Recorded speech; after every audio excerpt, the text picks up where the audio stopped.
दशकों तक हमारे देश की जनता ಎಲ್ಲರೂ ಮ್ಯೂಟ್ ಮಾಡ್ಕೊಳ್ಳಿ. ಆಡಿಯೋ ಮಾತ್ರ ವಿಡಿಯೋ ಮಾತ್ರ ವಿಡಿಯೋ ಎಲ್ಲ ಆನ್ ಮಾಡ್ಕೊಂಡಿರಿ, ಆಡಿಯೋ ಮ್ಯೂಟ್ ಮಾಡ್ಕೊಂಡಿರಿ. Thank you.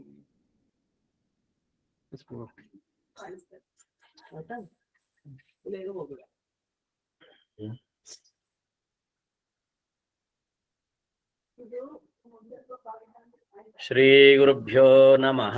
ಹರಿ ಓಂ.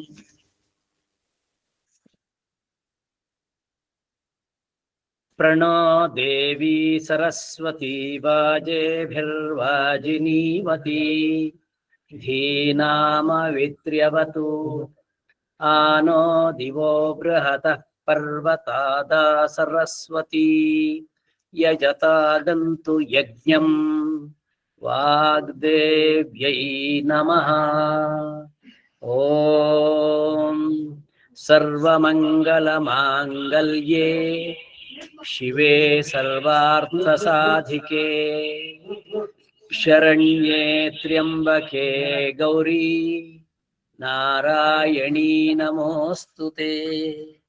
ಸೃಷ್ಟಿಸ್ಥಿತಿ ವಿನಾಶಾನಾಂ ಶಕ್ತಿಭೂತೆ ಸನಾತನಿ ಗುಣಾಶ್ರಯೇ ಗುಣಮಯೇ ನಾರಾಯಣೀ ನಮೋಸ್ತುತೆ. ಶರಣಾಗತ ದೀನಾರ್ಥ ಪರಿತ್ರಾಣಪರಾಯಣೆ ಸರ್ವಸ್ಯಾರ್ತಿ ಹರೇ ದೇವಿ ನಾರಾಯಣೀ ನಮೋಸ್ತುತೆ. ನಮಸ್ತೆ ಶಾರದೆ ದೇವಿ ಕಾಶ್ಮೀರಪುರವಾಸಿನಿ ನಮಸ್ತೆ ಶಾರದೆ ದೇವಿ ಶೃಂಗೇರಿ ಪುರವಾಸಿನಿ ತ್ವಾಮಹಂ ಪ್ರಾರ್ಥಯೇ ದೇವಿ ವಿದ್ಯಾಂ ಬುದ್ಧಿಂ ಚ ದೇಹಿ ಮೇ. ಶ್ರುತಿ ಸ್ಮೃತಿ ಪುರಾಣಾನಾಂ ಆಲಯಂ ಕರುಣಾಲಯಂ ನಮಾಮಿ ಭಗವತ್ಪಾದ ಶಂಕರಂ ಲೋಕಶಂಕರಂ ಶಂಕರಂ ಲೋಕಶಂಕರಂ ಶಂಕರಂ ಲೋಕಶಂಕರಂ.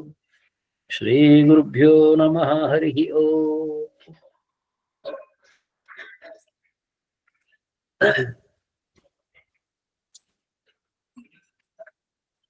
ಸರ್ವೇಭ್ಯೋ ನಮಃ.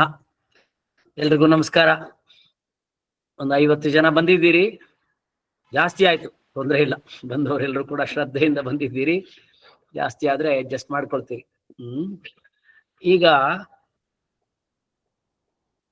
ಈ 5 ದಿವಸದ ಏನು ದೇವಿ ಉಪಾಸನಾ ಅಭ್ಯಾಸ ವರ್ಗ ಇದೆ, ಇದು ಒಂದು ನಿರ್ದಿಷ್ಟವಾದ ಉದ್ದೇಶದಿಂದ ನಾವು ಮಾಡ್ತಾ ಇರೋದು. ಇಲ್ಲಿಗೆ ಭಾದ್ರಪದ ಮಾಸ ಮುಗಿಯಿತು. ಇನ್ನು ಇವತ್ತು ಸಂಜೆ ಮುಗಿದ್ರೆ ಇನ್ನು ನಾಳೆ ಬೆಳಗಿನಿಂದ ಮೊದಲೇ ಬರ್ತದೆ ಆಶ್ವೇಜ ಮಾಸ ಶುರುವಾಯ್ತು. ಶರದ್ ಋತು ಶುರುವಾಯ್ತು. ವರ್ಷ ಋತು ಮುಗಿಯಿತು ಅಂತ ಲೆಕ್ಕ. ಆದ್ರೆ ಇಲ್ಲಿ ನಾನು ಈ ಸದ್ಯಕ್ಕೆ ಬೆಂಗಳೂರಲ್ಲಿ ಕೂತ್ಕೊಂಡಿದ್ದೀನಿ. ಇಲ್ಲಿ ಯಾವ ಪ್ರಕೃತಿ ನಿಯಮಗಳು ಕೂಡ ಲಗಾವಾಗುದಿಲ್ಲ ಕಾಣುತ್ತೆ. ಯಾವಾಗ್ಲೂ ಮಳೆ ಬರ್ತದೆ, ಹುಚ್ಚುಚ್ಚು ಮಳೆ. ಹಾಗಾಗಿ ವರ್ಷ ಋತು ಮುಗೀತು, ಶರದ್ ಋತು ಶುರುವಾಯಿತು ನಾಳೆಯಿಂದ ಅಂತ. ನಾಳೆಯಿಂದ ಶರದ್ ಋತು ಮತ್ತು ಆಶ್ವೇಜ ಮಾಸ. ಆಶ್ವೇಜ ಮಾಸ ಸಂಪೂರ್ಣವಾಗಿ ದೇವಿಯ ಉಪಾಸನಾ ಮಾಸ ಇದು. ಅದಾಗ್ತಿದ್ದ ಹಾಗೆ ಮತ್ತೆ ಇನ್ನು ಕಾರ್ತೀಕ ಬಂದೇ ಬಿಡ್ತು. ಅದರಲ್ಲಿ ಲಕ್ಷ್ಮೀ ವ್ರತ ಎಲ್ಲ ಬರ್ತದೆ. ಈ ಆಶ್ವೇಜ ಮಾಸದಲ್ಲಿ ನಾವು ಮಾಡಬೇಕಾದ ಅತಿ ದೊಡ್ಡ ಕೆಲಸ ಅಂದ್ರೆ ದೇವಿಯ ಉಪಾಸನೆ. ಇಡೀ ಜಗತ್ತಿನಲ್ಲಿ ಅಂದ್ರೆ ನಮ್ಮ ಸನಾತನ ಧರ್ಮ ಎಲ್ಲೆಲ್ಲಿ ಇದೆ ಅಲ್ಲೆಲ್ಲ ವಿದೇಶಗಳಲ್ಲಿ ಕೂಡ ನವರಾತ್ರಿಯನ್ನು ಬಹಳ ವಿಶೇಷವಾಗಿ ಆಚರಣೆ ಮಾಡ್ತಾರೆ. ನೀವು ಎಲ್ಲರೂ ನಿಮ್ಮ ಮನೆಗಳಲ್ಲಿ ನವರಾತ್ರಿಯನ್ನು ಆಚರಣೆ ಮಾಡ್ತೀರಿ. ನಿಮ್ಮ ಊರುಗಳಲ್ಲೂ ಕೂಡ ನವರಾತ್ರಿ ಆಚರಣೆ ಇದ್ದೇ ಇದೆ. ಅನೇಕ ಕಡೆ ಶಾರದೆಯನ್ನು ಸ್ಥಾಪನೆ ಮಾಡ್ತಾರೆ, ನವರಾತ್ರಿಯ ದೇವಿಯನ್ನು ಸ್ಥಾಪನೆ ಮಾಡ್ತಾರೆ. ಸ್ವಲ್ಪ ಪೂರ್ವೋತ್ತರ ಭಾರತದ ಪ್ರಭಾವ ಇರುವವರು ದುರ್ಗೆ ಸ್ಥಾಪನೆ ಮಾಡ್ತಾರೆ. ನಾವುಗಳು ಪರ್ಸನಲ್ ಆಗಿ ವೈಯಕ್ತಿಕವಾಗಿ ಒಂದು ಅನುಷ್ಠಾನವನ್ನ ಮಾಡಬೇಕು ಎಂಬುದು ನಮ್ಮ ಗುರುಗಳ ಆದೇಶ. ಏನು ಅನೇಕರು ಅನೇಕ ವರ್ಷಗಳಿಂದ ಅನೇಕ ಕಡೆಗಳಲ್ಲಿ ಮಾಡ್ತಾ ಇದ್ದಾರೆ. ನಮ್ಮ ಶ್ರದ್ಧೆಯ ಪ್ರಧಾನಮಂತ್ರಿಗಳು ಮಾಡ್ತಾರೆ ಅಂತ ನಾವು ಕೇಳಿದ್ದೇವೆ, ಓದಿದ್ದೇವೆ. 10 ದಿವಸ ನಿರಾಹಾರವೋ ಅಥವಾ ದ್ರವಾಹಾರವೋ ಏನೋ ಮಾಡ್ಕೊಂಡಿದ್ದಾರೆ ಅಂತ. ಅಷ್ಟೆಲ್ಲ ದೊಡ್ಡವರು, ಅಷ್ಟೆಲ್ಲ ಸಿಕ್ಕಾಪಟ್ಟೆ ಕೆಲಸ ಇರೋರೇ ಹಾಗೆ ವ್ರತದಲ್ಲಿರ್ತಾರೆ ಅಂದ್ರೆ ಏನು ಕೆಲಸ ಇಲ್ಲದೆ ಇರುವ ನಮ್ಗೆ ನಾವ್ ಯಾಕೆ ಸುಮ್ಮನೆ ತಿಂದು ಉಂಡು ಮಲ್ಗೆ ಇದ್ ಮಾಡ್ಬೇಕು? ಈ 10 ದಿವಸ ಏನಾದ್ರೂ ಒಂದು ವ್ರತವನ್ನ ಮಾಡ್ಬೇಕು. ಹಲವು ರೀತಿಯ ವ್ರತಗಳಿದೆ. ಆ ವ್ರತ ಏನ್ ಮಾಡ್ಬೇಕು ಮತ್ತೆ ನೋಡ. ಆ ವ್ರತದ ಸಿದ್ಧತೆಗೆ ಇವತ್ತು ನಾವು ಕೂತಿದ್ದೇವೆ. ವ್ರತದ ಸಿದ್ಧತೆಗೆ ನಾವಿಲ್ಲಿ ಕೂತಿದ್ದೇವೆ. ಬದುಕಿನಲ್ಲಿ ಭಗವಂತ ಹೇಳುವ ಹಾಗೆ ಅನೇಕ ತಿರುವುಗಳು, ನಮಗೆ ಅವಕಾಶಗಳು, ಸಂದರ್ಭಗಳು ಬರ್ತಾ ಇರ್ತದೆ. ಈ ಸಂದರ್ಭವನ್ನ, ಈ ಒಳ್ಳೆಯ ಸಂದರ್ಭವನ್ನ, ಸಿಕ್ಕಿರುವ ಈ ಸಂದರ್ಭವನ್ನು ನೀವೆಲ್ಲ ಸದುಪಯೋಗ ಮಾಡ್ಕೊಳ್ಬೇಕು. ನೀವೆಲ್ಲ, ನಾನು ಸೇರಿ ನಾವೆಲ್ಲರೂ ಇದನ್ನ ಉಪಯೋಗ ಮಾಡ್ಕೊಳ್ಬೇಕು. ನಿಮ್ ಜೊತೆಗೆ ಸೇರಿ ನಾನು ಕೂಡ 4 ದಿವಸ ದೇವಿ ಉಪಾಸನೆಯ ಅನುಸಂಧಾನ ಮಾಡುವುದಕ್ಕೆ ಇದ್ದೇನೆ. ನೀವೆಲ್ಲ ಗಂಭೀರವಾಗಿ ಇದನ್ನ ಮಾಡ್ಬೇಕು ಅಂತ ಅಪೇಕ್ಷೆ ಪಡ್ತೇನೆ. ಐ ಮೀನ್ ಬಿಸ್ನೆಸ್ ಅಂದ್ರೆ ನೀವೆಲ್ಲರೂ ಕೂಡ ಗಂಭೀರವಾಗಿ ಇದನ್ನ ತಗೊಳ್ಬೇಕು ಅಂತ ಆಸೆ ಪಡ್ತಾ ನೀವು ಇದನ್ನ ಅನುಸಂಧಾನ ಮಾಡ್ಬೇಕಂತ ಅಪೇಕ್ಷೆ ಪಡುವಾಗ ನಿಮ್ಮೆಲ್ಲರಿಗೂ ಕೂಡ ಇದೊಂದು ಸಾಹಿತ್ಯ ಕಂಪ್ಯೂಟರ್ನಲ್ಲಿ ನಿಮ್ಗೆ ಆನ್ಲೈನ್ ಅಲ್ಲಿ ಬಂದಿದೆ, ನಿಮ್ಗೆಲ್ಲರಿಗೂ ಸಿಕ್ಕಿದೆ. ಸಾಹಿತ್ಯ ಸಿಕ್ಕದೆ ಇದ್ದರೂ ಅದನ್ನ ಪ್ರಿಂಟ್ಔಟ್ ಮಾಡ್ಕೊಳ್ತೀರಿ. ಇಲ್ಲ ಅಂದ್ರೆ ನಿಮ್ಮ ಲ್ಯಾಪ್ಟಾಪ್ ನಲ್ಲಿ ಅಥವಾ ಮೊಬೈಲ್ ನಲ್ಲಿ ಅದನ್ನ ನೋಡ್ತಾ ಹೋಗ್ತೀರಿ. ಮತ್ತೆ ಇಲ್ಲಿ ಕೂಡ ಸ್ಕ್ರೀನ್ ಅಲ್ಲಿ ಅದನ್ನ ನಮ್ಮ ಅಶ್ವಿನ್ ಅವರು ಕೊಡ್ತಾರೆ ನಮ್ಗೆ. ಅದನ್ನ ನೋಡ್ಕೊಂಡು ಕಲಿಯೋದು. ಜೊತೆಗೆ ನಮ್ಮ ಉಪನಿಷತ್ ಬಳಗದ ಪ್ರಮುಖರಲ್ಲಿ ಒಬ್ಬರಾದಂತಹ ಶ್ರೀಮತಿ ವಿದುಷಿ ವೀಣಾ ಅವರು ಬಹಳ ಸುಶ್ರಾವ್ಯವಾಗಿ ಹಾಡಿದ್ದನ್ನು ನೀವು ಹಿಂದೆಲ್ಲ ಕಂಡಿದ್ದೀರಿ. ಅವರು ಹಾಡಿ ಇದನ್ನೆಲ್ಲ ನಮಗೆ ಕೊಟ್ಟಿದ್ದಾರೆ. ಅದನ್ನ ನೀವು ಹಾಡ್ಕೊಂಡು ಜೊತೆಗೆ ಹಾಕಿದ್ರು ಕೂಡ, ಹಾಡ್ಕೊಂಡು ಜೊತೆಗೆ ಹಾಕಿದ್ರು ಕೂಡ ನಿಮ್ಗೆ ಅದು ಚೆನ್ನಾಗಿ ಪ್ರಯೋಜನಕ್ಕೆ ಬರ್ತದೆ. ಅಂತೂ ಒಟ್ಟಿನಲ್ಲಿ ಇದೆಲ್ಲ ಮಾಡುವಾಗ ಮುಖ್ಯವಾಗಿ ನಾ ಹೇಳ್ಬೇಕಾದ್ದು, ಇವತ್ತು ನಿಮ್ಗೆ ನಾನು ಕಲಿಸ್ಬೇಕಾದದ್ದು ಏನಂದ್ರೆ, ನಾಳೆಯಿಂದ ನೀವೆಲ್ಲರೂ ಮನೆಯಲ್ಲಿ ಅನುಸಂಧಾನ ಮಾಡಬೇಕಾದಂತ ಒಂದು ಸಣ್ಣ ದೇವಿ ಪೂಜೆ, ಬಹಳ ಬಹಳ ಸರಳವಾದ ಪೂಜೆ. ನವರಾತ್ರಿಯಲ್ಲಿ ದೇವಿ ಪೂಜೆ ಮಾಡಿದ್ರೆ ವಿಶೇಷವಾದ ಅನುಗ್ರಹ ದೇವಿದು ಬರ್ತದಾದ್ರಿಂದ ಅದನ್ನ ನಾವು ನಿಮಗೆ ತೋರಿಸ್ತೇವೆ. ಆ ದೇವಿ ಪೂಜನೆಯ, ಈ ಪುಸ್ತಕದಲ್ಲಿ ದೇವಿ ಪೂಜನೆಯ ಭಾಗ ಕಡೆಯಲ್ಲಿ ಬರ್ತದೆ. ಮೊದಲಿಂದ ಏನೇನ್ ಬರ್ತದೆ ಅನ್ನೋದನ್ನು ಒಮ್ಮೆ ನೋಡಿಬಿಡುವ. ಮೊದಲು ದೇವಿ ಉಪಾಸನೆಯ ಬಗ್ಗೆ ಏನಿದು ಅಂತ ಕೊಟ್ಟಿದ್ದಾರೆ. ಅದಾದ ಮೇಲೆ ಮುಂದಿನ ಪುಟದಲ್ಲಿ, 2ನೇ ಪುಟದಲ್ಲಿ ಒಳಭಾಗದಲ್ಲಿ ದೇವಿ ನಮನಂ ಅಂತ ಒಂದು ಶ್ಲೋಕ. ಅದು ನಿಮ್ಗೆಲ್ಲ ಗೊತ್ತಿರುವ ಶ್ಲೋಕ ಆದ್ರಿಂದ ಇನ್ನೊಮ್ಮೆ ಅದನ್ನ ಹಾಕಿಯಾಗಿದೆ, ಅದನ್ನ ಹಾಡುವ. ಮತ್ತೆ ಇನ್ನು ಭವಾನಿ ಅಷ್ಟಕ ಮುಂದಿನ ಪೇಜ್ನಲ್ಲಿ, ಅಶ್ವಿನ್ ನೆಕ್ಸ್ಟ್ ಪೇಜ್ನಲ್ಲಿ ಇದೆ. ಹಾ ಕರೆಕ್ಟ್, ದೇವಿ ನಮ್ಮ ಇದೆಲ್ಲ ಗೊತ್ತ. ಇನ್ನೊಂದು ಭವಾನಿ ಅಷ್ಟಕ ಅಂತ ಹೇಳಿ, ಭವಾನಿ ಅಷ್ಟಕ, ಭವಾನಿ ದುರ್ಗೆಯನ್ನು ಕುರಿತಂತ ಒಳ್ಳೆ ಸ್ತುತಿ ಇದು. ಅದಾದ ಮೇಲೆ ಶಿವೇ ಸಾನುಕಂಪೆ, ಭವಾನಿ ಅಷ್ಟಕ ಶಂಕರಾಚಾರ್ಯರು ಬರೆದದ್ದು. ಶಿವೇ ಸಾನುಕಂಪೆ ವಿಶ್ವಸಾರ ತಂತ್ರದಲ್ಲಿ ಇರ್ತಕ್ಕಂಥದ್ದು. ಇದೆಲ್ಲವೂ ಕೂಡ ನಾವಿಷ್ಟು ದಿವಸ ಚೆಂದಾಗಿ ಹೇಳುವಂತಹದ್ದು. ಇನ್ನು ನಮಗೆ ದುರ್ಗಾ ಸಪ್ತಶತಿ ಎಂಬುದು ನಮ್ಮ ನವರಾತ್ರಿಯಲ್ಲಿ ಅನುಸಂಧಾನ ಮಾಡಬೇಕಾದ ಅತಿ ಶ್ರೇಷ್ಠವಾದ ಒಂದು ಗ್ರಂಥ. ಅದು 700 ಶ್ಲೋಕಗಳ ದುರ್ಗಾ ಸಪ್ತಶತಿ. ಅದರಲ್ಲಿ ಬರುವಂತಹ ಹಲವು ಸ್ತೋತ್ರಗಳನ್ನು ಹೆಕ್ಕಿ ತೆಗೆದು ಇಲ್ಲಿ ಹಾಕಲಾಗಿದೆ. ಇದನ್ನು ತುಂಬಾ ಚೆನ್ನಾಗಿ ನಮ್ಮ ಪೂಜನೀಯರಾದ ರಾಮಕೃಷ್ಣಾಶ್ರಮದ ಸ್ವಾಮಿಗಳು ತಮ್ಮ ಪುಸ್ತಕದಲ್ಲಿ, ಸ್ತವ ಕುಸುಮಾಂಜಲಿ ಅನ್ನೋ ಪುಸ್ತಕದಲ್ಲಿ ಈ ಸ್ತೋತ್ರಗಳನ್ನೆಲ್ಲ ಚೆನ್ನಾಗಿ ಹಾಕಿದ್ದಾರೆ. ತುಂಬಾ ಹಾಕಿದ್ದಾರೆ. ಇಲ್ಲಿ ನಾವು ಸ್ವಲ್ಪವನ್ನು ಮಾತ್ರ ಹಾಕ್ತಾ ಇದ್ದೇವೆ. ಅದರಲ್ಲಿ ನಾರಾಯಣಿ ಸ್ತುತಿ ಒಂದಿದೆ. ನಾರಾಯಣಿ ಸ್ತುತಿ, ನಾರಾಯಣಿ ಸ್ವರೂಪದ ದುರ್ಗಾ ಪರಮೇಶ್ವರಿಯ ಸ್ತುತಿ ಅದು. ದೇವಿ ಪ್ರಸನ್ನಾರ್ತಿ ಹರೇ ಪ್ರಸೀದ ಇತ್ಯಾದಿ. ಅದಾದ್ಮೇಲೆ ಪ್ರಖ್ಯಾತವಾದ ದೇವಿ ಮಹಾತ್ಮ್ಯಂ, ದೇವಿ ಮಹಾತ್ಮೆಯ ಸ್ತೋತ್ರಗಳು. ಯಾ ದೇವಿ ಸರ್ವಭೂತೇಶು ವಿಷ್ಣು ಮಾಯೇತಿ ಶಬ್ದಿತ, ನಿಮ್ಗೆಲ್ಲ ಗೊತ್ತಿದೆ ಅದು. ಅದು ಕೂಡ ದುರ್ಗಾ ಸಪ್ತಶತಿಯ ಒಂದು ಭಾಗವೇ ಆಗಿದೆ. ಅದಾದ ಮೇಲೆ ಸೂಕ್ತಗಳು ಕೆಲವನ್ನ ಹಾಕಿದೆ. ಸೂಕ್ತ ಕಲಿಯಲಿಕ್ಕೆ ಎಷ್ಟು ಸಮಯ ಆಗತ್ತೋ, ನಿಮ್ಗೆ ಎಷ್ಟು ಅವಕಾಶ ಆಗತ್ತೋ ಗೊತ್ತಿಲ್ಲ. ಅದನ್ನ ಹೇಗೂ ನಮ್ಗೆ ಅಶ್ವಿನ್ ಅವರು ರೆಕಾರ್ಡ್ ಮಾಡ್ಕೊಡ್ತಾರಾದ್ರಿಂದ ಮನೆಯಲ್ಲಿ ಕೇಳಿ ಅದನ್ನ ನೀವು ಪಿಕಪ್ ಮಾಡ್ಲಿಕ್ಕೆ ಸಾಧ್ಯ ಆಗ್ತದೆ. ಇಲ್ಲ ಅಂತ ಆದ್ರೆ ಅದನ್ನ ಪಕ್ಕಕ್ಕಿಟ್ಟು ನಿಧಾನಕ್ಕೆ ಕರೀತಾ ಸ್ತೋತ್ರಗಳನ್ನಷ್ಟನ್ನ ಹೇಳಿ ಬಿಡ್ಬೋದು. ಮೇಧಾ ಸೂಕ್ತ, ಅದಾದ್ಮೇಲೆ ಬರುವುದು ದುರ್ಗಾ ಸೂಕ್ತ ಮುಂದಿನ ಪುಟದಲ್ಲಿ, ದುರ್ಗಾ ಸೂಕ್ತ. ಅದಾದ್ಮೇಲೆ ಬರುವುದು ಶ್ರೀ ಸೂಕ್ತ, ಮುಂದೆ ಬರ್ತದೆ, ಮುಂದೆ ಬರ್ತದೆ. ಅದಾದ್ಮೇಲೆ ಬರುವಂತಹದ್ದು ಶ್ರೀ ಸೂಕ್ತ. ಆದ ಮೇಲೆ ಬರುವಂತಹದ್ದು ದೇವಿ ಕವಚ ಸ್ತೋತ್ರ ಅಂತ.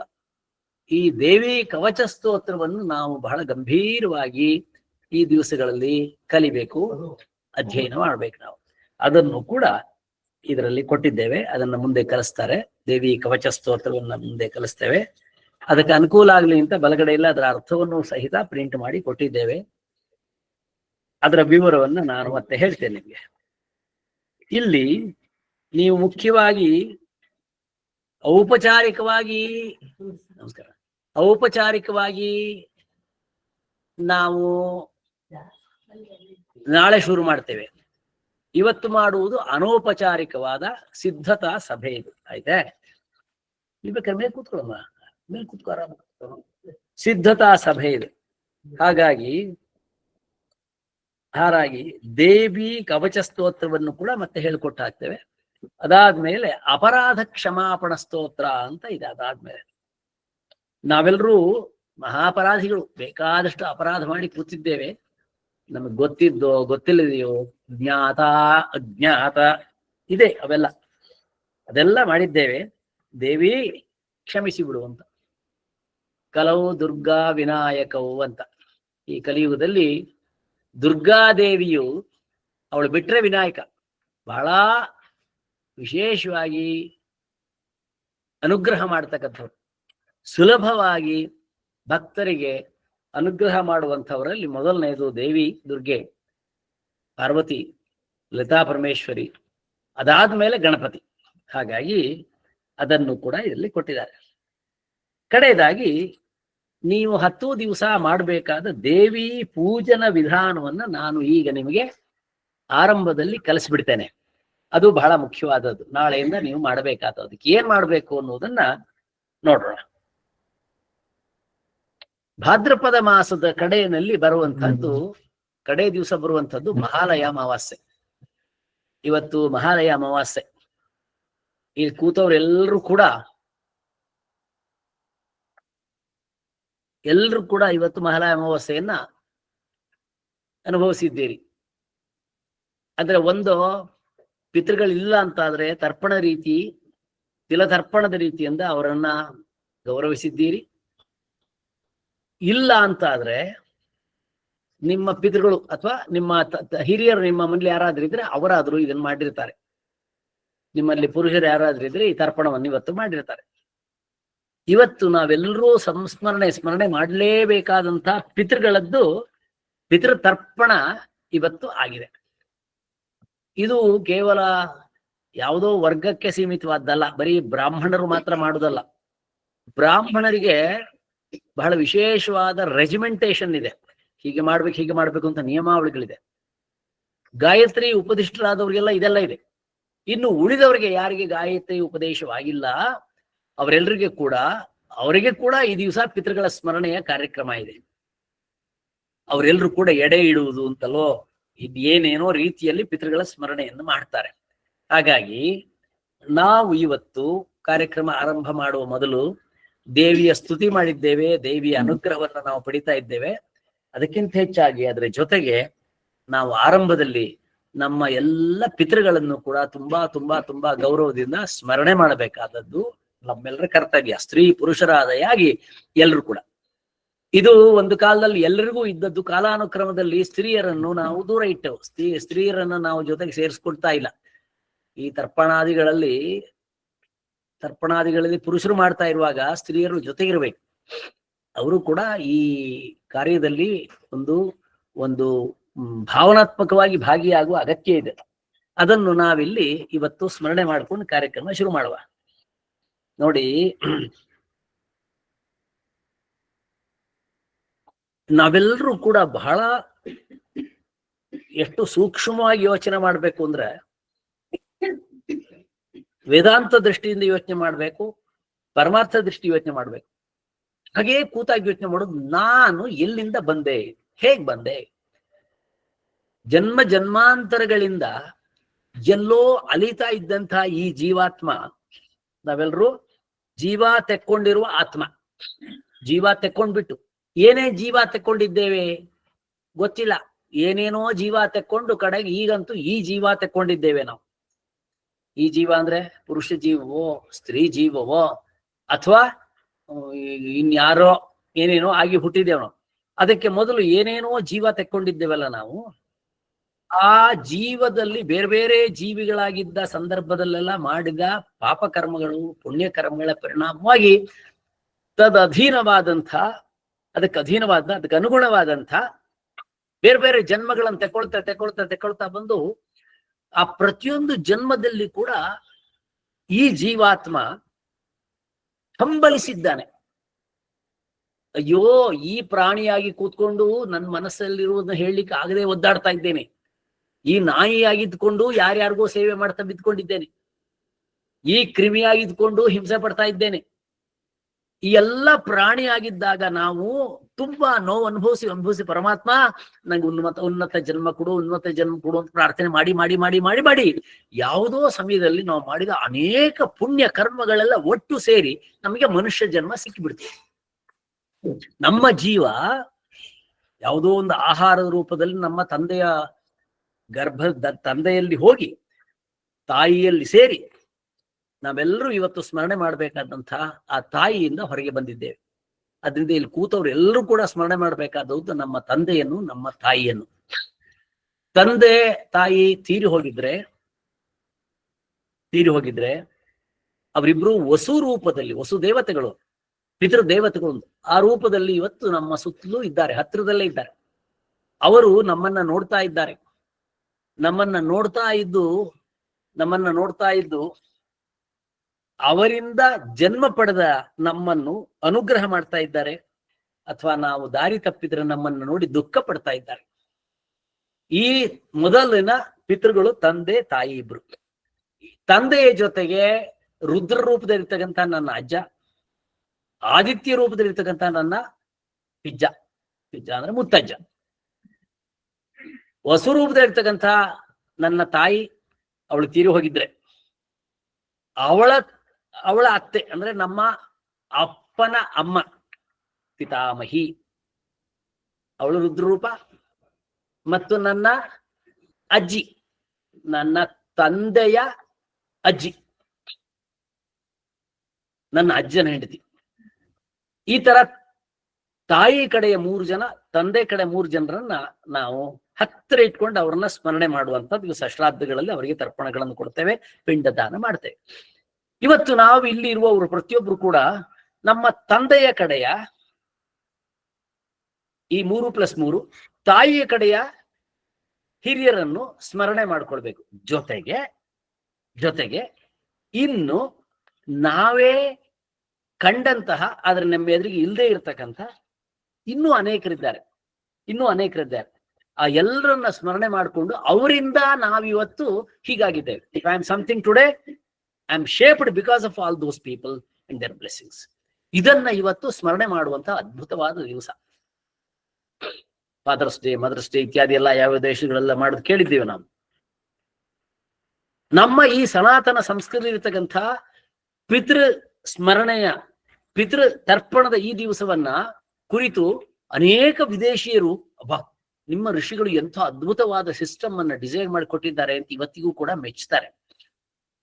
ನಮಗೆ ಇದ್ರ ಬಗ್ಗೆ ಅಭಿಮಾನ ಇರಬೇಕು ಅನ್ನುವುದನ್ನು ಮಾತ್ರ ತರ್ತಾ,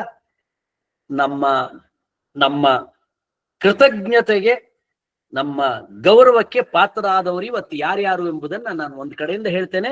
ಅವ್ರು ಎಲ್ರಿಗೂ ನಿಮ್ಮಲ್ಲಿ ತರ್ಪಣಗಳಾಗಿರ್ಬಹುದು. ಮೊದಲನೆಯದು ನಿಮ್ಮ ಪಿತರಂ, ಎಲ್ರೂ ಕೂಡ ಇಲ್ಲಿ ಬಂದಿರತಕ್ಕಂಥ ಎಲ್ರು ಕೂಡ ಸಂಸ್ಕೃತ ಕಲಿತಾ ಇದ್ದವ್ರಿದ್ದೀರಿ, ಕಲ್ತೋರಿದ್ದೀರಿ. ಹಾಗಾಗಿ ಸಂಸ್ಕೃತ ಕಲಿತಾ ಇದ್ದವ್ರು ಸೇರ್ಬಿಟ್ಟು ಈ ಕ್ಲಾಸ್ ಮಾಡ್ತಾ ಇರುವುದಾದ್ರಿಂದ ಆ ಶಬ್ದಗಳನ್ನು ಮತ್ತೆ ನೆನಪು ಮಾಡ್ತಾರೆ. ಪಿತರಂ ಅಸ್ಮತ್ ಪಿತರಂ ಸಂಸ್ಮರಾಮಿ ತರ್ಪಯಾಮಿ ಅಂತ ಬರ್ತದ. ಸೊ ಇಲ್ಲಿ ಕೂತವ್ರು ಎಲ್ರು ಕೂಡ ಮೊದಲು ಸ್ಮರಣೆ ಮಾಡ್ಬೇಕದ್ ನಮ್ಮ ತಂದೆ. ಅದೆಷ್ಟು ಉಪಕಾರ ಮಾಡಿದ್ದಾರೆ ನಮ್ಮ ತಂದೆ ನನ್ನ ಬಗ್ಗೆ, ಅದೆಷ್ಟು ಮಾಡಿ ಇವತ್ತು ನನಗೆ ಇವತ್ತಿನ ಈ ರೂಪವನ್ನು ಕೊಟ್ಟಿದ್ದಾರೆ. ಇನ್ನೊಂದು ಪಿತಾಮಹ ಅಜ್ಜ, ಇನ್ನೊಂದು ಪ್ರಪಿತಾಮಹ ಮುತ್ತಜ್ಜ, ಇನ್ನೊಂದು ಹತ್ತಿರದಲ್ಲಿ ನನಗೆ ಜನ್ಮ ಕೊಟ್ಟಂತ ತಾಯಿ ಮಾತರಂ, ಅದಾದ್ಮೇಲೆ ಪಿತಾಮಹೀಂ ಅಜ್ಜಿ, ಪ್ರಪಿತಾಮಹೀಂ. ಇವರನ್ನ ನಾವು ಹತ್ತಿರದವನ್ನ ಸ್ಮರಣೆ ಮಾಡ್ಕೊಂಡು ಅವರ ಫೋಟೋ ಹಾಕಿರ್ತೀವಿ ಮನೆಯಲ್ಲಿ. ದೊಡ್ಡವರೆಲ್ಲ ಕೂತು ಮಾತಾಡುವಾಗ ಅವ್ರು ಮಾಡಿದ ದೊಡ್ಡ ದೊಡ್ಡ ಕೆಲಸ ಸ್ಮರಣೆ ಮಾಡ್ಕೊಳ್ತೀವಿ, ಅವ್ರು ಮಾಡಿದಂತ ತ್ಯಾಗವನ್ನ ಸ್ಮರಣೆ ಮಾಡ್ಕೊಳ್ತೀವಿ. ಎಲ್ಲ ನಾವು ಮಾಡಬೇಕಾದ ದಿವಸ ಇದು. ಎಲ್ಲಾ ಪಿತೃಗಳ ಪುಣ್ಯ ಕಾರ್ಯಗಳ ಸ್ಮರಣೆಯನ್ನು ಮಾಡ್ತಾ ಅವರಿಗೆ ಕೃತಜ್ಞತೆ ಅರ್ಪಿಸುವಂತಹ ಈ ದಿವಸ ಮಹಾಲಯ ಅಮಾವಾಸ್ಯೆ. ಇದ್ರ ಜೊತೆಗೆ ತಾಯಿಯ ಕಡೆಯಲ್ಲೂ ಕೂಡ ತಾಯಿಯ ತಂದೆ, ತಾಯಿಯ ತಾಯಿ ಅವರೆಲ್ಲರೂ ಕೂಡ ನಾವು ಸ್ಮರಣೆ ಮಾಡ್ತಾ ಇದ್ದೇವೆ. ಅದಾದ್ಮೇಲೆ ತಂದೆಯ ಜೊತೆಗೆ ತಂದೆಯ ಹಾಗೆ ನನಗೆ ಉಪಕರಿಸಿದಂತಹ, ನನಗೆ ಆಶೀರ್ವಾದ ಮಾಡಿದಂತಹ ಚಿಕ್ಕ ತಂದೆ, ಚಿಕ್ಕಪ್ಪ, ದೊಡ್ಡಪ್ಪ, ಈಗೆಲ್ಲರನ್ನು ಒಬ್ಬೊಬ್ಬರನ್ನ ಇವತ್ತು ಸ್ಮರಣೆ ಮಾಡಿಕೊಂಡು ಅವರೆಲ್ಲರಿಗೆ ಕೂಡ ಕೃತಜ್ಞತೆ ಹೇಳಬೇಕಾದ ದಿವಸ. ಯಾವ ರೀತಿ ಕೃತಜ್ಞ ಹೇಳಬೇಕಾದ್ದು? ಸನಾತನ ಸಂಸ್ಕೃತಿಯಲ್ಲಿ ಶಾಸ್ತ್ರೋಕ್ತವಾಗಿ ತರ್ಪಣಾದಿಗಳನ್ನು, ಶ್ರಾದ್ದಾದಿಗಳನ್ನು ಮಾಡುವ ಕ್ರಮ ಇದೆ, ಅದು ಮಾಡ್ಲಿ. ಅದ್ರ ಹಿಂದಿರ್ತಕ್ಕಂಥ ಸ್ಪಿರಿಟ್ ಏನು ಅಂತ ಹೇಳಿದ್ರೆ, ನಾವುಗಳು ಮನಸ್ಸಿನಿಂದ ಸ್ಮರಣೆ ಮಾಡ್ಬೇಕು. ಆ ಬಾಲವೃದ್ಧರಾಗಿ ನಿಮ್ಮ ಮಕ್ಕಳಿಗೆ ಈ ಒಂದು ಕೃತಜ್ಞತೆಯ ಅಂಶವನ್ನ ಹೇಳಿಕೊಡ್ಬೇಕು. ಇದನ್ನು ಕೃತಜ್ಞತೆಯ ಅಂಶವನ್ನ ಅವ್ರಿಗೆ ಹೇಳ್ಕೊಡ್ಬೇಕು.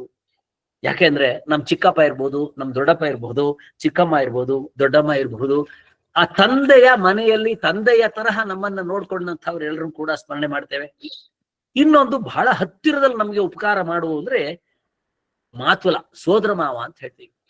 ತಾಯಿ, ಅಣ್ಣ, ತಮ್ಮ, ಅಕ್ಕ ತಂಗಿಯರು ಯಾರಿದ್ದಾರೆ ಅವರು ನನ್ನನ್ನ ಬಹಳ ಪ್ರೀತಿಯಿಂದ ನೋಡುವರಾದ್ರಿಂದ ಸೋದರ ಮಾವ, ಸೋದರತ್ತೆ ಅವರಿಗೆ ಬಹಳ ಗೌರವ.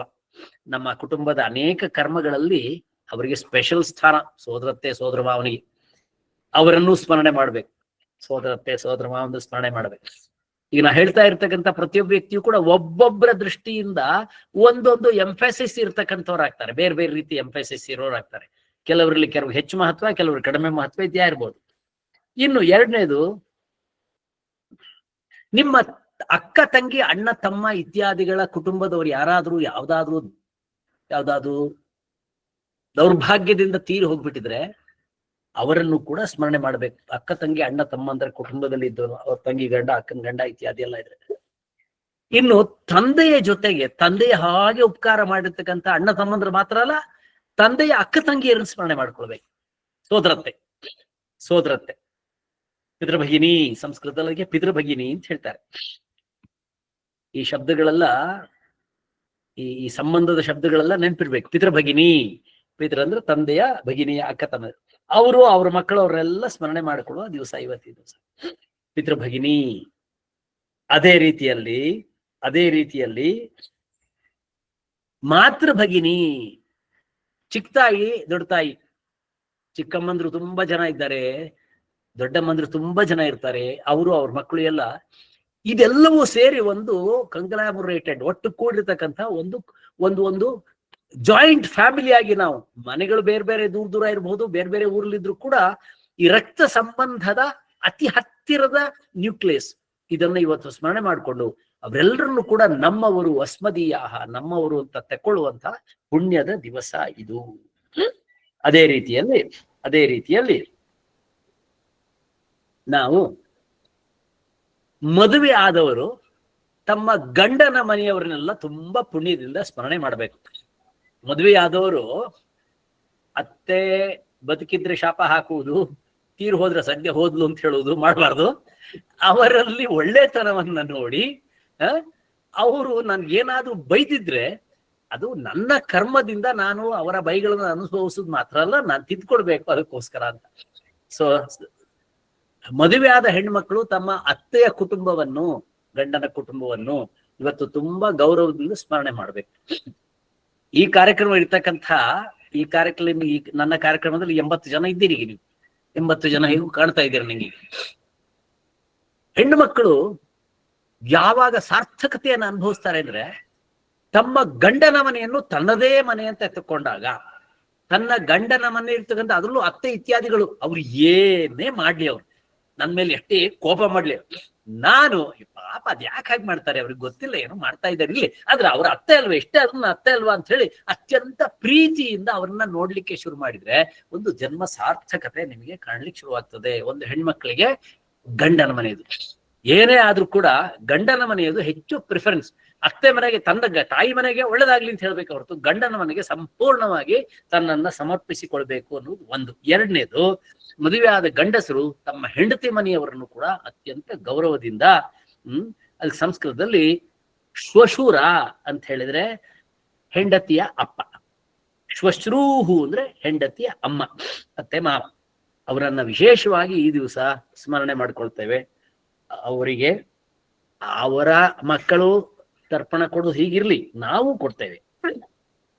ಅವರ ಅಣ್ಣ ತಮ್ಮಂದಿರು ಅಂತ ಹೇಳಿದ್ರೆ, ನನ್ನ ಹೆಂಡತಿಯ ಅಣ್ಣ ತಮ್ಮಂದಿರು ಅಥವಾ ನನ್ನ ಗಂಡನ ಅಣ್ಣ ತಮ್ಮಂದಿರು ಅವರೆಲ್ಲರೂ ಕೂಡ ನನ್ನ ಶುಭಾಕಾಂಕ್ಷಿಗಳು. ನಾವು ಮದುವೆ ಟೈಮ್ನಲ್ಲಿ ಅವರೆಲ್ಲ ಇಷ್ಟು ಸಂಭ್ರಮದಲ್ಲಿ ಅಡ್ಡಾಡಿದನ್ನು ನಾವು ನೋಡಿದ್ದೇವೆ. ಇವತ್ತು ಅವ್ರು ತೀರಿ ಹೋಗಿದ್ರೆ ಅವರನ್ನ ಸ್ಮರಣೆ ಮಾಡ್ಕೊಳ್ಳುವಂತ ದಿವಸ ಆಯ್ತು. ಇದು ರಕ್ತ ಸಂಬಂಧಿಗಳೆಲ್ಲರನ್ನೂ ಸ್ಮರಣೆ ಮಾಡಿಕೊಂಡು, ನಾನು ಅನೇಕರನ್ನ ಇಲ್ಲಿ ಬಿಟ್ಟಿದ್ದೇನೆ, ನೀವು ನೆನಪು ಮಾಡಿಕೊಂಡು ಇವತ್ತು ರಾತ್ರಿ ಆಗಿ ಮಲಗುವ ಮೊದಲು ಇಲ್ಲಿಂದಲೇ ಮನಸ್ಸಿನಿಂದಲೇ ಅವರಿಗೆ ಒಂದು ಸದ್ಗತಿ ಪ್ರಾರ್ಥನೆ ಅಂತ ಅನ್ನೋಕ್ಕಿಂತ ಹೆಚ್ಚಾಗಿ ಅವರಿಗೆ ತರ್ಪಣ, ತೃಪ್ತಿ, ಅವರು ತೃಪ್ತರಾಗಿರ್ಲಿ. ಈ ವಸುದೇವತೆಗಳು ಪುರಾಣಗಳು ಹೇಳುವಂತೆ ಈ 15 ದಿವಸ ಏನಿದೆ ಅಮಾವಾಸ್ಯೆ ವಿಶೇಷವಾಗಿ ನಮ್ಮ ಸುತ್ತಲೂ ಹತ್ತತ್ರನೇ ಇದ್ಕೊಂಡು ನಮ್ಮ ಕುಟುಂಬದವ್ರು ಹೇಗಿದ್ದಾರೆ ಅಂತ ನೋಡ್ತಾ ನಾವು ಚೆನ್ನಾಗಿದ್ರೆ, ಅವರ ಆಶಯಗಳಿಗೆ ತಕ್ಕಾಗಿ ನಾವು ಬದುಕಿದ್ರೆ ತುಂಬಾ ಸಂತೋಷ ಪಡ್ತಾರಂತೆ, ತುಂಬಾ ಸಂತೋಷ ಪಡ್ತಾರ. ಅದು ಬಿಟ್ಟು ದಾರಿ ತಪ್ಪಿದ್ರೆ ತುಂಬಾ ನೊಂದ್ಕೋತಾರೆ. ನೀವು ಅವರ ಹಿತಕ್ಕೆ, ಅವರ ತತ್ವಕ್ಕೆ, ಅವರಿಗೆ ಸಂತೋಷ ಆಗುವಾಗ ನೀವೇನ್ರು ಇದ್ರೆ ಹಾಗೇನ್ರು ಇದ್ರಿ ಅಂತಾದ್ರೆ ಅವರ ಅನುಗ್ರಹ ಬಹಳ ದೊಡ್ಡ ಪುಣ್ಯಪ್ರದವಾದ ದೇವರ ಅನುಗ್ರಹ ತರ.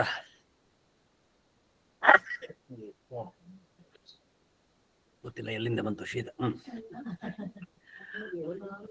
ಈ ಪಿತೃಗಳ ಅನುಗ್ರಹವನ್ನು ನಾವು ವಿಶೇಷವಾಗಿ ಪ್ರಾರ್ಥನೆ ಮಾಡ್ತೇವೆ. ನಮ್ಮ ಮನೆಯಲ್ಲಿ ಯಾವುದೇ ಪುಣ್ಯ ಕಾರ್ಯ ಮಾಡುವ ಮೊದಲು ಒಂದು ನಾಂದಿ ಅಂತ ಮಾಡ್ತೇವೆ. ನಂದಂತಿ ಅನೇನ ದೇವಾಹ ನಂದಂತಿ ಅನೇನ ಪಿತರಹ. ದಾಂದಿ, ಒಂದು ಉಪನಯನ ಆಗ್ಬೇಕು, ಒಂದು ಚೌಲ ಆಗ್ಬೇಕು, ಒಂದು ಮದುವೆ ಆಗ್ಬೇಕು ಅಂತ ಆದ್ರೆ, ಮನೆ ಗೃಹ ಪ್ರವೇಶ ಆಗ್ಬೇಕು ಅಂತ ಆದ್ರೆ ಮೊದಲು ಮಾಡುವುದು ನಾಂದಿ. ದೇವರನ್ನ ಕರೀಕಂದ ಮೊದಲು ಪಿತೃಗಳನ್ನು ಕರಿತೇವೆ ನಾವು. ಅವರು ಬಂದ್ರು ಅನುಗ್ರಹ ಮಾಡಬೇಕು ಅಂತ. ನಮ್ಮ ಕುಟುಂಬಗಳಲ್ಲಿ ಈ ದಿವಸ ಎಲ್ಲ ಪಿತೃಗಳನ್ನು ಕರೆದು ಅವರಿಗೆ ತರ್ಪಣ ಕೊಟ್ಟು ತೃಪ್ತಿಯನ್ನ ಮಾಡಿ ಹೊರಗಡೆಯಲ್ಲಿ ಅವರಿಗೆ ಒಂದು ಅರ್ಪಣೆ ಮಾಡಿ ಕಾಕ ರೂಪದಲ್ಲಿರ್ತಕ್ಕಂಥ ಅವರಿಗೆ ಬಲಿಯನ್ನ ಹಾಕಿಬಿಟ್ಟು ನಾವಿದೆಲ್ಲ ಏನ್ ಮಾಡ್ತೀವಿ, ಅತ್ಯಂತ ಅರ್ಥಪೂರ್ಣವಾದದ್ದು. ನಾವು ಇಂಗ್ಲಿಷ್ ಅಲ್ಲಿ ಹೇಳಿದ್ರೆ I inherit this great tradition of my parents. Parents ಅಂತ ಹೇಳಿದ್ರೆ ಪಿತೃಗಳು, ನನ್ನೆಲ್ಲ ಪಿತೃಗಳ, ಎಲ್ಲ ಪಿತೃಗಳ ಬಗ್ಗೆ ಅತ್ಯಂತ ಅಭಿಮಾನದಿಂದ ನಾವು ಮಾತಾಡಬೇಕು ನಮ್ಮ ಕುಟುಂಬದಲ್ಲಿ. ಇಲ್ಲಿ ಕೂತವರೆಲ್ಲರೂ ಕೂಡ ಒಂದು ಅಂಶವನ್ನು ಗಮನಿಸಿ, ನಮ್ಮ ಪರಂಪರೆಯ ಬಗ್ಗೆ, ನಮ್ಮ ಸಂಸ್ಕೃತಿಯ ಬಗ್ಗೆ, ನಮ್ಮ ಕುಟುಂಬದ ಬಗ್ಗೆ, ನಮ್ಮ ಕುಟುಂಬದ ಸದಸ್ಯರ ಬಗ್ಗೆ ನನಗೆ ಇರುವಷ್ಟು ಅಭಿಮಾನ ನನ್ನ ಮಕ್ಕಳಿಗೆ ಇರ್ತದೆ ಅಂತಿಲ್ಲ. ಆದ್ರೆ ಇದು ಇರಬೇಕಾಗಿದೆ, ಬೆಳೆಸಬೇಕಾಗಿದೆ. ನಮ್ಮ ಮಕ್ಕಳಿಗೆ ಅಭಿಮಾನವನ್ನು ಬೆಳೆಸುವ ದೃಷ್ಟಿಯಿಂದ ಈ ಕಾರ್ಯಕ್ರಮ ಇದು ಬಹಳ ಮುಖ್ಯವಾದ್ದು. ಮಕ್ಕಳನ್ನ ಕೂರಿಸ್ಕೊಂಡು ನಮ್ಮ ಪಿತೃಗಳು ಕಷ್ಟಪಟ್ಟದ್ದು, ಪಿತೃಗಳು ಮಾಡಿದ ಸಾಧನೆಗಳ ವೈಭವವನ್ನ, ಅದರ ವಿಶೇಷವನ್ನ ನಾವು ವಿವರಿಸಬೇಕು. ಎಷ್ಟು ಕಷ್ಟ ಇದ್ರು ಕೂಡ ನನ್ನ ಅಜ್ಜ ನಮ್ಮ ಊರಿನಲ್ಲಿ ಒಂದು ಕೆರೆ ಕಟ್ಟಿಸಿದ, ಊರಿನ ಜನರಲ್ಲೇ ಸೇರಿಸ್ಬಿಟ್ಟು ಪರಿಶ್ರಮ ಮಾಡಿ ಎಂಥದೋ ಇದ್ದಿರ್ಬಹುದು ಊರಿನಲ್ಲಿ. ನಾವೆಲ್ಲರೂ ಕೂಡ a matter about which you should be proud of. ನಾವೆಲ್ಲ ತುಂಬಾ ಅಭಿಮಾನ ಪಡಬೇಕಾದ್ದೇನು ಅಂದ್ರೆ, ಈ ನಮ್ಮ ಪಿತೃಗಳು ಯಾರಿದ್ದಾರೆ, ಆ ಪಿತೃಗಳಲ್ಲಿ ಯಾರಾದ್ರೂ ದೊಡ್ಡ ದೊಡ್ಡ ದೊಡ್ಡ ದೊಡ್ಡ ಸಾಧನೆ ಮಾಡಿದವರಿದ್ರೆ ಅದನ್ನ ತುಂಬಾ ಅಭಿಮಾನದಿಂದ ಸ್ಮರಣೆ ಮಾಡಬೇಕು. ತುಂಬಾ ಅಭಿಮಾನದಿಂದ ಈ ದಿವಸ ಸ್ಮರಣೆ ಮಾಡಬೇಕು.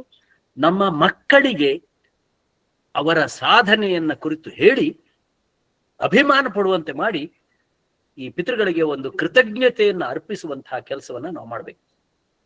ಶಾಸ್ತ್ರಗಳು ಹೇಳ್ತವೆ ಇವತ್ತು 12 ತಲೆಮಾರುಗಳಿಗೆ ನಾನು ತರ್ಪಣ ಕೊಡ್ತೇನೆ ಅಂತ.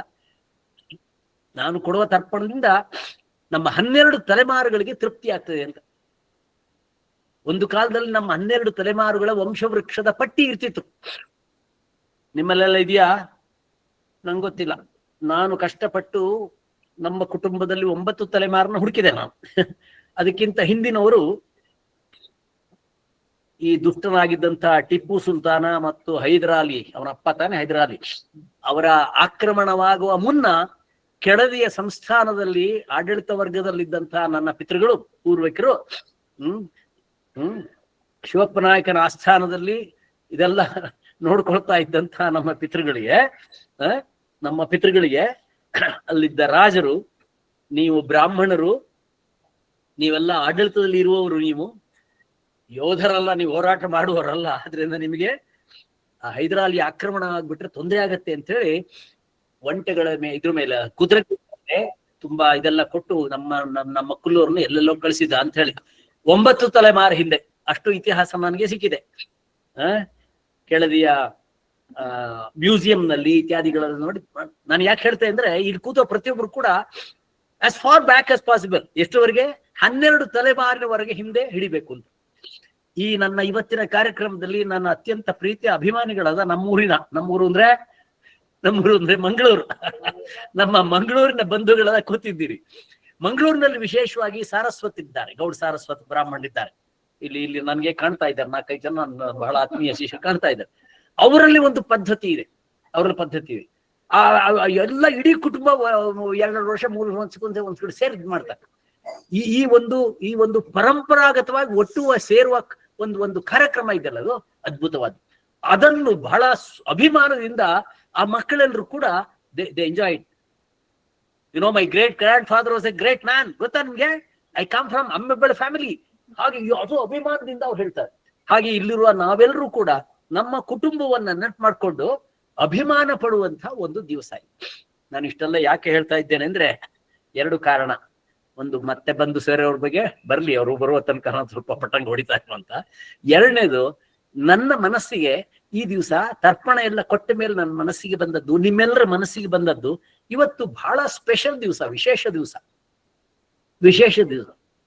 ನಮ್ಮ ಆತ್ಮೀಯರಾದಂತಹ ಒಂದು ಗೌಡ್ರ ಫ್ಯಾಮಿಲಿ, ಒಕ್ಕಲಿಗರ ಫ್ಯಾಮಿಲಿಯಲ್ಲಿ ಅವರು ಗುರುಗಳೇ ನಮ್ಗೆ ಅಷ್ಟೇನು ಗೊತ್ತಾಗಲ್ಲ, ನಾವು ಇಷ್ಟು ಮಾತ್ರ ಮಾಡ್ತೀವಿ ಅಂತ ಹೇಳಿ ಅವ್ರ ಪೂರ್ವಿಕರು ಎಲ್ಲರ ಹೆಸರು ಹೇಳಿ ಅವರೆಲ್ಲರಿಗೂ ಒಂದೊಂದು ಎಡೆ ಇಡುದು ಅಂತ. ಎಡೆ ಇಡುದು ಅಂದ್ರೆ ಅನ್ನದ ಇದು ಇಡ್ತಾರೆ ಕಣ, ಎಲ್ಲ ಇಟ್ಬಿಟ್ಟು ಇದೆಲ್ಲ ಮಾಡ್ತಾರೆ, ಊಟ ಬಡಿಸಿ ಮಾಡ್ತಾರೆ. ಇದು ನಮ್ಮ ಸನಾತನ ಹಿಂದೂ ಸಂಪ್ರದಾಯದಲ್ಲಿ ಜಾತಿ ಮತ ಭೇದವಿಲ್ಲದೆ ಎಲ್ಲರೂ ಕೂಡ ಇವತ್ತು ಪಿತೃಗಳ ಸ್ಮರಣೆ ಮಾಡುವಂತ ದಿವಸ. ಆದ್ರಿಂದ ನಮ್ಮಲ್ಲಿ ದೊಡ್ಡವರು ಯಾರೋ ಒಬ್ಬರು ತಿಥಿ ಮಾಡ್ತಾರೆ ಅಥವಾ ಮಾಡಿರ್ತಾರೆ, ನಾವು ಒಡ ತಿಂದು ಅಲ್ಲಿ ಅಡ್ಡಾಡ್ಕೊಂಡು ಬಂದ್ ಕೂತ್ಕೊಂಡ್ಬಿಡೋದು ಅಷ್ಟೇ ಅಲ್ಲ.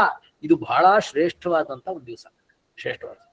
ಈಚೆಗೆ ಫ್ರಾನ್ಸ್ ಮತ್ತು US ನಲ್ಲಿ ನಾನು ಕಂಡ ಹಾಗೆ ಅವ್ರ ಸ್ಕೂಲ್ಗಳಲ್ಲಿ ಅವರ ಟ್ರೆಡಿಷನ್ ಅನ್ನ ನೆನಪು ಮಾಡ್ಕೊಂಡು ಇದ್ ಮಾಡ. ದಾರಿದ್ರ ಈ ಅಮೆರಿಕಾದವ್ರಿಗೆ ಟ್ರೆಡಿಷನ್ ನೆನಪು ಮಾಡ್ಕೊಳ್ಬೇಕು ಅಂತ ಹೇಳಿದ್ರೆ, ಅವರೆಲ್ಲ ಆಕ್ರಮಣಕಾರರಾಗಿ ಬಂದು ಅಮೆರಿಕಾದ ಮೂಲ ನಿವಾಸಿಗಳನ್ನ ಓಡಿಸಿ ಅವರೆಲ್ಲ ಕಾಡಿಗೆ ಹೋಗುವ ಹಾಗೆ ಮಾಡಿ, ನಿಮ್ಗೆಲ್ಲ ಗೊತ್ತಿದೆ, ಇಲ್ಲಿ ನಿಮ್ಗೆ ಗೊತ್ತಿದೆ, ಮಾಡಿ ಅಲ್ಲಿ ಇವ್ರು ಬಂದು ಆಕ್ರಮಣ ಮಾಡಿ ಕೂತಂತವ್ರು. ಅವರು ತಮ್ಮ ಟ್ರೆಡಿಷನ್ ಅಂದ್ರೆ ಎಂತ, ನಮ್ಮ ಹಿಂದಿನವರೆಲ್ಲ ಆಕ್ರಮಣಕಾರರು ಅಂತಾಯ್ತು. ನಾವು ಭಾರತದಲ್ಲಿರ್ತಕ್ಕಂಥವ್ರು ನಮ್ಗೆ ಅಂತ ಕೆಟ್ಟ ಟ್ರೆಡಿಷನ್ ಇಲ್ಲ, ನಮ್ಗಿರೋದು ಅತ್ಯಂತ ಅಭಿಮಾನವಾದ ಟ್ರೆಡಿಷನ್. ಎಷ್ಟೆಷ್ಟು ತ್ಯಾಗ ಮಾಡೋದು ನಮ್ಮ ಹಿಂದರು ಬದುಕಿದ್ರು, ಅದನ್ನ ಸ್ಮರಣೆ ಮಾಡ್ಕೊಳ್ಳೋದು ಅತ್ಯಂತ ಪುಣ್ಯಪ್ರದವಾದದ್ದು. ಅದನ್ನ ಸ್ಮರಣೆ ಮಾಡ್ಕೊಂಡ್ರೆ ಈ ದಿವಸ ನಮ್ಮ ಪಿತೃಗಳೆಲ್ಲರೂ ತುಂಬಾ ತುಂಬಾ ತುಂಬಾ ಸಂತೋಷ ಪಟ್ಟು ಅನುಗ್ರಹ ಮಾಡ್ತಾರೆ. ನಾನು ಆಗ್ಲೇ ಹೇಳ್ದಾಗೆ, ಉಪನಯನವಾಗ್ಲಿ, ಮನೆ ಒಕ್ಕಲು ಅಥವಾ ಗೃಹ ಪ್ರವೇಶವಾಗ್ಲಿ, ಮದುವೆ ಆಗ್ಲಿ, ನಾಂದಿ ಮಾಡಿದಾಗ ನಾವು ಬಹಳ ಭಕ್ತಿಯಿಂದ ಮಾಡಬೇಕಾದ ಪ್ರಾರ್ಥನೆ ನಮ್ಮ ಪಿತೃಗಳನ್ನೆಲ್ಲರೂ ಕರೆದು ಆಶೀರ್ವಾದ ಪಡ್ಕೊಂಡು ಮಾಡ್ಬೇಕು. ಇವತ್ತು ನಮ್ಮ ಭಟ್ರುಗಳನ್ನೆಲ್ಲ ಚೆನ್ನಾಗಿ ಮಾಡಿಸಿದ್ರೆ ತುಂಬಾ ಚೆನ್ನಾಗಿರುತ್ತೆ. ಇವತ್ತು ಕಾರ್ಯಕ್ರಮಗಳಾದ್ರೆ ಸರಿ, ಆಗ್ಲೇ ಆಗದಿರಲಿ, ಮಹಾಲಯ ಅಮಾವಾಸ್ಯೆ ದಿವಸ ಅಪೂರ್ವ ಇದರಲ್ಲಿ ಪಿತೃಪಕ್ಷದಲ್ಲಿ ತುಂಬಾ ಕೃತಜ್ಞತೆ ಸ್ಮರಣೆ ಮಾಡ್ಬೇಕು. ಇಲ್ಲಿ ಕೂತವ್ರು ಎಲ್ಲರೂ ಯೋಚನೆ ಮಾಡಿ, ಅನೇಕ ಸಂದರ್ಭಗಳಲ್ಲಿ ನಿಮ್ಗೆ ದೊಡ್ಡ ಅಪಾಯಗಳು ಬಂದ್ರು ಕೂಡ ಹೇಗೋ ಅಪಾಯದಿಂದ ಮುಕ್ತರಾಗಿ ಬಂದಿದ್ದೀರಿ. ಅನೇಕ ಸಂದರ್ಭ ನೆನಪು ಮಾಡ್ಕೊಳ್ಳಿ. ಒಂಚೂರು ರೋಡ್ ಕ್ರಾಸ್ ಮಾಡುವಾಗ ಹೆಚ್ಚು ಕಡಿಮೆ ಆಗಿ ಅಯ್ಯಪ್ಪ ಅವನೇನಾದ್ರೂ ಒಂಚೂರು ಆಚೆ ನೋಡಿದ್ರೆ ನಾನು ಇವತ್ತಿಲ್ಲಿ ಇರ್ತಿರ್ಲಿಲ್ಲ ಅನ್ನುವ ಪರಿಸ್ಥಿತಿ ಅನೇಕರಿಗಿದೆ. ಅದೊಂದು ದೊಡ್ಡ ರೋಗ ಬಂದು ನಾನು ಅವತ್ತು ಸಾಯ್ಬೇಕಾಗಿತ್ತು, ಏನೋ ಬದುಕ್ಬಿಟ್ಟೆ ಹೇಳ್ತಾರಲ್ಲ. ಇದೇ ಮನುಷ್ಯ ನಿಮ್ಮ ಎದುರಿಗೆ ಕೂತಾನೆ 3 ಸಾರಿ ಸಾಯ್ಬೇಕಾಗಿತ್ತು, ಹೇಗೆ ಬರ್ತಾರೆ ನೀವು? 3 ಸಾರಿ ಸಾಯ್ಬೇಕಾಗಿತ್ತು. ನಾನು ಹೇಳಿದ್ದೇನೆ, ಅನೇಕ ಸರಿ ಹೇಳಿದ್ದೇನೆ. ಇದು ಎಲ್ಲಿಂದ ಬಂತು ಈ ಪುಣ್ಯ? ಪಾಂಡಿಚೇರಿಯಲ್ಲಿ ಸೂರ್ಯೋದಯ ನೋಡ್ಲಿಕ್ಕೆ ಅಲ್ಲಿ ಮನೆಯ ಮಾಳಿಗೆಯಲ್ಲಿ ನಿಂತಿದ್ದೇನೆ ನಾನು. ಅಲ್ಲೊಂದು ಕಾರ್ಯಕ್ರಮಕ್ಕೆ ಹೋದಾಗ ನಾನು ಮನೆಯ ಮಾಳಿಗೆ, ಅಲ್ಲಿ ದೊಡ್ಡ ಬಟ್ಟೆ ಒಣ ಹಾಕ್ಲಿಕ್ಕೆ ಅಂತ ಹಗ್ಗ ಹಾಕಿದ್ದಾರೆ. ಆ ಹಗ್ಗವನ್ನ ಹಿಡ್ಕೊಂಡು ನಾನು ನಿಂತಿದ್ದೇನೆ. ಎಷ್ಟೊತ್ತು ನಿಂತ್ಕೊಳ್ಳೋದು? ಸೂರ್ಯ ಬೇಗ ಬರ್ತಾನ? ಇಲ್ಲ, ಅವನ ಟೈಮಿಗೆ ಅವನು ಬರ್ತಾ ಇದ್ದ. ಸೂರ್ಯೋದಯ ಆಗುವ ನೋಡುವಾಗ ಸಂತೋಷ ಪಡ್ಬೇಕಂತ ನಿಂತ ನನಗೆ 30 ವರ್ಷದ ಹಳೆ ಕಥೆ ಇದು, 35 ವರ್ಷ ಹಳೆ ಕಥೆ ಇದು. ನನಗೆ ಅಲ್ಲಿ ನಿಂತವನಿಗೆ ಸಂತೋಷ ಆಗ್ತಾ ಇದೆ, ಮೆಲ್ಲಗೆ ಸೂರ್ಯನ ಇದು ಬರ್ತಾ ಇದೆ ಅಂತ. ಅಷ್ಟೊತ್ತಿಗೆ ಆ ಮನೆಯ ಒಡತಿ ತಮಿಳ್ ಹೆಂಗಸೋಳು ಹುಡ್ಚ ಓಡ್ ಬಂದು, ಏನು ಅಂದ್ರೆ ಅದು ಬಿಡು ಓಡ್ ಬಿಡಿಸ್ ಆ ಹಗ್ಗ ಬಿಡಿಸ್ಬಿಟ್ಲು ನನ್ನ ಹತ್ರ. ಏನು ಅಂತ ನೋಡಿದ್ರೆ ಚುಮ್ಮು ಬೆಳಕಾಗ್ತಾ ಇದೆ. ಆಗ ಗೊತ್ತಾಯ್ತು ಅದು ಎಲೆಕ್ಟ್ರಿಕ್ ವೈರ್. ಅದು ಕರೆಂಟ್ ಇರ್ಲಿಲ್ಲ, ಬದುಕಿದೆ ನಾನು. ಅವಳು ಬಿಡಿಸ್ಬಿಡ್ತು. ಓಡಿ ಬಂದಾಗ ನನ್ಗೆ ಅಲ್ಲಿ ಏನೋ ಕರೆಂಟ್ ಇರಲ್ಲ ಅವತ್ತು, ಏನೋ ಬಂದ. ನಾನು ಅದನ್ನ ನೋಡ್ದವನೇ ಹಗ್ಗ ಹಿಡ್ಕೊಂಡು ಸುಸ್ತಾಗಿ ನಿಂತ್ಕೊಳ್ಳೋದನ್ನ. ನಾನು ಯಾಕೆ ಹೇಳ್ತೀನಿ ಅಂದ್ರೆ, ನನ್ಗೊಂದು ಸಣ್ಣ ಈ ಉದಾಹರಣೆ ಯಾಕೆ ಹೇಳಿದೆ ಅಂದ್ರೆ, ಈ ತರದ ಇದಕ್ಕಿಂತ ತೀವ್ರವಾದ ಸಂದರ್ಭಗಳು ನಿಮ್ಮ ಜನ್ಮದಲ್ಲಿ ಬಂದಿವೆ. ಅವತ್ತು ಏನಾದ್ರೂ ದೈವ ಕೃಪೆ ಇಲ್ದಿದ್ರೆ, ಪಿತೃಗಳ ಕೃಪೆ ಇಲ್ದಿದ್ರೆ ನೀವು ಇರ್ತಿರಲಿಲ್ಲ ಇವತ್ತಿನ ದಿವಸ. ಅವತ್ತ ಕೈಕಾಲು ಮುರ್ಕೊಂಡು ಬೆಡ್ ರಿಡನ್ ಇವತ್ತಿನವರೆಗೆ ಬ್ಯಾ ಅಂತ ಇರ್ಬೇಕಾಗಿತ್ತು. ಇದೆಲ್ಲ ನಾವು ಯೋಚನೆ ಮಾಡಿ ನಮ್ಮ ಸುತ್ತ ನೋಡ್ತೇವಲ್ಲ, ಕೆಲವ್ರನ್ನ ಪ್ಯಾರಲಿಸಿಸ್ ಆಗಿ ಇನ್ನೇನೋ ಆಗಿ ಒದ್ದಾಡ್ಕೊಂಡಿದಾರಲ್ಲ. ಹಾಗೆ ನಾವು ಚೆನ್ನಾಗಿದ್ದೇವಲ್ಲ, ಯಾಕೆ? ನಮಗೆ ಪಿತೃಗಳ ಸಂಪೂರ್ಣ ಅನುಗ್ರಹ ಇದೆ. ಆ ಪಿತೃಗಳ ಮೂಲಕ ನಾವು ಭಗವಂತನನ್ನ ನಾವು ನೋಡ್ತೇವೆ ಎನ್ನುವುದು ಶಾಸ್ತ್ರ. ಭಗವಂತನ ನಮಗೆ ಗಣಪತಿ ಮತ್ತು ದುರ್ಗೆ ಅವಳ ಅನುಗ್ರಹ ಯಾವಾಗ ಬರ್ತದೆ? ಪಿತೃಗಳ ಮೂಲಕ, ನಮ್ಮ ಅಮ್ಮನ ಮೂಲಕ, ನಮ್ಮ ಅಪ್ಪನ ಮೂಲಕ. ಅದರಿಂದ ಇಲ್ಲಿ ಕೂತವರೆಲ್ಲರೂ ಕೂಡ ನಿಮ್ಮ ಪಿತೃಗಳ ಸ್ಮರಣೆಯನ್ನು ಇವತ್ತು ಚೆನ್ನಾಗಿ ಮಾಡಬೇಕು ಅನ್ನುವಂತ ಒಂದು ಆಗ್ರಹದ 4 ಮಾತುಗಳನ್ನ ಹೇಳಿದ್ದೇನೆ. ಯಾಕೆಂದ್ರೆ ಇವತ್ತು ಮಹಾಲಯ ಅಮಾವಾಸ್ಯೆಯ ಸಂದೇಶವೇ ನಿಜವಾಗಿ ಇದು. ಇದಾದ ಮೇಲೆ ನಾವು ತರ್ಪಣ ಕೊಡುವಾಗ ಕೃತಜ್ಞತೆಯಿಂದ ಸ್ಮರಿಸಬೇಕಾದದ್ದು ಇನ್ನೂ ಇಬ್ಬರಿದ್ದಾರೆ. ಒಂದು, ಎಲ್ಲ ಗುರುಗಳು. ನಮ್ಮ ಕುಟುಂಬದಲ್ಲೇ ಸಂಬಂಧ ದೂರ, ಆದ್ರೆ ನನಗೆ ಗುರುವಾಗಿ ಬಂದು ನನಗೆ ತುಂಬಾ ಉಪಕಾರ ಮಾಡಿದ್ದಾರೆ. ನನ್ನ ಉದ್ಯೋಗದಲ್ಲಿ ನನ್ನ ಸಿಬ್ಬಂದಿಯಾಗಿ, ನನ್ನ ಉದ್ಯೋಗದಲ್ಲಿ ನನ್ನ ಆಫೀಸರ್ ಆಗಿ ನನಗೆ ಉಪಕಾರ ಮಾಡೋದು, ನನಗೆ ಪಾಠ ಕಲಿಸಿದ ಟೀಚರ್ಗಳು, ಮಾಸ್ಟರ್ಗಳು ಅಂತವ್ರು ಯಾರ್ಯಾರಿದ್ದಾರೆ ಅವ್ರನ್ನೆಲ್ಲ ಸ್ಮರಣೆ ಮಾಡ್ಕೊಳ್ಳಿ. ಎಷ್ಟು ಉಪಕಾರ ಮಾಡಿದ್ದಾರೋ. ಇಲ್ಲೇ ಇದ್ದಾರೆ, ಸುಬ್ಬಲಕ್ಷ್ಮಿ ಅವರು ಇದ್ದಾರೆ. ಎಷ್ಟು ಜನಗಳಿಗೆ ಗುರುವಾಗಿ ಎಷ್ಟು ಉಪಕಾರ ಮಾಡಿದ್ದಾರೆ ಗೊತ್ತಾಯ್ತೆ. ಅವರೆಲ್ಲರೂ ಕೂಡ ಇವರನ್ನ ಸ್ಮರಣೆ ಮಾಡ್ಬೇಕು. ಆದ್ರಿಂದ ಇವತ್ತು ತೀರಿ ಹೋಗಿರುವ ನಮ್ಮೆಲ್ಲ ಗುರುಗಳ ಸ್ಮರಣೆ ಮಾಡ್ಬೇಕು.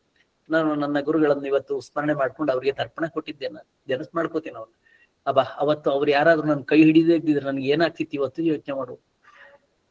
ನಾವೆಲ್ಲರೂ ನಮ್ಮ ಇಂಟ್ರಸ್ಪೆಕ್ಷನ್, ನಮ್ಮ ಒಳಗೆ ಅಂತರಂಗಕ್ಕೆ ಹೋಗ್ಬಿಟ್ಟು ಇವತ್ತು ಇಫ್ ಐ ಆಮ್ ಸಮಥಿಂಗ್ ನಾನೇನಾದ್ರು ಸ್ವಲ್ಪ ಏನಾದ್ರೂ ಆಗಿದ್ದಿದ್ರೆ ಅದಕ್ಕೆ ನಮ್ಮ ಗುರುಗಳ ಅನುಗ್ರಹ ಕಾರಣ ಆಯ್ತು. ಇನ್ನೊಂದು, ಆಪ್ತ ಮಿತ್ರರು, ಅನೇಕ ಆಪ್ತ ಮಿತ್ರರು ನಂಗೆ ಆಗಿ ಹೋಗಿದ್ದಾರೆ, ಜೊತೆಗಿದ್ದಾರೆ. ಅವ್ರು ಏನೋ ಧರ್ಮಕ್ರಮ ಸಂಯೋಗದಿಂದ ನನ್ನ ಜೊತೆಗೆ ಬಂದಿದ್ರು. ಇವತ್ತು ದುಷ್ಕರ್ಮ ಇದರಿಂದ ಒಂದು ದೌರ್ಭಾಗ್ಯದಿಂದ ಅವರು ನಮ್ಮ ಜೊತೆಗೆಲ್ಲ ತೀರಿ ಹೋಗಿದ್ದಾರೆ. ಸೊ ಗುರುಗಳನ್ನು, ಆಪ್ತರನ್ನು, ಆತ್ಮೀಯರನ್ನು, ಸಖರನ್ನು ಎಲ್ಲರನ್ನೂ ಸ್ಮರಣೆ ಮಾಡಿಕೊಂಡು ಅವರೆಲ್ಲರಿಗೂ ತರ್ಪಣ ಕೊಟ್ಟು ಅವರೆಲ್ಲರನ್ನು ಸ್ಮರಣೆ ಮಾಡ್ತಕ್ಕಂಥ ವಿಶೇಷವಾದ ದಿವಸ ಇದು. ಪಿತೃಗಳ ಪೂಜೆ, ತರ್ಪಣ ವಿಧಿ, ಪಿತೃಗಳನ್ನು ಪೂಜೆ ಮಾಡ್ತಕ್ಕಂಥ ದಿವಸ. ಅದಕ್ಕೆ ಕಡೆಯಲ್ಲಿ ಒಂದು ಒಳ್ಳೆ ಅದ್ಭುತವಾದ ಶ್ಲೋಕವನ್ನು ಹೇಳ್ತಾರೆ. ಆ ಬ್ರಹ್ಮಸ್ತಂಭ ಪರ್ಯಂತಂ. ನಿಮ್ಮಲ್ಲಿಲ್ಲ ಇದು.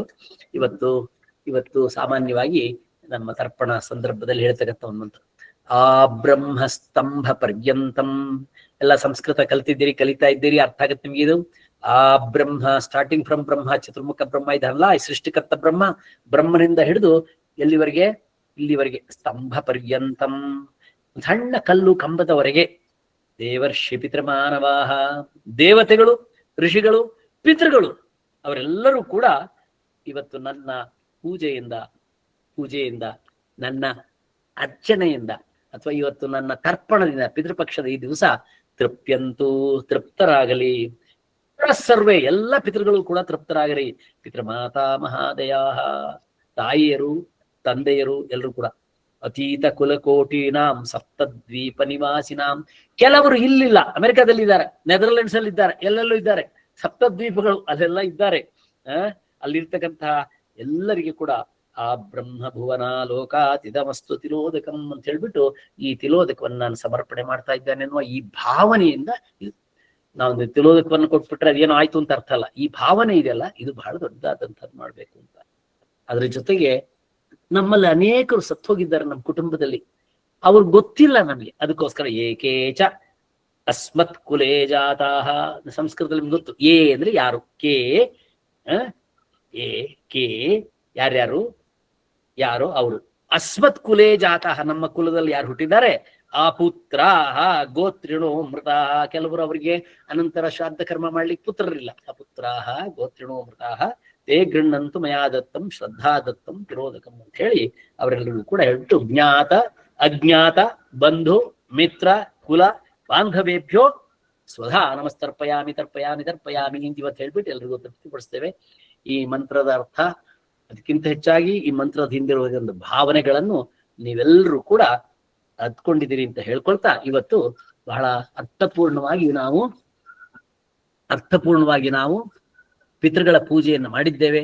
ಅವರೆಲ್ಲರ ಅನುಗ್ರಹ ನಮಗೆ ಉಂಟಾಗಲಿ ಅಂತ ಹೇಳ್ತಾ ಇವತ್ತು ನವರಾತ್ರಿಗೆ ಬೇಕಾದ ಸಿದ್ಧತೆಯನ್ನು ಮಾಡ್ಲಿಕ್ಕೆ ಶುರು ಮಾಡುವ. ಇನ್ನು ನಾಳೆಯಿಂದ ಯಾರ್ಯಾರಿಗೆ ಸಾಧ್ಯ ಅವ್ರಿಗೆಲ್ಲ, ಅದು ಎಲ್ರಿಗೂ ಸಾಧ್ಯ ಆಗುತ್ತೆ, ಪ್ರಯತ್ನ ಮಾಡಿ ಒಂದು ಸರಳವಾದ ಷೋಡಶೋಪಚಾರ ದೇವಿ ಪೂಜೆಯನ್ನ ಎಲ್ಲರೂ ಕೂಡ ಮಾಡ್ಬೇಕು. ರಾತ್ರಿ ಅಂತ, ಇದು ರಾತ್ರಿ ಪೂಜೆ ಮಾಡೋದು ಬಹಳ ಪ್ರಶಸ್ತ. ರಾತ್ರಿ ಉದ್ಯೋಗ ಎಲ್ಲ ನಿಮ್ ಕೆಲಸ ಎಲ್ಲ ಮುಗಿಸಿ ಮನೆಗೆ ಬಂದ ನಂತರ ರಾತ್ರಿ ಪ್ರದೋಷದಲ್ಲಿ, ಅಂದ್ರೆ ಸೂರ್ಯ ಮುಳುಗುವ ಸಮಯದಲ್ಲಿ ಕೈಕಾಲು ತೊಳೆದ್ಬಿಟ್ಟು ಸ್ನಾನ ಮಾಡುವ ಅಭ್ಯಾಸ ಇದ್ರೆ ಸ್ನಾನ ಮಾಡಿ. ನಮ್ಮಲ್ಲಿ ಮಂಗಳೂರು ಕಡೆ ಸ್ನಾನ ಸಂಜೆ ಮಾಡ್ತೇವೆ ನಾವು. ಇನ್ನು ಉಳಿದ ಕಡೆಗಳಲ್ಲಿ ಪುಣ್ಯ ದಿವಸ ಸ್ನಾನ ಮಾಡ್ತಾರೆ. ಸ್ನಾನ ಮಾಡುವ ಅಭ್ಯಾಸ ಇದ್ರೆ ದೇಹ ಶುದ್ಧಿ ಮಾಡಿಕೊಂಡು ಆಮೇಲೆ ಇಲ್ಲಿ ನಾನು ಕೊಟ್ಟಿರ್ತಕ್ಕಂಥ ಈ ಕಡೆಯ ಭಾಗದಲ್ಲಿ ಕೊಟ್ಟಿರ್ತಕ್ಕಂಥ ದೇವ ಪೂಜಾ ವಿಧಿಯನ್ನು ಒಮ್ಮೆ ನೋಡಿಬಿಟ್ರೆ ಇವತ್ತಿನ ಕೆಲಸದಲ್ಲಿ ಮುಖ್ಯವಾದ ಭಾಗ ಆಯ್ತು. ನಿಮ್ಮ ಪುಸ್ತಕದಲ್ಲಿ ದೇವಿ ಪೂಜಾ ವಿಧಾನ ಅಂತ ಇದೆ. ಇದ್ರಲ್ಲಿ ಏನಾದ್ರೂ ಸಂಶಯ ಇದ್ರೆ ಕೇಳ್ಬೇಕು. ನಾಳೆ ನೀವೆಲ್ಲ ಪೂಜೆ ಮಾಡೋರಾದ್ರಿಂದ ಇದನ್ನ ನೀವು ಕೇಳ್ಬೇಕು. ಏನಂದ್ರೆ,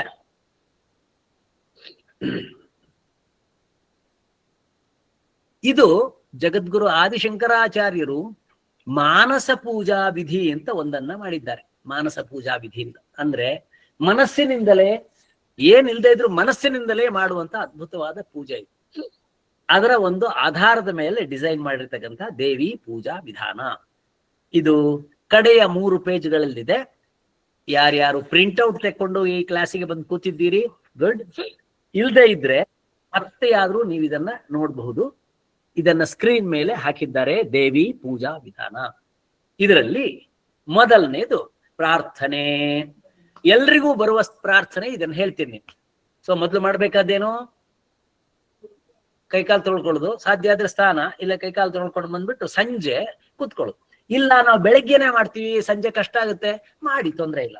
ರಾತ್ರಿ ಮಾಡೋದು ವಿಶೇಷ, ಇದು ಬೆಳಗ್ಗೆ ಮಾಡಿದ್ರು ಆಗ್ಬೋದು. ಮೊದಲು ಪ್ರಾರ್ಥನೆ. ಎಲ್ರಿಗೂ ಬರುವ ಪ್ರಾರ್ಥನೆ ಯಾವುದು? ಗುರು ಬ್ರಹ್ಮ ಗುರು ವಿಷ್ಣು ಗುರುರ್ದೇವೋ ಮಹೇಶ್ವರ ಗುರು ಸಾಕ್ಷಾತ್ ಪರಬ್ರಹ್ಮ ತಸ್ಮೈ ಶ್ರೀ ಗುರವೇ ನಮಃ. ಇದಾದ ಮೇಲೆ ಅನೇಕರಿಗೆ ಆಚಮನ ಮಾಡುವಂತ ಅಭ್ಯಾಸ ಉಂಟು. ಆಚಮನ ಅಂದ್ರೆ ನಾನು ಒಂದೊಂದೇ ದೇವರ ಹೆಸರು ಹೇಳ್ತಾ, ತೀರ್ಥದ ರೀತಿಯಲ್ಲಿ ದೇವರ ಹೆಸರು ಹೇಳ್ತಾ ನಾನು ನೀರು ಕುಡಿತಾ, ಸ್ವಲ್ಪ ಒಂದೊಂದು ಚಮಚ ನೀರು ಕುಡಿತಾ ನನ್ನ ದೇಹದ ಒಳಭಾಗಕ್ಕೆ ಬೇರೆ ಬೇರೆ ದೇವತೆಗಳನ್ನ ಆವಾಹನೆ ಮಾಡುವುದು. ಹೇಗದು? ಕೇಶವಾಯ ನಮಃ, ನಾರಾಯಣಾಯ ನಮಃ, ಗೋವಿಂದಾಯ ನಮಃ ಇತ್ಯಾದಿ ಇತ್ಯಾದಿ ಹೇಗೆ ಹರಯೇ ನಮಃ, ಶ್ರೀಕೃಷ್ಣಾಯ ನಮಃ. ಇದು ಬಾರದೇ ಇದ್ದವ್ರು ಪೂರ್ತಿ ಇಷ್ಟೇ ಹೇಳಿದ್ರು ಸಾಕು. ಈ 5 ಮಂತ್ರಗಳನ್ನು ಹೇಳಿ ಆ ದೇವತೆಗಳನ್ನ ನಮ್ಮ ಒಳಗೆ ಆವಾಹನೆ ಮಾಡಿ, ನೀರಿನ ರೂಪದಲ್ಲಿ ಆ ದೇವತೆಗಳೆಲ್ಲ ನನ್ನ ಒಳಗೆ ಹೋದ್ಮೇಲೆ ದೇವರು ಬಂದು ಒಳಗೆ ಕೂತಿದ್ದಾನೆ ಅಂದ್ರೆ ಮತ್ತಿನ್ನೆಂಥದ್ದು, ನಾವು ಮತ್ತೇನ್ ಚಿಂತೆ ಮಾಡ್ಲಿಕ್ಕಿಲ್ಲ, ಕೂತ್ಕೊಳ್ಳೋದು. ಅದಾದ ಮೇಲೆ ಬಹಳ ಮುಖ್ಯವಾದದ್ದು, ನನ್ನ ದೇಹ ರೆಡಿ ಆಯ್ತು. ಏನ್ ರೆಡಿ ಆಯ್ತು? ದೇಹ ಸ್ನಾನ ಮಾಡಿದಿ, ಕೈಕಾಲು ತೊಳ್ಕೊಂಡೆ, ಅದು ಶುದ್ಧಿ ಆಯ್ತು. ಆಮೇಲೆ ಗುರು ಪ್ರಾರ್ಥನೆ ಆಯ್ತು. ಅದಾದ ಮೇಲೆ ಆಚಮನ ಮಾಡಿದಾಗ ದೇಹದ ಒಳಭಾಗ ಶುದ್ಧಿ ಆಯ್ತು. ಈಗ ದೇಹ ಆದ್ಮೇಲೆ ಮನಸ್ಸನ್ನ ಸಿದ್ಧ ಮಾಡ್ಲಿಕ್ಕೆ ಪ್ರಾಣಾಯಾಮ. ಮನಸ್ಸಿನ ಸಿದ್ಧತೆಗೋಸ್ಕರವಾಗಿ ಇದನ್ನ ನಾಳೆಯಿಂದ ದಿವಸ ನಿಮ್ಗೇನ್ ಮಾಡ್ಸಕ್ ಆಗಲ್ಲ, ಅದಕ್ಕೋಸ್ಕರ ಇವತ್ತು ಜಾಸ್ತಿ ಟೈಮ್ ಕೊಟ್ಟು ನಿಮ್ಮೆಲ್ಲ ಕರೆದಿದ್ದೇವೆ. ಮನಸ್ಸಿನ ಸಿದ್ಧತೆಯನ್ನು ನಿಮಗೆ ಮಾಡ್ಲಿಕ್ಕೆ ಬೇಕಾಗಿ ಪ್ರಾಣಾಯಾಮದ ಪೂರ್ವ ಸಿದ್ಧತಾ ಕ್ರಮ ಅಂತ ಒಂದಿದೆ. ಪ್ರಾಣಾಯಾಮದ ಪೂರ್ವ ಸಿದ್ಧತಾ ಕ್ರಮ ಅಂತ ಒಂದಿದೆ. ಇದನ್ನು ಈಗ ನಾನು ಮತ್ತು ಅನೂಪ ಇಬ್ರು ಸೇರಿ ಮಾಡ್ತೀವಿ ನೋಡಿ. ಹೇಗೆ ಅಂದ್ರೆ, ಮೊದಲನೇದು ಯೌಗಿಕವಾಗಿ ನಿಶ್ವಸನ ಕ್ರಿಯೆಗಳು ಅಂತಿದೆ. ಆ ನಿಶ್ವಸನ ಕ್ರಿಯೆಗಳಿಂದ ನನ್ನ ಶರೀರ ಶುದ್ಧಿ ಆಗತ್ತೆ ಮತ್ತು ಇದು ಅತ್ಯಂತ ಉಪಕಾರಿಕ ಉಪಕಾರಿಕ. ಅದರಲ್ಲಿ ಮೊದಲನೇದಕ್ಕೆ ನಿಮ್ಗೆಲ್ಲ ಗೊತ್ತಿರತಕ್ಕಂತ ಭಸ್ತ್ರಿಕಾ ಅಂತ ಹೇಳಿದ್ರೆ ಹೇಗೆ ಮಾಡುವುದು, ಈಗೆಲ್ಲ ನೀವು ಅಭ್ಯಾಸದಲ್ಲಿ ಕೂತಿದ್ದೀರಿ, ಯಾರು ಚಿಂತೆ ಮಾಡ್ಲಿಕ್ಕಿಲ್ಲ, ಮಾಡಿ. ನಾನು ಮತ್ತು ಅನೂಪ್ ಇಬ್ರು ಮಾಡ್ತೀವಿ. ನಾವು ಮೊದಲನೇದು ಯಾರು ಚಿಂತೆ ಮಾಡಿದ ಹಾಗೆ ಸುಮ್ಮನೆ ಎರಡು ಕೈ ಮೇಲೆತ್ತಿ ಮೇಲೆತ್ತಿ ಮುಷ್ಟಿ ಕಟ್ಟಿ ಅಲ್ಲಿಂದ ಜೋರಾಗಿ ಒಂದ್ಸರಿ ಅನ್ನುವಾಗ ಉಸಿರು ಹೊರಟೋಯ್ತು. ನಾನು ಬಲ ಪ್ರಯೋಗದಿಂದ ಉಸಿರನ್ನ ಹೊರಗೆ ಹಾಕಿರುವಾಗ ನನ್ನ ಒಳಗಿರುವ ಕಶ್ಮಲ ಗಾಳಿ ತುಂಬಾ ಹೊರಗೋಯ್ತು. ಇದು ಒಂದಾಯ್ತು. ಎರಡನೇದು ಮತ್ತೆ ಮೇಲೆತ್ತಿ 3, 4, 5. ಅದಾದ ಮೇಲೆ ಎಡಗಡೆಯ ಮೂಗು ಮುಚ್ಚಿ, ಈಗ ಬಲಭಾಗದ ಕೈಯನ್ನ ಮೇಲೆತ್ತಿ, ಬಲಗೈ ಮೇಲೆತ್ತಿ ಉಸಿರು ತಕೊಳ್ಳಿ. ಈಗ ಉಸಿರು ತಕೊಳ್ಳಿ ಚಿತ್ತೆ ಬೇಡ, ಸಾರಿ. ಈಗ ಮುಷ್ಟಿ ಕಟ್ಟಿ, ಬಲಗಡೆ ಕೈ ಮುಷ್ಟಿ ಕಟ್ಟಿ, ಬಲಗಡೆ ಮುಷ್ಟಿ ಕಟ್ಟಿ. ಈಗ ಜೋರಾಗಿ 1, 2, 3, 4, 5. ನನ್ನ ಉಸಿರಾಟದ ಬಲಭಾಗ ಶುದ್ಧವಾಯಿತು. ಈಗ ಎಡಬದಿ ಬಲ ಹೊಳ್ಳೆಯನ್ನು ಮುಚ್ಚಿ ಎಡಗೈ ಮೇಲೆತ್ತಿ 1, 2, 3, 4, 5 ಬಿಡಿ. ಈಗ ಎರಡೂ ಕಡೆಯ ಮೂಗಿನ ಉಸಿರಾಟದ ನಾಳಗಳು ಶುದ್ಧವಾದವು ಮತ್ತು ಅಂತ ಭಸ್ತ್ರಿಕಾ ಮಾಡಿದಾಗ ಒಳಗಿಂದ ಬೈ ಫೋರ್ಸ್ ನಾನೇನ್ ಮಾಡಿದ್ದೇನೆ, ಹೊರ ಹಾಕಿದ್ದೇನೆ. ಇದಕ್ಕೆ ಭಸ್ತ್ರಿಕಾ ಅಂತ ಹೇಳ್ತಾರೆ. ಇದು ಅತ್ಯಂತ ಅದ್ಭುತವಾದ ಯೌಗಿಕವಾದ ನಿಶ್ವಸನ ಕ್ರಿಯೆ. ನಮ್ಮ ಉಸಿರು ಎಂಬುದು ಪ್ರಾಣದೇವತೆ. ಆ ಪ್ರಾಣದೇವತೆಯನ್ನು ನಾವು ಚೆನ್ನಾಗಿ ಮಾಡಿದ್ರೆ ನನ್ನ ದೇಹವನ್ನು ಚೆನ್ನಾಗಿ ಇಟ್ಕೊಳ್ಳೋದು ಮಾತ್ರ ಅಲ್ಲ, ಮನಸ್ಸಿಗೆ ನನ್ನ ದೇಹವನ್ನ ಕನೆಕ್ಟ್ ಮಾಡಿ ದೇವರು ಸರಿ ಮಾಡ್ತಾನೆ. ಆದ್ರಿಂದ ನಿಶ್ವಸನ ಕ್ರಿಯೆ ಬಹಳ ಬಹಳ ಬಹಳ ಮುಖ್ಯವಾದದ್ದು. ನಿಶ್ವಸನ ಕ್ರಿಯೆ ಇದನ್ನ 5 ಸಾರಿ ಮಾಡ್ಬೇಕು ಅಂತ ಇಲ್ಲಿ ಹಾಕಿದ್ದೇವೆ. 5 × 3 ಸಾರಿ ಅಥವಾ 5 × 5 ಸಾರಿ ಮಾಡಿದ್ರೆ ಪೂಜೆಗೆ ನಿಮ್ಮ ಮನಸ್ಸನ್ನು ತಯಾರು ಮಾಡ್ತಾ ಇದ್ದೀರಿ. ಮನಸ್ಸು ತಯಾರಾಗ್ಬೇಕು ಪೂಜೆಗೆ. ನಾವು ಪೂಜೆ ಮಾಡ್ತಿರ್ತೀವಿ, ಮನಸ್ಸು ಎಲ್ಲೆಲ್ಲೋ ಹೋಗ್ತಿರ್ತೀವಿ. ನಾವು ಪೂಜೆಯಲ್ಲಿ ಮನಸ್ಸು ಸರಿಯಾಗ್ಬೇಕಾದ್ರೆ ಇದು ಮೊದಲು ಮಾಡ್ಬೇಕು. ಇದಾದ ಮೇಲೆ ಕಪಾಲಭಾತಿ ಅಂತ ನೇರವಾಗಿ ಕೂತ್ಕೊಂಡು ಈಗ ಸ್ವಲ್ಪ ಗಲಾಟೆ ಮಾಡಿದ್ವಿ ನಾವು ಅಂತೆಲ್ಲ ಗಲಾಟೆ ಮಾಡಿದ್ವಿ. ಈಗೇನು ಗಲಾಟೆ ಮಾಡ್ಲಿಕ್ಕಿಲ್ಲ, ಸುತ್ತಲೂ ಯಾರಿಗೂ ಕೇಳಲಿಕ್ಕಿಲ್ಲ. ನನ್ನ ಹೊಕ್ಕಳಿನ ಭಾಗವನ್ನು ಒಳಗೆ ಎಳ್ಕೊಳ್ಳೋದು ಬಿಡುದು. ಈ ತರಹ ಒಂದು 10 ಸಾರಿ ಮಾಡ್ಬೇಕು. ನಿಧಾನಕ್ಕೆ ಮಾಡುವಾಗ ಎದೆಯ ಭಾಗ ಮೂವ್ ಆಗ್ಬಾರ್ದು, ಇದು ಹೊಕ್ಕಳಿನ ಭಾಗ ಒಳಗೆ ಹಾಕ್ ಅಂತ ಮಾಡಿದಾಗ ನನ್ನ ಉಸಿರಾಟದ ಈ ನಾಳಗಳಲ್ಲಿ ಇರ್ತಕ್ಕಂತಹ ಕಶ್ಮಲಗಳು ಹೊಲಹೋಯ್ತು. ಈಗ ಹೊಕ್ಕಳಿನ ಭಾಗ, ಅಲ್ಲಿಂದ ನನ್ನ ಶುದ್ಧತೆಯನ್ನು ನಾನು ಅನುಭವಿಸ್ತಾ ಇದ್ದೇನೆ. ಇದಕ್ಕೆ ಕಪಾಲಭಾತಿ ಅಂತ ಹೇಳ್ತಾರೆ. ಅದನ್ನು ನಿಧಾನವಾಗಿ ಮಾಡ್ಬೇಕು. 10 ಸಾರಿ ಮಾಡಿ.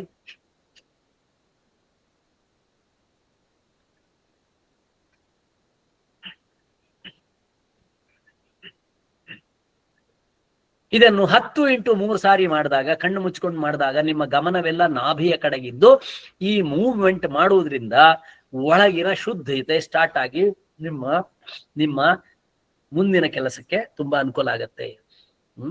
ಇದು ಕಪಾಲಭಾತಿ ಆಯ್ತು. ಇದೆಲ್ಲ ಯೋಗ ಮಾರ್ಗದಲ್ಲಿ ನಮಗೆ ಮನಸ್ಸನ್ನು ಸರಿ ಮಾಡ್ಲಿಕ್ಕಿರುವಂತ ಉಪಾಯ. 3ನೇದು ಪ್ರಾಣಾಯಾಮ, ಅನುಲೋಮ ವಿಲೋಮ ಪ್ರಾಣಾಯಾಮ. ಯಾವುದೇ ಪೂಜೆ ಮಾಡುವ ಮೊದಲು ಭಗವಂತ ಹೇಳ್ತಾನೆ, ನಮ್ಮ ಶಾಸ್ತ್ರ ಹೇಳುತ್ತೆ, ನಿನ್ನ ಮನಸ್ಸನ್ನ ಸಿದ್ಧ ಮಾಡ್ಕೋ, ಇಲ್ಲದ್ರೆ ಪೂಜೆ ಬರೀ ಆಡಂಬರವಾಗಿ ಬಿಡ್ತದೆ. ಮನಸ್ಸನ್ನು ಸಿದ್ಧೆ ಮಾಡ್ಕೊಳ್ಳು, ದೇಹ ಸಿದ್ಧತೆ ಮಾಡ್ಕೋ. ದೇಹ ಸಿದ್ಧತೆ ಹೇಗೆ ಮಾಡ್ಕೊಂಡಿದ್ದು ಗೊತ್ತು? ಮನಸ್ಸಿನ ಸಿದ್ಧತೆಗೆ ನಿಶ್ವಸನ ಕ್ರಿಯೆ ಆಯ್ತು. ಈಗ ಬಹಳ ಮುಖ್ಯವಾದದ್ದು, ದ ಮೋಸ್ಟ್ ವಂಡರ್ಫುಲ್ ಟೆಕ್ನಿಕ್ ಯಾವುದು? ನನ್ನ ಮನಸ್ಸನ್ನು, ಎಲ್ಲೆಲ್ಲೋ ಹೋದ ಮನಸ್ಸನ್ನು ನಾನು ಇಲ್ಲಿ ತಂದಿಟ್ಕೊಳ್ಳೋದು, ಪೂಜೆಗೆ ಸಿದ್ಧಪಡಿಸುವುದು. ಅದಕ್ಕೆ ಪ್ರಾಣಾಯಾಮ ಅಂತ ಹೇಳ್ತಾರೆ. ಪ್ರಾಣಾಯಾಮ ಮುದ್ರೆ ಅಂದ್ರೆ ಈ 2 ಬೆರಳನ್ನು ಮಡಿಸುವುದು, ಉಳಿದದ್ದನ್ನ ತೆಗೆಯುವುದು. ಇದನ್ನ ಮೂಗ್ ಹತ್ರ ಇಟ್ಕೊಡುದು. ಈ ಹೆಬ್ಬೆರಳಿಂದ ಬಲಭಾಗ, ಉಂಗುರದ ಬೆರಳಿಂದ ಎಡಭಾಗ ನೋಡಿ ಮಾಡಿ, ಬಲಗಡೆ ಭಾಗ, ಬಲಗಡೆ ಎಡಗಡೆ ಭಾಗ, ಈ ರೀತಿ ಉಸಿರಾಟ ಆಚೀಚೆ ಮಾಡುವಾಗ ನೋಡಿ. ಈಗ ಬಲಗಡೆ ಮುಚ್ಚಿ ಎಡಗಡೆ ಉಸಿರು ತಗೊಳ್ಳಿ, ಬೆರಳು ಚೇಂಜ್ ಮಾಡಿ, ಬಲಗಡೆ ಉಸಿರು ಬಿಡಿ, ಬಲಗಡೆಯಿಂದ ಉಸಿರು ತಕೊಳ್ಳಿ, ಉಗುರು ಬೆರಳು ಚೇಂಜ್ ಮಾಡಿ, ಎಡಗಡೆ ಉಸಿರು ತಕೊಳ್ಳೋದು, ಬಲಗಡೆ ಬಿಡುದು, ಬಲಗಡೆ ತಕೊಳ್ಳೋದು, ಎಡಗಡೆ ಬಿಡುದು. ಇದಕ್ಕೆ 1 ರೌಂಡ್ ಪ್ರಾಣಾಯಾಮ. ಇದನ್ನ ಹೇಳುವಾಗ ಏನ್ ಮಾಡ್ಬೇಕು, ನೀವು ನಿಮ್ಗೆ ಇಷ್ಟ ಬಂದಂತಹ ದೇವತೆಯ ಸ್ತುತಿಯನ್ನು ಶ್ಲೋಕವನ್ನ ಹೇಳ್ಬೋದು. ಗಾಯತ್ರಿ ಬಲ್ಲವರು ಗಾಯತ್ರಿಯನ್ನು ಕೂಡ ಹೇಳ್ಬೋದು. ಹೇಗೆ ನಾನು ತೋರಿಸ್ತೀನಿ ನೋಡಿ. ಈಗ ಇವನು ತೋರಿಸ್ತಾನೆ. ಈಗ ಎಡಗಡೆಯಲ್ಲಿ ತಕೊಳ್ತಾ ಇರುವಾಗ ಗಾಯತ್ರಿ ಹೇಳ್ಬೇಕು. ಓಂ ಭೂರ್ಭುವಸ್ಸುವಃ, ಬೆರಳು ಚೇಂಜ್ ಮಾಡಿ ಬಲಗಡೆಗೆ, ಬಲಗಡೆಯಿಂದ ಬಿಡಿ. ತತ್ಸವಿತುರ್ವರೆಣ್ಯಂ, ಬಲಗಡೆಯಿಂದಲೇ ತಕೊಳ್ಳಿ. ಭರ್ಗೋ ದೇವಸ್ಯ ಧೀಮಹಿ, ಬೆರಳು ಚೇಂಜ್ ಮಾಡಿ, ಎಡಗಡೆಯಿಂದ ಬಿಡಿ. ಧಿಯೋ ಯೋ ನಃ ಪ್ರಚೋದಯಾತ್. ಈಗ ಅನೂಪ ಮಾಡ್ತಾ ಇದ್ದಾನೆ, ಮಾಡು. ಎಡಗಡೆಯಿಂದ ತಕೊಳ್ಳುವಾಗ ಗಾಯತ್ರಿ ಓಂ ಭೂರ್ಭುವಸ್ಸುವಃ ನೀ ಹೇಳ್ಬೇಡ, ನಾ ಹೇಳ್ತೇನೆ. ಬಲಗಡೆಯಿಂದ ಬಿಡು. ತತ್ಸವಿತುರ್ವರೆಣ್ಯಂ, ಬಲಗಡೆಯಿಂದಲೇ ತಕ್ಕೋ. ಭರ್ಗೋ ದೇವಸ್ಯ ಧೀಮಹಿ, ಎಡಗಡೆಯಿಂದ ಬಿಡು. ಧಿಯೋ ಯೋ ನಃ ಪ್ರಚೋದಯಾತ್. ಕಲಿಸುವ ದೃಷ್ಟಿಯಿಂದ ನಾನು ಫಾಸ್ಟ್ ಮಾಡ್ತಾ ಇದ್ದೇನೆ. ಈಗ ನಿಧಾನಕ್ಕೆ ಇವನು ಮಾಡ್ತಾನೆ ನೋಡಿ. ಈಗ ಗಾಯತ್ರಿ ಮಂತ್ರ ಹೇಳಲ್ಲ, ಗುರು ಬ್ರಹ್ಮ ಹೇಳ್ತೀವಿ ನೋಡಿ. ಎಡಗಡೆ ತಕೊಳ್ಳಿ. ಗುರು ಬ್ರಹ್ಮ ಗುರುರ್ ವಿಷ್ಣು, ಚೇಂಜ್. ಗುರುರ್ದೇವೋ ಮಹೇಶ್ವರ, ಗುರು ಸಾಕ್ಷಾತ್ ಪರಬ್ರಹ್ಮ, ಚೇಂಜ್. ತಸ್ಮೈ ಶ್ರೀ ಗುರವೇ ನಮಃ. ನಿಮ್ಗೆ ಅರ್ಥ ಆಗಿದೆ ಅಂತ ತಿಳ್ಕೊತೀನಿ. ಈಗ ಅದರ ಬದಲು ವಿಷ್ಣು ಸಹಸ್ರನಾಮ ಹೇಳುದಾದ್ರೆ, ವಿಶ್ವಂ ವಿಷ್ಣುರ್ವ ಷಟ್ಕಾರೋ ಭೂತ ಭವ್ಯ ಭವತ್ ಪ್ರಭು, ಭೂತ ಕೃದ್ಭೂತ ಬೃದ್ಭಾವೋ ಭೂತಾತ್ಮ ಭೂತ ಭಾವನಃ. ಅಥವಾ ಲಲಿತಾ ಸಹಸ್ರನಾಮ ಹೇಳುವುದಾದ್ರೆ, ಓಂ ಶ್ರೀಮಾತಾ ಶ್ರೀ ಮಹಾರಾಜ್ಞಿ, ಬಲಗಡೆ ಬಿಡಿ. ಶ್ರೀಮತ್ ಸಿಂಹಾಸನೇಶ್ವರಿ, ಅಲ್ಲಿಂದಲೇ ತಗೊಳ್ಳಿ. ಚಿದಗ್ನಿಕುಂಡ ಸಂಭೂತ, ಎಡಗಡೆ ಬಿಡಿ. ದೇವಕಾರ್ಯ ಸಮುದ್ಯತ. ಈ ರೀತಿ ಇದು ದೇವಿಯ ಸ್ತೋತ್ರವನ್ನು ಹೇಳ್ತಾ ಎಡಗಡೆ ತಗೊಳ್ಳೋದು, ಬಲಗಡೆ ಬಿಡುದು, ಬಲಗಡೆ ತಗೊಳ್ಳೋದು, ಎಡಗಡೆ ಬಿಡುದು. 1 ರೌಂಡ್ ಮಾಡಿದ್ದಕ್ಕೆ ಅನುಲೋಮ ವಿಲೋಮ ಪ್ರಾಣಾಯಾಮ 1 ರೌಂಡ್ ಅಂತ. ಇದನ್ನ 5 ರೌಂಡ್ ಅನ್ನ ಮಾಡ್ಬೇಕು, 5 ರೌಂಡ್ ಮಾಡ್ಬೇಕು. ಈಗ ನಾನು ಮಂತ್ರ ಹೇಳ್ತಾ ಇರ್ತೀನಿ, ನೀವೆಲ್ಲರೂ ಕೂಡ 3 ರೌಂಡ್ ಮಾಡ್ತೀರಿ. ಮಂತ್ರ ಹೇಳ್ತಾ ಇರ್ತೀನಿ, ಶುರು ಮಾಡಿ. ಶ್ರೀಮಾತಾ ಶ್ರೀ ಮಹಾರಾಜ್ಞಿ, ಚೇಂಜ್. ಶ್ರೀಮತ್ ಸಿಂಹಾಸನೇಶ್ವರಿ, ಅಲ್ಲಿಂದ ತಕೊಳ್ಳಿ. ಚಿದಗ್ನಿಕುಂಡ ಸಂಭೂತ, ದೇವಕಾರ್ಯ ಸಮುದ್ಯತ, ಸರ್ವಮಂಗಲ ಮಾಂಗಲ್ಯೇ, ತಗೊಳ್ಳಿ. ಶಿವೇ ಸರ್ವಾರ್ಥ ಸಾಧಿಕೆ, ಬಿಡಿ. ಇನ್ನೊಂದು ಮೂಗಿಂದ ಅಲ್ಲಿಂದ ತಗೊಳ್ಳಿ. ಶರಣ್ಯೇ ತ್ರ್ಯಂಬಕೆ ಗೌರಿ, ಇನ್ನೊಂದು ಮೂಗಿಂದ ಬಿಡಿ. ನಾರಾಯಣಿ ನಮೋಸ್ತುತೆ. ಕಡೆದು ನಮಸ್ತೆ ಶಾರದೆ ದೇವಿ, ಚೇಂಜ್. ಕಾಶ್ಮೀರ ಪುರವಾಸಿನಿ, ಅಲ್ಲಿಂದ ತಗೊಳ್ಳಿ. ತ್ವಾಮಹಂ ಪ್ರಾರ್ಥಯೇ ದೇವಿ, ವಿದ್ಯಾಂ ಬುದ್ಧಿಂಚ ದೇಹಿ ಮೇ. ನಿಮ್ಗೆ ಯಾರಿಗಾರು ಅರ್ಥ ಆಗಿಲ್ಲ ಅಂತ ಆದ್ರೆ ಮತ್ತೆ ಕೇಳಿದ್ ಹೇಗ್ ಮಾಡ್ಬೇಕು ಅಂತ. ಅನುಲೋಮ ವಿಲೋಮ ಪ್ರಾಣಾಯಾಮ ಬಹಳ ಬಹಳ ಪವರ್ಫುಲ್ ಅದು. ನಿಮ್ಗೆ ತುಂಬಾ ದುಃಖ, ತುಂಬಾ ಚಿಂತೆ, ತುಂಬಾ ಆತಂಕ, ತುಂಬಾ ಮನಸ್ಸಿನ ಉದ್ವೇಗ ಏನಾರ ಆಗಿದೆ ಅಂತ ಆದ್ರೆ 3-5 ಅನುಲೋಮ ಪ್ರಾಣಾಯಾಮ ಮಾಡಿ ಕುತ್ಕೊಳ್ಳಿ. ನಿಧಾನವಾಗಿ ನಿಮ್ಮ ಮನಸ್ಸು ಸ್ಥಿಮಿತಕ್ಕೆ ಬರ್ಲಿಕ್ಕೆ ಶುರುವಾಗುತ್ತಾದ್ರಿಂದ ಪ್ರಾಣಾಯಾಮ ಬಹಳ ಮುಖ್ಯವಾದ್ದು. ಪೂಜೆಯಲ್ಲಿ ಪ್ರಾಣಾಯಾಮವನ್ನು ಚೆನ್ನಾಗಿ ಮಾಡಬೇಕಾದ್ದು. ಈಗ ನಮ್ಮಲ್ಲಿ ಬಹಳ ಜನ ಪ್ರಾಣಾಯಾಮ ಅಂತ ಮಾಡುವಾಗ ಮೂಗಿನ ತುದಿ ಸುಮ್ಮನೆ ಹಿಡ್ಕೊಂಡ್ಬಿಡ್ತಾರೆ. ಅದು ಸುಮ್ಮನೆ ಮೂಗಿಗೆ ನೋವು ಆಗ್ತದೆ ಅಷ್ಟೇ, ಏನು ಪ್ರಯೋಜನ ಇಲ್ಲ. ಅದರಿಂದ ಏನು ಪ್ರಯೋಜನ ಇಲ್ಲ. ಪ್ರಾಣಾಯಾಮ ಅಂದ್ರೆ ಉಸಿರು ತಗೊಳ್ಬೇಕು, ಉಸಿರು ಬಿಡ್ಬೇಕು. ಶೃಂಗೇರಿಯ ಗುರುಗಳ ಬಳಿ ಒಬ್ರು ಬಂದು ಕೇಳಿದ್ರು, ಹೆಂಗಸರು ನಾವು ಪ್ರಾಣಾಯಾಮ ಮಾಡಬಹುದಾ ಅಂತ. ಅವರು ಬಹಳ ತಮಾಷೆಯಾಗಿ, ಹೌದೇನಾ, ಮೂಗಿದ್ದವರೆಲ್ಲ ಮಾಡ್ಬೋದು, ನೀ ನೋಡು, ಯೋಚನೆ ಮಾಡು ಅಂತ ಹೇಳಿದ್ರು. ಉಸಿರಾಡುತ್ತಿರುವವರೆಲ್ಲ ಮಾಡ್ಬೋದು. ನಮ್ಮ ಉಸಿರಾಟವನ್ನು ನಿಯಮನ ಮಾಡದಿದ್ರೆ ಮನಸ್ಸು ಹಿಡಿತಕ್ಕೆ ಬರುವುದಿಲ್ಲ ಅಲ್ವಾ? ತುಂಬಾ ಕೋಪದಲ್ಲಿದ್ದವ್ರನ್ನ ಮಾತಾಡಿಸಿ ಹೇಗಿರ ಉಸಿರು ಗಬ ಗಬ ಗಬ ಗಬ ಆಗ್ತಿರ್ತದೆ. ನಿಧಾನ ಉಸಿರಾಟ ಮಾಡುವುದರಿಂದ ಹೊರಗಿನ ತಾಪತ್ರಯಗಳನ್ನ ಮರೆತು ನಾವು ದೇವರ ಕಡೆಗೆ ಹೋಗ್ಲಿಕ್ಕೆ ಈ ಪ್ರಾಣಾಯಾಮ ಬಹಳ ಮುಖ್ಯವಾದದ್ದು. ಪ್ರಾಣಾಯಾಮ ಆದ್ಮೇಲೆ ಪ್ರಾಣಾಯಾಮ ದೇವ್ರು ಕೇಳಿದಾರೆ, ಪ್ರಾಣಾಯಾಮ ಮಾಡ್ದಿಲ್ಲ ಈ ಉಸಿರಾಟ ಎಲ್ಲ ಮೇಲೆ ಕೆಳಗೆ ಮಾಡಿ ಸ್ವಲ್ಪ ಶಿಸ್ತು ಮಾಡ್ದಿಲ್ಲ ಯಾಕೆ ಅಂತ ಕೇಳಿದ್ರೆ ನಮ್ದೊಂದು ಸಂಕಲ್ಪ ಇದೆ. ಅದು ಮುಂದಿನ ಭಾಗ. ಮುಂದಿನ ಭಾಗ ಇದೆ ಸಂಕಲ್ಪ ಇದೆ. ಸಂಕಲ್ಪ ಏನು ಅಂತ ಅಶ್ವಿನ್ ಅವ್ರು ಹಾಕಿದ್ದಾರೆ, ನೋಡ್ಕೊಳ್ಳಿ. ನಾನು ಓದ್ತೇನೆ, ಎಲ್ಲ ಓದ್ಬಿಡಿ, ನಾವು ಗಟ್ಟಿಯಾಗಿ ಹೇಳುವ ಆಯ್ತಾ. ಮಮೋಪಾತ್ತ ಸಮಸ್ತ ದುರಿತ ಕ್ಷಯದ್ವಾರ ಶ್ರೀ ಪರಮೇಶ್ವರಿ ಪ್ರೀತ್ಯರ್ಥಂ. ಆಮೇಲೆ ಅಸ್ಮಾಕಂ ಸಖ ಕುಟುಂಬಾನಾಂ ಬಂಧು ಮಿತ್ರಾಣಾಂ ಕ್ಷೇಮ ಸ್ಥೈರ್ಯ ವಿಜಯ ವೀರ್ಯ ಅಭಯ ಆಯುರಾರೋಗ್ಯ ಐಶ್ವರ್ಯ ಅಭಿವೃದ್ಧ್ಯರ್ಥಂ ಧರ್ಮಾರ್ಥ ಕಾಮ ಮೋಕ್ಷ ಚತುರ್ವಿಧ ಫಲ ಪುರುಷಾರ್ಥ ಸಿದ್ಧ್ಯರ್ಥಂ ಮಮ ದೀರ್ಘ ಸೌಮಂಗಲ್ಯ ಪ್ರಾಪ್ತ್ಯರ್ಥಂ ಶ್ರೀ ಲಲಿತಾ ಪರಮೇಶ್ವರಿ ಪ್ರಸಾದ ಸಿದ್ಧ್ಯರ್ಥಂ ಚಂಡೀ ಕವಚ ಪಾರಾಯಣ ಸಹಿತ ದೇವಿ ಪೂಜನಂ ಕರಿಷ್ಯೇ. ಅರ್ಥ ಆಯ್ತಾ? ಏನು ದೇವ್ರು ಕೇಳ್ತಾನೆ, ಯಾಕೆ ಕೂತೆ ಅಂದ್ರೆ ನಾನು ಇದೆಲ್ಲ ಮಾಡ್ತೀನಿ ಅಂತ ನೀವು ದೇವರ ಎದುರುಗಡೆ ಪ್ರತಿಜ್ಞೆ ಮಾಡಿ ಕೂತಿದ್ದೀರಿ. ಇದು ಸಂಕಲ್ಪ ಆಯ್ತು. ಸಂಕಲ್ಪ ಬಹಳ ಚೆನ್ನಾಗಿದೆ. ಸಂಕಲ್ಪ ನಾವ್ ಏನೇ ಕೆಲಸ ಮಾಡುವಾಗ್ಲೂ ಸಂಕಲ್ಪ ಚೆನ್ನಾಗಿದ್ರೆ ಅದ್ರಲ್ಲಿ ನಮ್ಮ ಪ್ರತಿಬದ್ಧತೆ ಕಮಿಟ್ಮೆಂಟ್ ಚೆನ್ನಾಗಿರ್ತದ್ರಿಂದ ನೀನ್ ಯಾಕಯ್ಯ ಇದು ಮಾಡ್ತಾ ಇದ್ದೀಯಾ ಅಂತ ಹೇಳಿ ನಿಮ್ಗೆಲ್ಲ ಅರ್ಥ ಆಗ್ತದೆ. ನನಗೆ ಅನೇಕ ದುರಿತಗಳ ಕಾರಣ, ನಾನು ಮಾಡಿರುವ ಅನೇಕ ಪಾಪಗಳ ಕಾರಣ ಅನೇಕ ತೊಂದರೆಗಳು ನನ್ಗಾಗ್ತಾ ಇದೆ. ಆ ದುರಿತ ಕ್ಷಯ ನಿವಾರಣಾರ್ಥಂ. ನನಗೆ ಮಾತ್ರ ಅಲ್ಲ, ನಾನು ಪೂಜೆ ಮಾಡ್ತಾ ಇದ್ದೇನೆ, ನನ್ಗೆ ಪೂಜೆಗೆ ಸಹಾಯ ಮಾಡುವ ಹೆಂಡತಿ ಅಡಿಗೆ ಮಾಡ್ತಾ ಇದ್ದಾಳಲ್ಲಿ, ನಾನು ಇಲ್ಲಿ ಪೂಜೆ ಮಾಡ್ತಾ ಇದ್ದಾನೆ, ನಮ್ಮ ಅಣ್ಣ ಅಲ್ಲಿದ್ದಾನೆ, ನಮ್ಮ ಅಜ್ಜಿ ಅಲ್ಲಿ ಮಲಗಿದ್ದಾಳೆ, ಎಲ್ಲರಿಗೆ ಸಹ ಕುಟುಂಬಾನಾಂ ಬಂಧು ಮಿತ್ರಾಣಾಂ ಕ್ಷೇಮ ಸ್ಥೈರ್ಯ ವೀರ್ಯ ವಿಜಯ ಅಭಯ ಆಯು ಆರೋಗ್ಯ ಐಶ್ವರ್ಯ ಅಭಿವೃದ್ಧ್ಯರ್ಥಂ ಧರ್ಮ ಅರ್ಥ ಕಾಮ ಮೋಕ್ಷ ಚತುರ್ವಿಧ ಫಲ ಪುರುಷಾರ್ಥ ಸಿದ್ಧ್ಯರ್ಥಂ. ಇದೆಲ್ಲ ಸಿದ್ಧಿ ಆಗ್ಬೇಕು. ಆಮೇಲೆ ಇಲ್ಲಿ ಹೆಣ್ಮಕ್ಳು ದೇವಿ ಪೂಜೆ ಮಾಡುವುದು ಸ್ವಲ್ಪ ವಿಶೇಷ.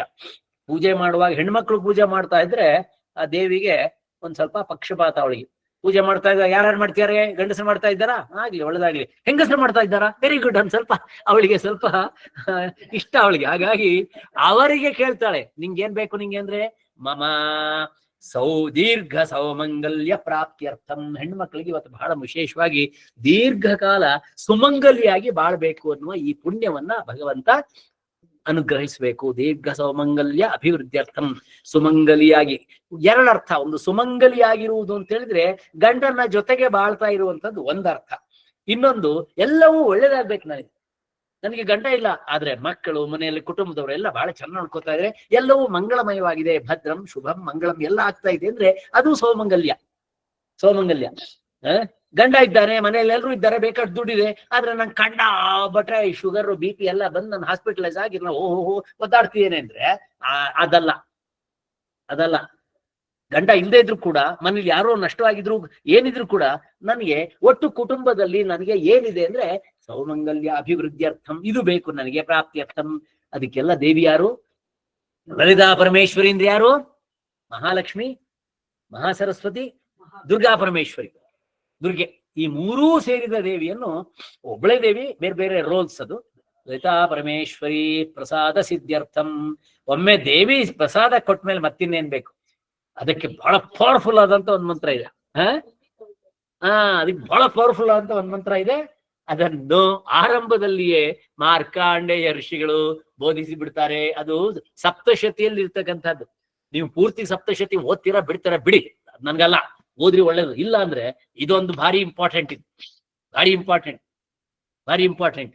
ಜಯರಾಮ್ ಭಟ್ರು ಅಂತ ಹೇಳಿ ಮಂಗಳೂರಲ್ಲಿ, ಕುಮಾರಸ್ವಾಮಿ ಗೊತ್ತಲ್ಲ, ಕೆನರಾ ಬ್ಯಾಂಕಿನ ಕರ್ನಾಟಕ ಬ್ಯಾಂಕಿನ CMD ಆಗಿದ್ರು, ಚೀಫ್ ಎಕ್ಸಿಕ್ಯೂಟಿವ್ ಮ್ಯಾನೇಜರ್, ಪ್ರೆಸಿಡೆಂಟ್ ಎಲ್ಲ ಆಗಿದ್ರು ಜಯರಾಮ್ ಭಟ್ರು ಅಂತ ಹೇಳಿ. ತೀರೋಗ್ಬಿಟ್ರು ಈಚೆಗೆ ಅವರು. ಗೊತ್ತು, ಅವರು ಪ್ರತಿ ದಿವಸ ಕೂಡ ಮನೆಯಿಂದ ಹೊರಡುವಾಗ ನಾನು ಚಂಡಿ ಕವಚವನ್ನ ಪೂರ್ತಿ ಹೇಳಿ ಹೋಗ್ತೇನೆ. ಯಾಕೆ ಅಂದ್ರೆ ಚಂಡಿ ಕವಚ ನನಗೆ ಬಂತು ಅಂದ್ರೆ ಇನ್ಯಾರ್ದು ಹೆದರಿಕೆ, ನಂಗೆ ಏನ್ ಹೆದರಿಕೆ ಇಲ್ಲ. ಅವ್ರ ಕಡೆ ಕಾಲದಲ್ಲಿ ಬಹಳ ಸುಖವಾಗಿ ಮರಣವಾಯ್ತು. ಅವ್ರು ಏರ್ಪೋರ್ಟ್ ಅಲ್ಲಿ ಹಾರ್ಟ್ ಇದಾಯ್ತು, ಬಂದು ಕರ್ಕೊಂಡ್ಬಂದ್ರು, ಮನೆಗೆ ಬಂದ್ರು, ಆಮೇಲೆ ಆರಾಮಾಗಿ ಹೋಗ್ಬಿಟ್ರೆ. ನಾನು ಯಾಕೆ ಹೇಳು ಅಂದ್ರೆ ಅನಾಯಾಸ ಮರಣ. ಅದ್ ಮಾತ್ರ ಅಲ್ಲ, ಬದುಕದ ಹೇಗ್ ಬರ್ದ್ರು, ಒಳ್ಳೆ ಸಿಂಹದಂತೆ ಬದುಕಿದ್ರು. ಅವ್ರು ಏನಿದ್ ಕಾರಣ ಇಲ್ಲ, ಒಂದ್ ಸಭೆ ಹೇಳ್ತಾರೆ. ಕಾರಣ ಏನ್ ಹೇಳಿದ್ರು, ನಾನು ನಿತ್ಯ ಚಂಡಿ ಕವಚದ ಪಾರಾಯಣ ಮಾಡ್ತೇನೆ. ಬಹಳ ಅದ್ಭುತವಾದ ಶ್ಲೋಕಗಳಿದೆ, ತುಂಬಾ ಚೆನ್ನಾಗಿದೆ. ಆದ್ರಿಂದ ಅದನ್ನ ನಿಮ್ಗೆ ಈ ಶಿಬಿರದಲ್ಲಿ ಕಲಿಸ್ಬೇಕು ಅಂತ ಮಾಡಿದ್ದೀನಿ. ಏನಂತೀರಿ? ಒಳ್ಳೇದಾಗ್ತದೆ. ಆ ಚಂಡಿ ಕವಚ ಸಹಿತ ಪ್ರತಿ ದಿವಸ ಕೂಡ ನೀವು ಪೂಜೆ ಮಾಡ್ಬೇಕು ಅಂತ ಅಪೇಕ್ಷೆ. ಅದಾದ ಮೇಲೆ ಪೂಜೆಯಲ್ಲಿ ವಿಶೇಷ ಇನ್ನೇನು, ನಮಗೆ ಚಂಡಿ ಪೂಜೆ ಮಾಡ್ತೀಯ ಕರೆಕ್ಟು. ಕೂಡ್ಲೆ ಪಾರ್ವತಿ ಹೇಳ್ತಾಳೆ, ಏಯ್ ನನ್ನ ಮಗನ್ ಮರಿಬೇಡ ಅಂತ. ಯಾರು? ಗಣಪತಿ. ಮೊದ್ಲು ಗಣಪತಿ ಪೂಜೆ ಮಾಡ್ಕೊಂಡು ನಮ್ಮನ್ನ ಬಾ ಅಂತ ಹೇಳ್ತಾರೆ. ಅದಕ್ಕೆ ಗಣಪತಿ ಪೂಜೆ ಏನು? ಸಕಲ ಗಣಪತಿ ಪ್ರಾರ್ಥನೆ. ಅದು ನಿಮ್ಗೆ ಗೊತ್ತಿದೆ. ಮಹಾಕಾಯ ಕೋಟಿ ಸೂರ್ಯ ಸಮಪ್ರಭಾ ನಿರ್ವಿಘ್ನಂ ಕುರು ಮೇ ದೇವ ಸರ್ವ ಕಾರ್ಯೇಷು ಸರ್ವದಾ ಅಂತ ಹೇಳಿ ನಿಮ್ಮ ಮನೆಯಲ್ಲಿ ಪೂಜಾ ಮಂಟಪದಲ್ಲಿ ಒಂದು ಗಣಪತಿ ಇರ್ತಾನೆ. ಇಲ್ಲ ಅಂದ್ರೆ ಒಂದು ಗಣಪತಿಯ ಒಂದು ಮಂಡಲ ಹಾಕಿ ಅಲ್ಲಿ ಅದಕ್ಕೊಂದು ಹೂ ಹಾಕಿ ನಮಸ್ಕಾರ ಮಾಡಿದ್ರೆ ಮುಗೀತು, ಸಾಕು. ಗಣಪತಿಗೆ ದೊಡ್ಡ ಪೂಜೆ ಏನ್ ಬೇಕಂತಿಲ್ಲ. ನೆಕ್ಸ್ಟ್ ದೀಪ ಹಚ್ಬೇಕಲ್ಲ.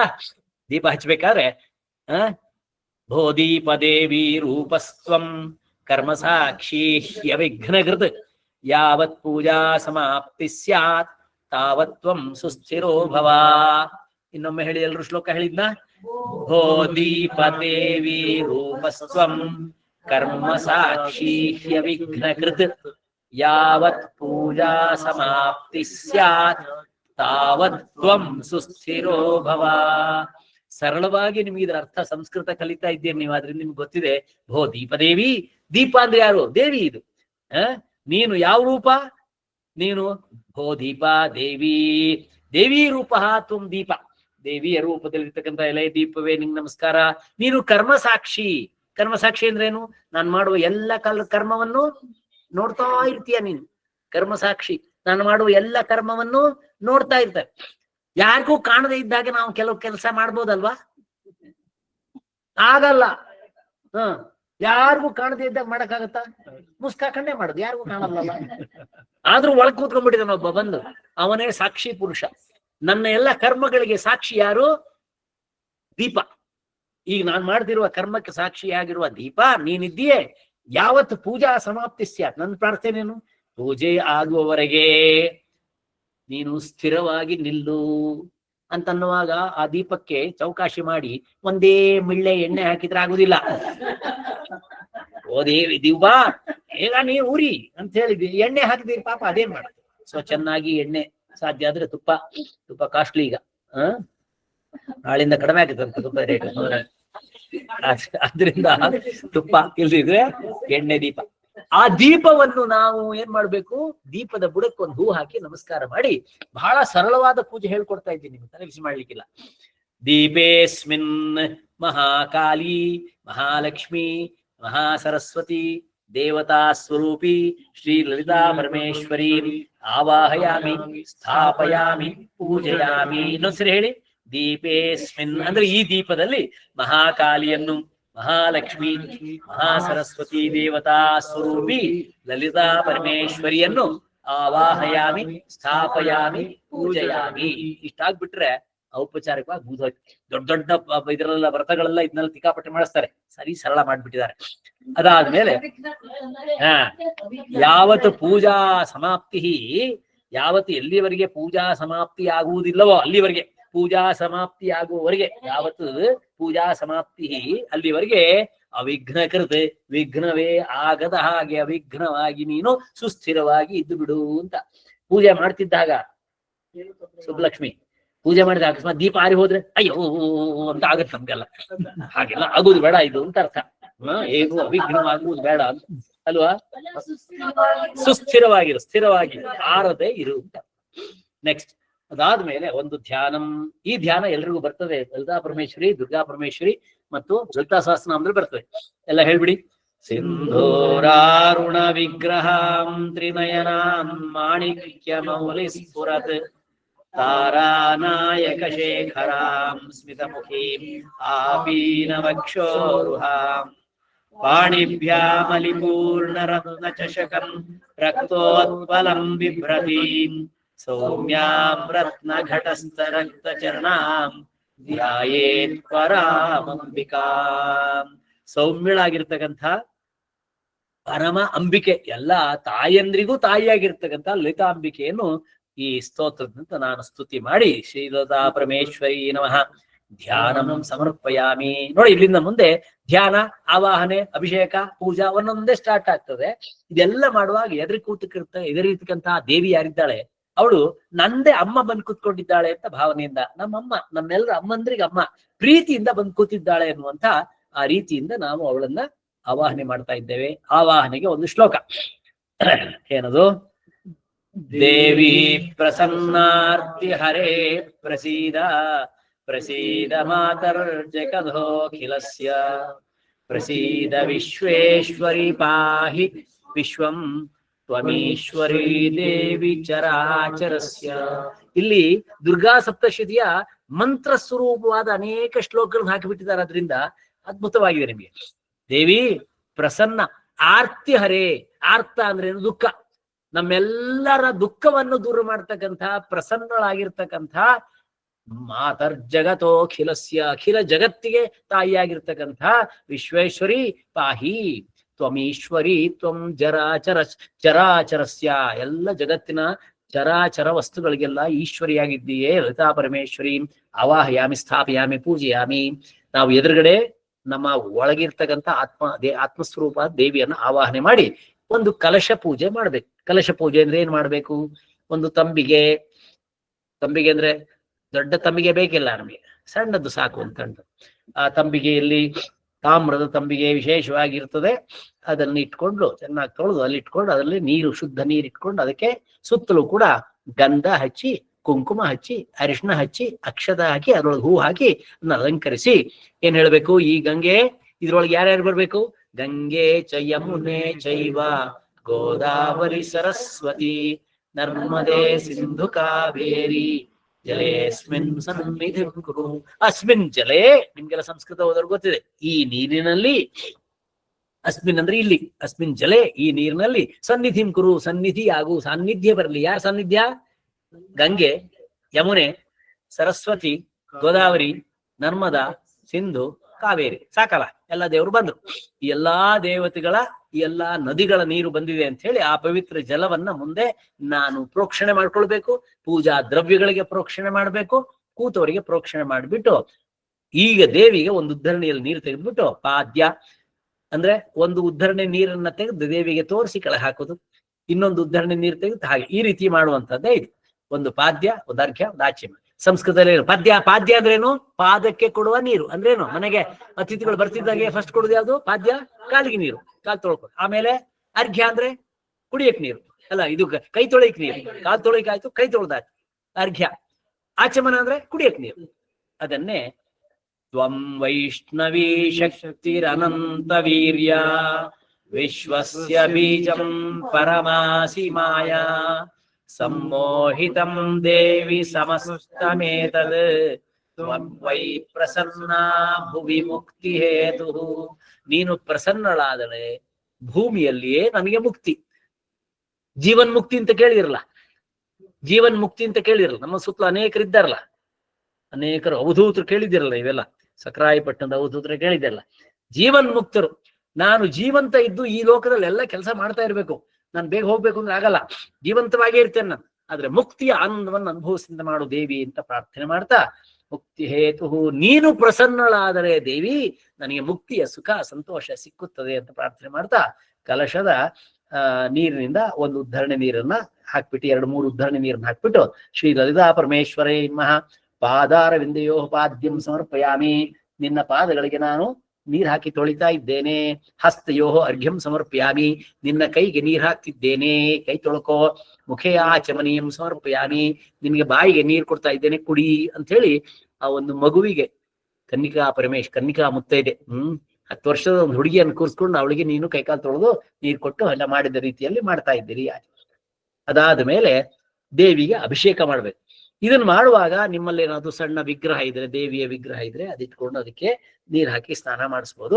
ಇಲ್ಲ ಅಂದ್ರೆ ಒಂದು ತುಳಸಿ ಅಥವಾ ಹೂವಿನಲ್ಲಿ ಈ ಕಲಶವನ್ನ ನೀರನ್ನ ಹತ್ಕೊಂಡು ಅಲ್ಲಿಗೆ ಪ್ರೋಕ್ಷಣೆ ಮಾಡಿಬಿಟ್ರೆ ಆಯ್ತು. ಏನ್ ಮಾಡ್ಬೇಕು? ಲಲಿತಾ ಪರಮೇಶ್ವರಿ ಪ್ರೀತ್ಯರ್ಥಂ ಈಗ ಮೇಧಾ ಸೂಕ್ತ, ದುರ್ಗಾ ಸೂಕ್ತ, ಶ್ರೀ ಸೂಕ್ತ ಸಹಿತ ಸ್ನಾನಂ ಕಲ್ಪಯಾಮಿ ಸಮರ್ಪಯಾಮಿ. ದೇವಿ ವಿಗ್ರಹ ಇದ್ರೆ ಅಭಿಷೇಕ, ಇಲ್ಲ ಅಂತಂದ್ರೆ ದೀಪದ ಬುಡಕ್ಕೆ ನೀವೇನ್ ಮಾಡ್ಬೇಕು? ಒಂದು ಉದ್ಧರಣೆ ನೀರ್ ಹಾಕಿ ಅಲ್ಲಿಗೆ ಅರಿಶಿನ ಕುಂಕುಮ ಹಾಕಿ ಮಾಡಿಬಿಟ್ರೆ ಆಯ್ತಾರೆ. That's all. ಆಯ್ತಾ? ಅಭಿಷೇಕ ಮಾಡ್ಬೇಕಾದ್ರೆ ಈ ಸೂಕ್ತಗಳೆಲ್ಲ ಇದೆ.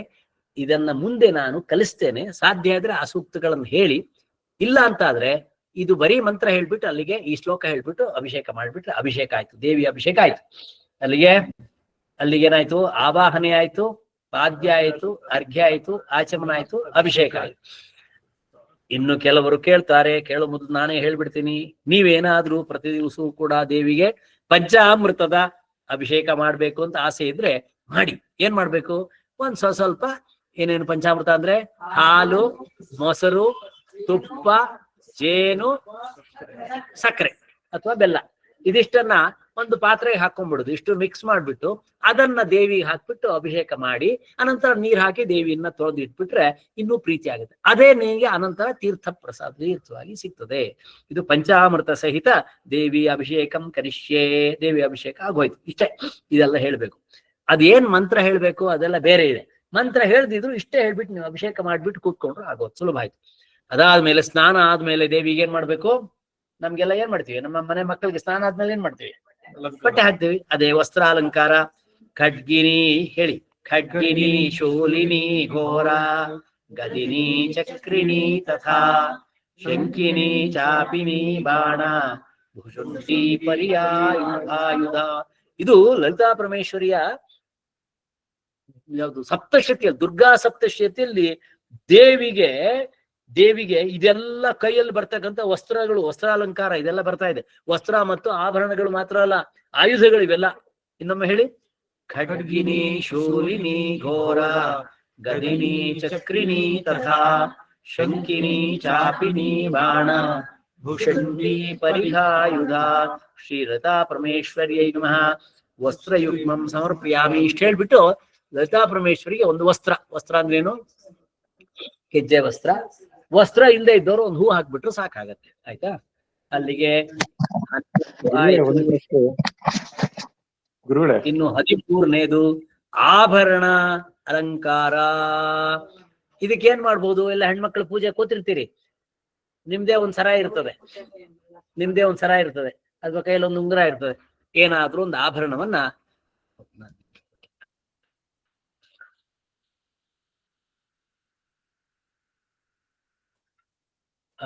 ದೇವಿಗೆ ಏನಾದ್ರೂ ಒಂದು ಆಭರಣವನ್ನ ಹಾಕಿ. ಆಭರಣ ಇಲ್ಲ ಅಂತ ಆದ್ರೆ ಬಳೆ ಬಿಚ್ಚೋಲೆ ಅದನ್ನೆಲ್ಲ ಹಾಕ್ಬಹುದು. ದಿವಸ ಹಾಕುವ ಬದಲು ಅದ್ ಕಡೆ ದಿವಸ ಹಾಕ್ಬಿಟ್ಟು ಈ ದಿವಸ ಮಾತ್ರ ನಿಮ್ಮದೇ ಒಂದು ಬಂಗಾರದ್ದು ಇರ್ತದಲ್ಲ ಹಾಕಿ ನೆನ್ಪು ಮಾಡ್ಕೊಂಡು ವಾಪಸ್ ತಗೊಳ್ಳಿ ಅಷ್ಟೇ. ಅಲ್ಲೇ ಇದ್ರೆ ಮತ್ತೆ ಅಷ್ಟೇ ಹಾಕಿ ಬಿಟ್ರೆ ಆಯ್ತು ಅಲ್ಲಿ. ಆಯ್ತಾ? ಆಭರಣ. ಅದಕ್ಕೆ ಶೂಲೇನ ಪಾಹಿನೋ ದೇವಿ ಪಾಹಿ ಖಡ್ಗೇನ ಶಂಬಿಕೆ ಪಾಹಿ ಖಡ್ಗೇನ ಚಾಂಬಿಕೆ. ಬಿಂಬಿಕೆ ಆಗಿದೆ, ಚಾಂಬಿಕೆ. ಪಾಹಿ ಖಡ್ಗೇನ ಚಾಂಬಿಕೆ. ತಿತ್ಕೊಳ್ಳಿ. ಚಾಂಬಿಕೆ. ಘಂಟಾಸ್ವನೀನಾಗಿದೆ. ಘಂಟಾಸ್ವನೇನ ನಃ ಪಾಹಿ. ಘಂಟಾಸ್ವನೇನ ನಃ ಪಾಹಿ. ಚಾಪಜ್ಯಾನಿ ಸ್ವನೇನ ಚ. ಇದನ್ನ ಮಾಡಿದ ನಾನಿದ್ದೇನೆ, ನನಗೆ ಸಹಾಯ ಮಾಡಿದ ಸ್ವರೂಪರು ಇದ್ದಾರೆ. ಅವರೀಗ ಬೆಂಗಳೂರಿಂದ ಹೊಸನಗರಕ್ಕೆ ಹೋಗಿದ್ದಾರೆ. ಅವರು ನೋಡ್ತಾ ಇದ್ದಾರೆ ಕಾಣುತ್ತೆ. ಮುಂದಿದ್ದಲ್ಲ ಸ್ವಲ್ಪ ತಿದ್ದಿ ಬಿಡ್ತೇವೆ. ಲಲಿತಾ ಪರಮೇಶ್ವರಿ ನಮಃ. ಆಭರಣಾನಿ ಸಮರ್ಪಯಾಮಿ. ಆಭರಣವನ್ನು ಸಮರ್ಪಣೆ ಮಾಡಿ. ಆಭರಣ ಅಂದ್ರೇನು? ದಿವಸ ಆಗ್ಬೇಕು ಅಂತಿಲ್ಲ, ಅಕ್ಷತೆ ಹಾಕಿದ್ರು ಸಾಕು, ಒಂದು ಹೂ ಹಾಕಿದ್ರು ಸಾಕಾಗುತ್ತೆ. ನೆಕ್ಸ್ಟ್ ಗಂಧಲೇಪನ. ಗಂಧವನ್ನ ರೆಡಿ ಮಾಡ್ಕೊಂಡು ಗಂಧಲೇಪನ ಮಾಡ್ಬೇಕು. ಗಂಧಲೇಪನ ಇಲ್ಲ ಅಂತಾದ್ರೆ ಅರಿಶಿಣವನ್ನ ನೀರಿಗೆ ಹಾಕಿ ಕಲಸಿ ಮೊದಲು ಇರ್ತವೆ ಹಚ್ಬೇಕು. ಹೇಗೆ? ಪ್ರಾಜ್ಯಾಂ ರಕ್ಷ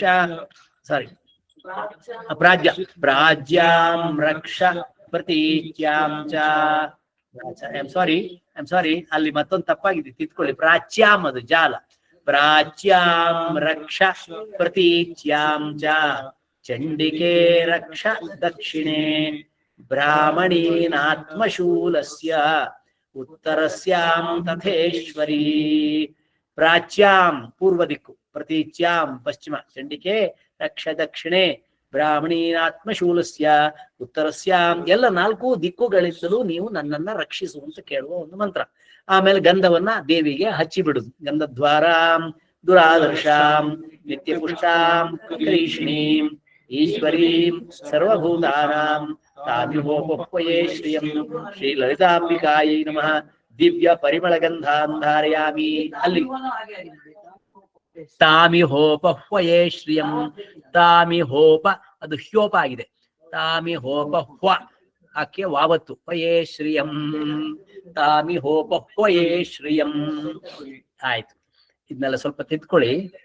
ಈಶ್ವರೀಂ ಸರ್ವಭೂತಾನಾಂ ತಾಮಿಹೋಪ ಹ್ವ ತಿದ್ಕೊಳ್ಳಿ. ತಾಮಿಹೋಪ ಹ್ವಯೇ ಶ್ರಿಯಂ ಅಂತ, ತಾಮಿಹೋಪ ಹ್ವಯೇ ಶ್ರಿಯಂ ಅಂತ. ಇದನ್ನ ನಾಳೆ ಇನ್ನೊಮ್ಮೆ ನಾವು ಕರೆಕ್ಷನ್ ಮಾಡ್ಬಿಟ್ಟು ನಿಮ್ಮ ಗ್ರೂಪ್ ನಲ್ಲಿ ಹಾಕ್ತೇವೆ. ಇರ್ಲಿ. ಇದಾದ್ಮೇಲೆ ಲಲಿತಾಂಬಿಕಾಯೇ ನಮಃ ದಿವ್ಯ ಪರಿಮಳ ಗಂಧಾನ್ ಧಾರಯಾಮಿ. ಗಂಧ ಲೇಪನ ಆದ್ಮೇಲೆ 15 ಕುಂಕುಮ, ಅರಿಶಿನ, ಅಕ್ಷತೆ ದೇವಿಗೆ.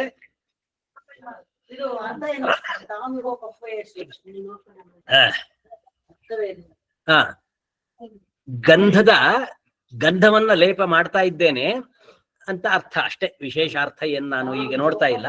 ಈಶ್ವರಿ ಸರ್ವಭೂತಾನಾಮಿ ಈಶ್ವರಿ, ಎಲ್ಲ ವಸ್ತುಗಳಿಗೂ ಕೂಡ ಈಶ್ವರಿಯಾಗಿದ್ದೀಯೇ ನೀನು, ಇದನ್ನ ಸ್ವೀಕರಿಸುವಂತ ಅರ್ಥ, ವಿಶೇಷ ಅರ್ಥನ ಹೇಳ್ತಾ ಇಲ್ಲ ಇಲ್ಲಿ. ಮುಂದೆ ಬನ್ನಿ. ಕುಂಕುಮ, ಅರಿಶಿಣ, ಅಕ್ಷತೆ ಹೇಳಿಕೆ. ಸೌಮ್ಯಾನಿ ಯಾನಿ ರೂಪಾಣಿ ತ್ರೈಲೋಕ್ಯೇ ವಿಚರಂತಿತೆ ಯಾನಿ ಚಾತ್ಯಂತ ಘೋರಾಣಿ ಯಾನಿ ಚಾತ್ಯಂತ ಘೋರಾಣಿ ತೈರಕ್ಷಾಸ್ಮಾಂ ತಥಾ ಭುವನ್ ತೈರಕ್ಷಾಸ್ಮಾಂ ತಥಾ ಭುವಾನ್. ಸೌಮ್ಯಾನಿ ಯಾನಿ ರೂಪಾಣಿ, ನಿನ್ನ ಎಲ್ಲ ಸೌಮ್ಯ ರೂಪಗಳೇನಿದೆ ತ್ರೈಲೋಕ್ಯ ವಿಚರಂತಿದೆ, ಈ 3 ಲೋಕದಲ್ಲಿಯೂ ಕೂಡ ನೀನು ಸೌಮ್ಯ ರೂಪದಲ್ಲಿ ಚರಿಸ್ತಿದ್ದ ಇದೆಯೇ. ಯಾನಿ ಚಾತ್ಯಂತ ಘೋರ, ನಿಂದು ಸೌಮ್ಯ ರೂಪವೂ ಇದೆ, ಘೋರ ರೂಪವೂ ಇದೆ. ಅಂತೂ ಈ ಎರಡರಿಂದಲೂ ನೀನು ನಮ್ಮನ್ನ ಕಾಪಾಡು ಅಂತ ಹೇಳುವುದು. ಇನ್ನೊಮ್ಮೆ ಶ್ಲೋಕ ಹೇಳಿ. ಸೌಮ್ಯಾನಿ ಯಾನಿ ರೂಪಾಣಿ ತ್ರೈಲೋಕ್ಯೇ ವಿಚರಂತಿತೆ ಯಾನಿ ಚಾತ್ಯಂತ ಘೋರಾಣಿ ತೈರಕ್ಷಾಸ್ಮಾನ್ ತಥಾ ಭುವನ್. ಶ್ರೀ ಲಲಿತಾಂಬಿಕಾಯ ನಮಃ. ಅಕ್ಷತಾನ್ ಸಮರ್ಪ್ಯಾಮಿ. ಅರಿಶಿಣ ಹಚ್ಚಿ, ಕುಂಕುಮ ಹಚ್ಚಿ, ಅಕ್ಷತೆಯನ್ನು ಹಾಕಿದ್ರೆ 15ನೇ ಸ್ಟೆಪ್ ಮುಗಿದು. 16ನೇದು ನಿಮ್ಮಲ್ಲಿ ಅರ್ಪಣೆ ಮಾಡಿ. ಹೂ ಇಲ್ಲ ಅಂತ ಆದ್ರೆ ಸ್ವಲ್ಪ ಅಕ್ಷತೆಯನ್ನು ಹಾಕಿದ್ರು ಸಾಕು. ಇಲ್ಲಿ ಒಂದೊಂದು ಹೂವನ್ನ ಹಾಕ್ತಾ ಮಾಡ್ಬೋದು. ಅಲ್ಲಿ ಕೆಳಗೆ ಬ್ರಾಕೆಟ್ ಅಲ್ಲಿ ಕೊಟ್ಟಿದ್ದಾರೆ ನೋಡಿ 16ನೇ ಪಾಯಿಂಟಲ್ಲಿ. ಒಂದೊಂದೇ ಶ್ಲೋಕ ಹೇಳುತ್ತಾ ಒಂದೊಂದೇ ಹೂವನ್ನ ಅರ್ಪಿಸಬೇಕು. ಇಲ್ಲಿರುವ ಶ್ಲೋಕಗಳಲ್ಲಿ ನಿಮಗೆ ಅನುಕೂಲವಾದಷ್ಟು ಮಾತ್ರ ಹೇಳಿರಿ. ಇಲ್ಲಿ ಬೇಕಿದ್ದಲ್ಲಿ ಲಲಿತಾ ತ್ರಿಶತಿ ಸಹಸ್ರನಾಮಗಳಿಂದಲೂ ಪೂಜೆ ಅರ್ಚನೆ ಮಾಡಬಹುದು. ಇಲ್ಲಿ ಹೂವಿನ ಅರ್ಚನೆ ಅಥವಾ ಅಕ್ಷತೆ ಅರ್ಚನೆಯನ್ನು ಮಾಡ್ಲಿಕ್ಕೆ ಅವಕಾಶ ಇದೆ. ಅದಕ್ಕೆ ಬೇಕಾಗಿ ಹೂವಿನ ಪೂಜೆಗೆ ಒಂದು ಶ್ಲೋಕ ಹಾಕಿದ್ದೇವೆ. ಏನು? ಸರ್ವಸ್ವರೂಪೇ ಸರ್ವೇಶೇ ಸರ್ವಶಕ್ತಿ ಸಮನ್ವಿತೆ ಭಯೋಭ್ಯಸ್ತ್ರಾಹಿನೋ ದೇವಿ ದುರ್ಗಾದೇವಿ ನಮೋಸ್ತುತೆ. ಪಾರಿಜಾತ ಶತಪತ್ರ ಪಾಟಲೈಃ ಮಲ್ಲಿಕಾವಕುಲ ಚಂಪಕಾದಿಭಿಃ ಅಂಬುಜೈಃ ಸುಕುಸುಮೈಃ ಸಾದರಂ ಪೂಜಯಾಮಿ ಜಗದಂಬೆ ಮಂಗಳೇ. ಈ ಕಾಲದಲ್ಲಿ ಬಹಳಷ್ಟು ಹೂಗಳು ಸಿಗ್ತವೆ, ಮಾರ್ಕೆಟ್ ಅಲ್ಲೂ ಸಿಕ್ಕತ್ತೆ, ನಿಮ್ಮನೆ ಸುತ್ತಮುತ್ತಲು ಬಿಟ್ಟಿರ್ಬೋದು. ಸ್ವಲ್ಪ ಹೂಗಳನ್ನ ತಂದು ಅರ್ಚನೆ ಮಾಡಿ ಪೂಜೆ ಮಾಡ್ಲಿಕ್ಕೆ ಇರುವಂತ ಒಂದು ಶ್ಲೋಕ ಇದು. ಬಕುಲ ಪುಷ್ಪ. ಭಯೇಭ್ಯಸ್ತ್ರಾಹಿನೋ ದೇವಿ ಸರ್ವ ಸ್ವರೂಪೇ ಸರ್ವೇಶಿ, ಎಲ್ಲಾ ವಸ್ತುಗಳಿಗೆ ಈಶ್ವರಳಾಗಿರ್ತಕ್ಕಂಥ, ಸರ್ವಸ್ವರೂಪಿಳಾಗಿರ್ತಕ್ಕಂಥ, ಸರ್ವಶಕ್ತಿ ಸಮನ್ವಿತಳಾಗಿರ್ತಕ್ಕಂಥ ದೇವಿ ನಿಂಗೆ ನಮೋಸ್ತುತೆ. ದುರ್ಗಾದೇವಿ ನಮೋಸ್ತುತೆ. ಭಯೇಭ್ಯ ತ್ರಾಹಿನಃ, ಎಲ್ಲಾ ಭಯಗಳಿಂದ ನನ್ನನ್ನ ಕಾಪಾಡು. ಇಲ್ಲಿ ಮಿಸ್ಟೇಕ್ ಆಗಿದ್ರೆ ಸರ್ವಸ್ವರೂಪೇ ಸರ್ವೇಶೇ ಸರ್ವಶಕ್ತಿ ಸಂತೆ ಭಯೋ ಆಗಿದೆ, ಸಾರಿ ಅಂತಿದ್ಬಿಡಿ. ಭಯೋಭ್ಯ ಅದಂತಿದ್ದಿ. ಭಯೇಭ್ಯಸ್ತ್ರಾಹಿನೋ ದೇವಿ ದುರ್ಗಾದೇವಿ ನಮೋಸ್ತುತೆ. ಆ ಮುಂದೆ ಅನೇಕ ಹೂಗಳನ್ನ ಹೇಳ್ಬಿಟ್ಟು ಇದನ್ನ ಪೂಜಿಸ್ತೇನೆ, ನೀನು ಸ್ವೀಕರಿಸುವಂತ ದೇವಿಗೆ ಹೇಳ್ಬಿಟ್ರೆ ಲಲಿತಾಂಬಿಕಾಯ ನಮಃ ಪುಷ್ಪಾಣಿ ಪೂಜೆಯಾಮಿ. ಅದಾದ ಮೇಲೆ ನೀವು ಉಳಿದಂತಹ ಯಾವ್ದಾದ್ರು ನೀವು ಹೇಳ್ಬೇಕಂತಿದ್ರೆ ಲಲಿತಾ ಸಹಸ್ರನಾಮವು ಅಥವಾ ಯಾವ್ದಾರು ಹೇಳಿ ಪೂಜೆ ಮಾಡ್ಬೋದು, ತ್ರಿಶತಿ ಹೇಳ್ಬೋದು, ಅಥವಾ ಇಷ್ಟೇ ಸಾಕಾಗುತ್ತೆ. ಅದನ್ನ ಹೇಳುವಾಗ ನೀವು ಯಾ ದೇವಿ ಸರ್ವಭೂತೇಷು ವಿಷ್ಣು ಮಾಯೇತಿ ಶಬ್ದಿತ ನಮಸ್ತಸ್ಯೈ ನಮಸ್ತಸ್ಯೈ ನಮಸ್ತಸ್ಯೈ ನಮೋ ನಮಃ. ಈ ಹಿಂದೆ ಪುಸ್ತಕದಲ್ಲಿ ನಾವು ಮತ್ತೆ ಕಲಿಸ್ತೇವೆ, ಪ್ರಿಂಟ್ ಮಾಡಿದ್ದೇವೆ.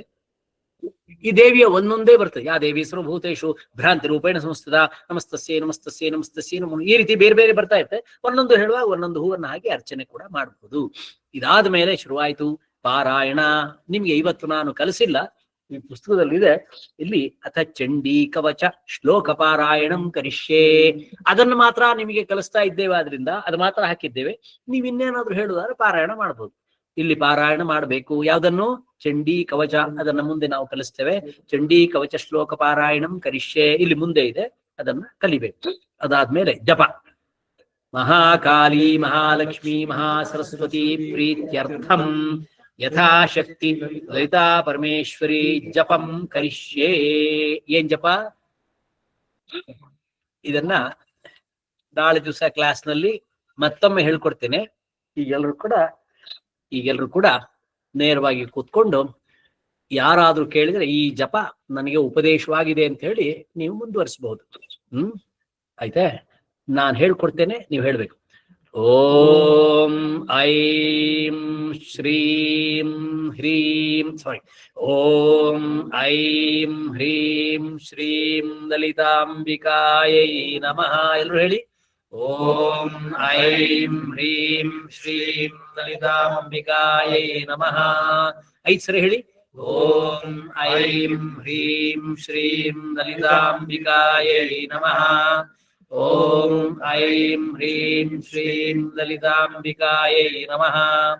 ಓಂ ಐಂ ಹ್ರೀಂ ಶ್ರೀಂ ಲಲಿತಾಂಬಿಕಾಯೈ ನಮಃ. ಓಂ ಐಂ ಹ್ರೀಂ ಶ್ರೀಂ ಲಲಿತಾಂಬಿಕಾಯೈ ನಮಃ. ಈ ದೇವಿಯನ್ನು ನಾವು ಈಗ ಈ ಮಂತ್ರದ ಮೂಲಕ ಪಾರಾಯಣ ಮಾಡಿದ್ದೇವೆ. ನಾಳೆಯಿಂದ ನೀವು ಹೇಳುವಾಗ ಕನಿಷ್ಠ 18 ಆದ್ರೂ ಹೇಳಬೇಕಾಗತ್ತೆ. ಇದನ್ನು 108 ಹೇಳಿದ್ರೆ ಇನ್ನೂ ವಿಶೇಷ. ಅಥವಾ ಇನ್ನು ಕೆಲವರು ಇದು ಸಾಕು ಅಂತಾದ್ರೆ ಇದು ಹೇಳ್ಬೋದು. ಇದನ್ನು 5 ಸರಿ ಹೇಳಿ. ಓಂ ಶ್ರೀ ಲಲಿತಾಂಬಿಕಾಯೈ ನಮಃ. ಓಂ ಶ್ರೀ ಲಲಿತಾಂಬಿಕಾಯೈ ನಮಃ. ಓಂ ಶ್ರೀ ಲಲಿತಾಂಬಿಕಾಯೈ ನಮಃ. ಓಂ ಶ್ರೀ ಲಲಿತಾಂಬಿಕಾಯೈ ನಮಃ. ಓಂ ಶ್ರೀ ಲಲಿತಾಂಬಿಕಾಯೈ ನಮಃ.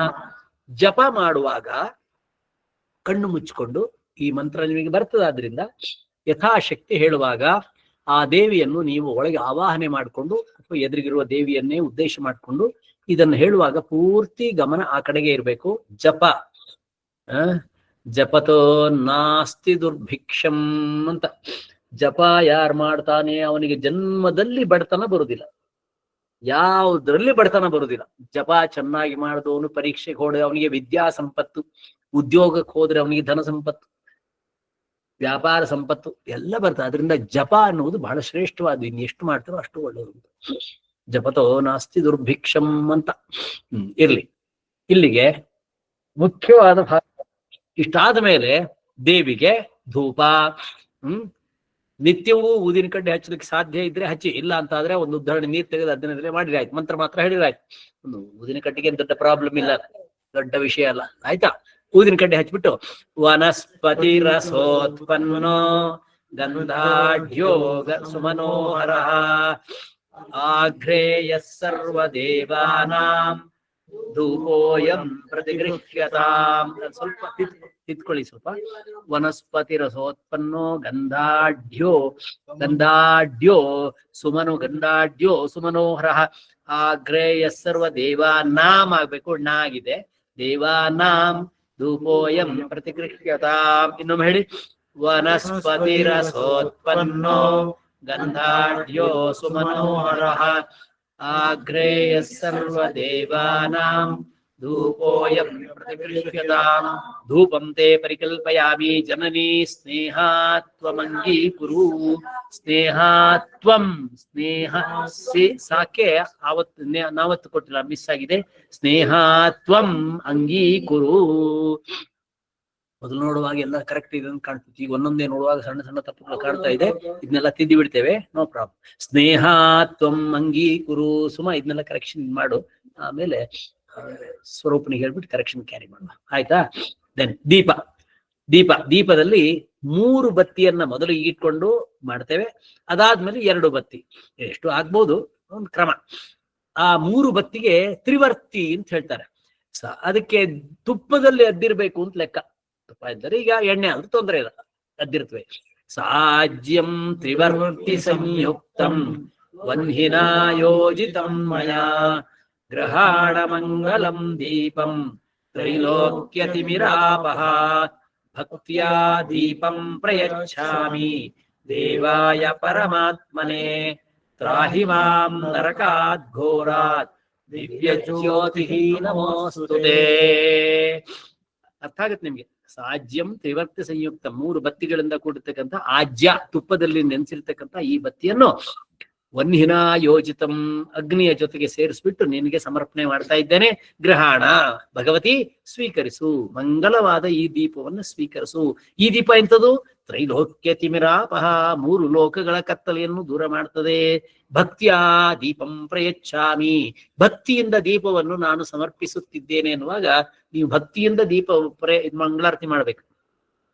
ಪರಮಾತ್ಮನೇ ತ್ರಾಹಿಮಾಂ, ನನ್ನನ್ನು ಕಾಪಾಡು. ನರಕಾತ್ ಘೋರಾತ್, ಘೋರ ನರಕಗಳಿಂದ ನನ್ನನ್ನು ಕಾಪಾಡು. ದಿವ್ಯ ಜ್ಯೋತಿ ಅಂತ ನಮಸ್ಕಾರ ಮಾಡಿ. ಶ್ರೀದೇವ್ಯೈ ನಮಃ ದೀಪಂ ದರ್ಶ್ಯಾಮಿ. ಆಮೇಲೆ ನೈವೇದ್ಯದಲ್ಲೇನು? ಫಲ ತಾಂಬೂಲ ಸಹಿತ ಖಾದ್ಯ ನೈವೇದ್ಯ ಮಹಾದೇವ್ಯೈ ಸಮರ್ಪಯಾಮಿ. ಏನಪ್ಪಾ ಫಲ ಅಂದ್ರೆ ಏನಾದ್ರು ಹಣ್ಣಿದ್ದೇ ಇರುತ್ತೆ ಮನೇಲಿ, ಒಂದ್ ಇಟ್ಕೊಳ್ಳೋದು. ತಾಂಬೂಲ, ಫಲ ತಾಂಬೂಲ ವಿಳ್ಳೆದೆಲ್ಲ ಇದ್ರೆ ಇಟ್ಕೊಳ್ಳೋದು. ಆಮೇಲೆ ಖಾದ್ಯ, ನೀವೇನೋ ತಿನ್ಲಿಕ್ಕೆ ಇಟ್ಕೊಂಡಿರ್ತೀರಲ್ಲ, ಮಾಡಿ ಎಲ್ರಿಗೂ ಕೊಟ್ಟು ಉಳ್ದದ್ದಲ್ಲ, ಇನ್ನು ಯಾರಿಗೂ ಕೊಟ್ಟಿಲ್ಲ, ಮಾಡಿಟ್ಟಿದ್ದೀರಿ. ನೈವೇದ್ಯ ಖಾದ್ಯ ಏನೋ ಆಗ್ಬೋದು. ನೈವೇದ್ಯವನ್ನು ಮಹಾದೇವ್ಯೈ ಸಮರ್ಪಯಾಮಿ ಅಂತ ಹೇಳಿ ಅದಕ್ಕೆ ಏನ್ ಮಾಡ್ಬೇಕಾದ್ದೇನು? ಒಂದು ಕೈಯಲ್ಲಿ ನೀರು ಹಿಡ್ಕೊಂಡು ಪ್ರೋಕ್ಷಣೆ ಮಾಡಿ, ಪ್ರೋಕ್ಷಣೆ ಮಾಡಿ ತುಳಸಿ ನೋಡಿ ದೇವಿಗೆ ಇಟ್ಬಿಟ್ಟು ಅದನ್ನ ಭಗವತಿ ಸ್ವೀಕರಿಸು. ಪ್ರಾಣಾಯ ಸ್ವಹ, ಪಾನಾಯ ಸ್ವಹ, ವ್ಯಾನಾಯ ಸ್ವಹ, ಉದಾನಾಯ ಸ್ವಹ, ಸಮಾನಾಯ ಸ್ವಹ ಅಂತ ದೇವಿಗೆ ಅದನ್ನೆಲ್ಲ ಅರ್ಪಣೆ ಮಾಡಿಬಿಟ್ಟಾದ್ಮೇಲೆ ಮಂಗಳಾರತಿ, ಮಹಾಮಂಗಳಾರತಿ. ಮಂಗಳಾರತಿ ಕರ್ಪೂರ ಮತ್ತೆ 2 ಬತ್ತಿ, 5 ಬತ್ತಿ ಹೇಗೂ ಇಟ್ಕೊಳ್ಬಹುದು. ಆವಾಗ ಹೇಳ್ಬೇಕು, ಮೊದಲು 3 ಆಮೇಲೆ 2. ಅದೊಂದು ಕ್ರಮ ಇದೆ.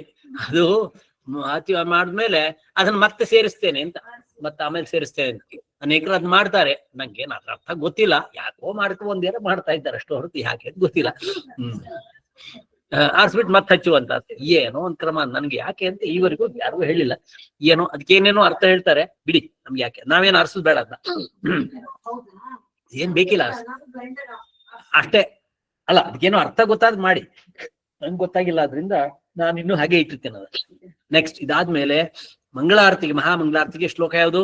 ನಮೋ ದೇವ್ಯೈ ಮಹಾದೇವ್ಯೈ ಶಿವಾಯೈ ಸತತಂ ನಮಃ. ನಮಃ ಪ್ರಕೃತ್ಯೈ ಭದ್ರಾಯೈ ನಿಹುತಾ ಪ್ರಣತಾ ಸ್ಮೃತಾಂ. ಓಂ, ಇದು ಮುಂದಿನ ಒಂದು ಮಂತ್ರ.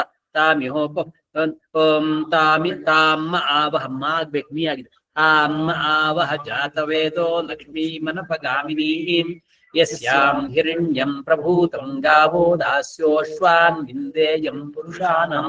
ಆ ಕಡೆ 2 ಸಾಲ ಹೇಳಬೇಕು ಅಂತ ಏನಿಲ್ಲ, ಗೊತ್ತಿದ್ರೆ ಕಲ್ತ್ರೆ.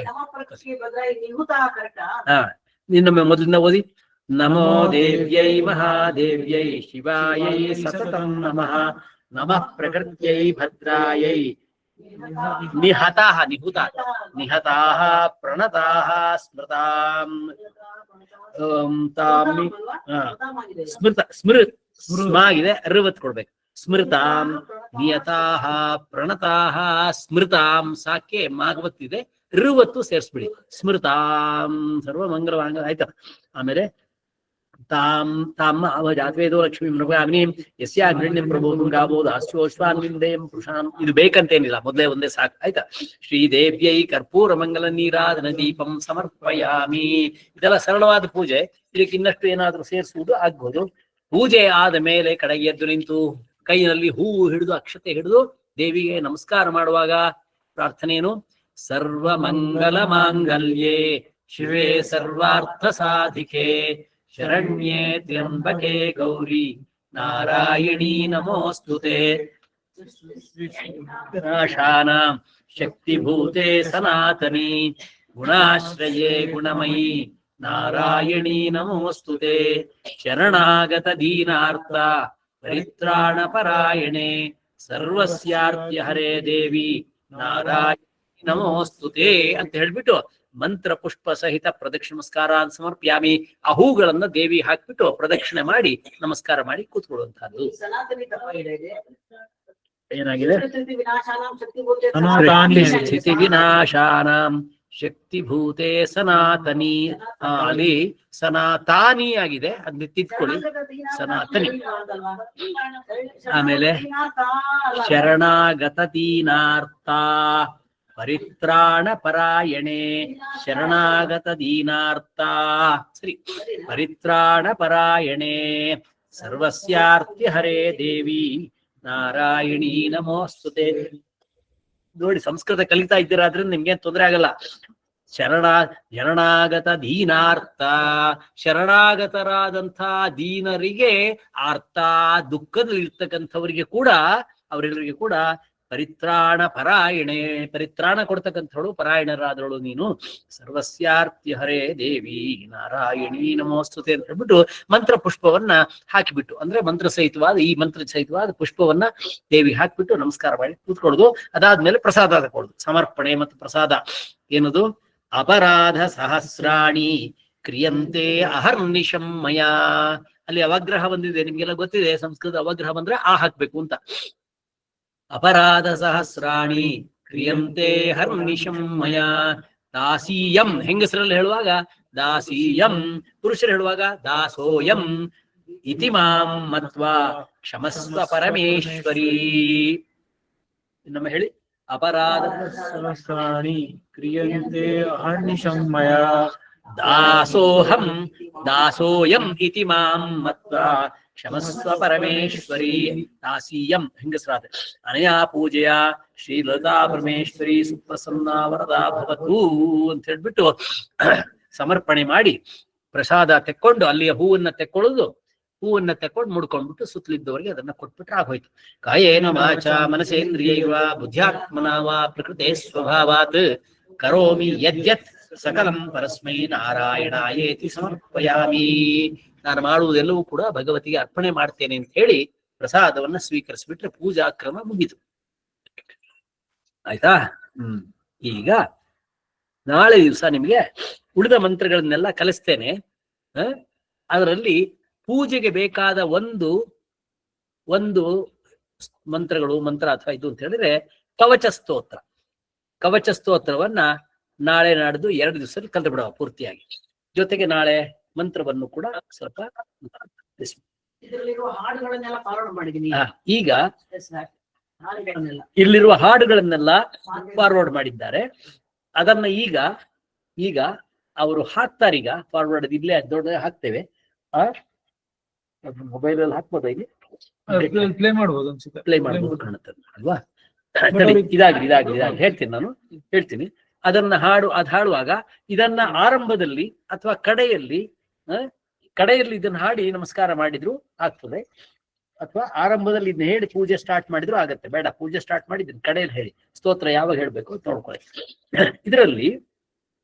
ಇದರಲ್ಲಿ ಮಧ್ಯದಲ್ಲಿ ಒಂದ್ ಕಡೆ ನಮಸ್ತಸ್ಯೈ ನಮೋ ನಮಃ ಅಂತ ಹೇಳ್ಬೇಕಾದಾಗ ನಿಮ್ಮ ಪೇಜ್ ನಲ್ಲಿ 3ನೇ ಪೇಜ್ ನಲ್ಲಿ ಅಥವಾ ಚಿಕ್ಕ ಪೇಜ್ 6ನೇ ಪೇಜ್ ನಲ್ಲಿ ದೇವಿ ಮಹಾತ್ಮ್ಯಂ ಅಂತ ಇದೆ. ಅಲ್ಲಿ ದುರ್ಗೆ ಸ್ಮೃತಾ ಹರಸಿದ್ಭೀತೆ ಅಶೇಷ ಜಂತೋ ಯಾ ದೇವಿ ಸರ್ವಭೂತೇಶು ಇತ್ಯಾದಿ ಇದೆ. ಅದನ್ನ ಅಲ್ಲಿ ಮಧ್ಯೆ ಹೇಳ್ಬೇಕಾಗ್ತದೆ. ಅದಾದ ಮೇಲೆ ನೀವು ಸೂಕ್ತಗಳನ್ನೆಲ್ಲ ಹೇಳಿ ಆದ ಮೇಲೆ, ಸೂಕ್ತ ಬಂದ್ರೆ ಹೇಳಿ, ಅದೇ ಬಹಳ ಬಿಗಿಯಾಗಿದೆ ಅದು, ನೋಡುವ. ದೇವಿ ಕವಚ ಸ್ತೋತ್ರವನ್ನ ಎಲ್ಲರೂ ಹೇಳ್ಬಿಡ್ಬೋದು. ನಾನು ಇದನ್ನ ಚೆನ್ನಾಗಿ ಎಲ್ರಿಗೂ ಕಲಿಸ್ಬಿಡ್ತೇನೆ, ಅರ್ಥಸಹಿತವಾಗಿ ನಿಮ್ಗೆ ಇದನ್ನ ಕಲಿಸ್ತೇನೆ. ಆಗ್ಬೋದಾ? ರೈಟ್. ಈಗ ಇಲ್ಲಿರುವಂತಹ ದೇವಿಯ ಸ್ತೋತ್ರಗಳೇನಿದೆ ಅದನ್ನ ಇವತ್ತೆಲ್ಲ ಒಟ್ಟಿಗೆ ಹೇಳ್ಬಿಡುವ. ನಮ್ಮ ವೀಣಾ ಅವರು ಅದನ್ನ ಸುಶ್ರಾವ್ಯವಾಗಿ ಹಾಡಿದ್ದಾರೆ. ಅದನ್ನ ನೋಡ್ಕೊಳ್ಳಿ.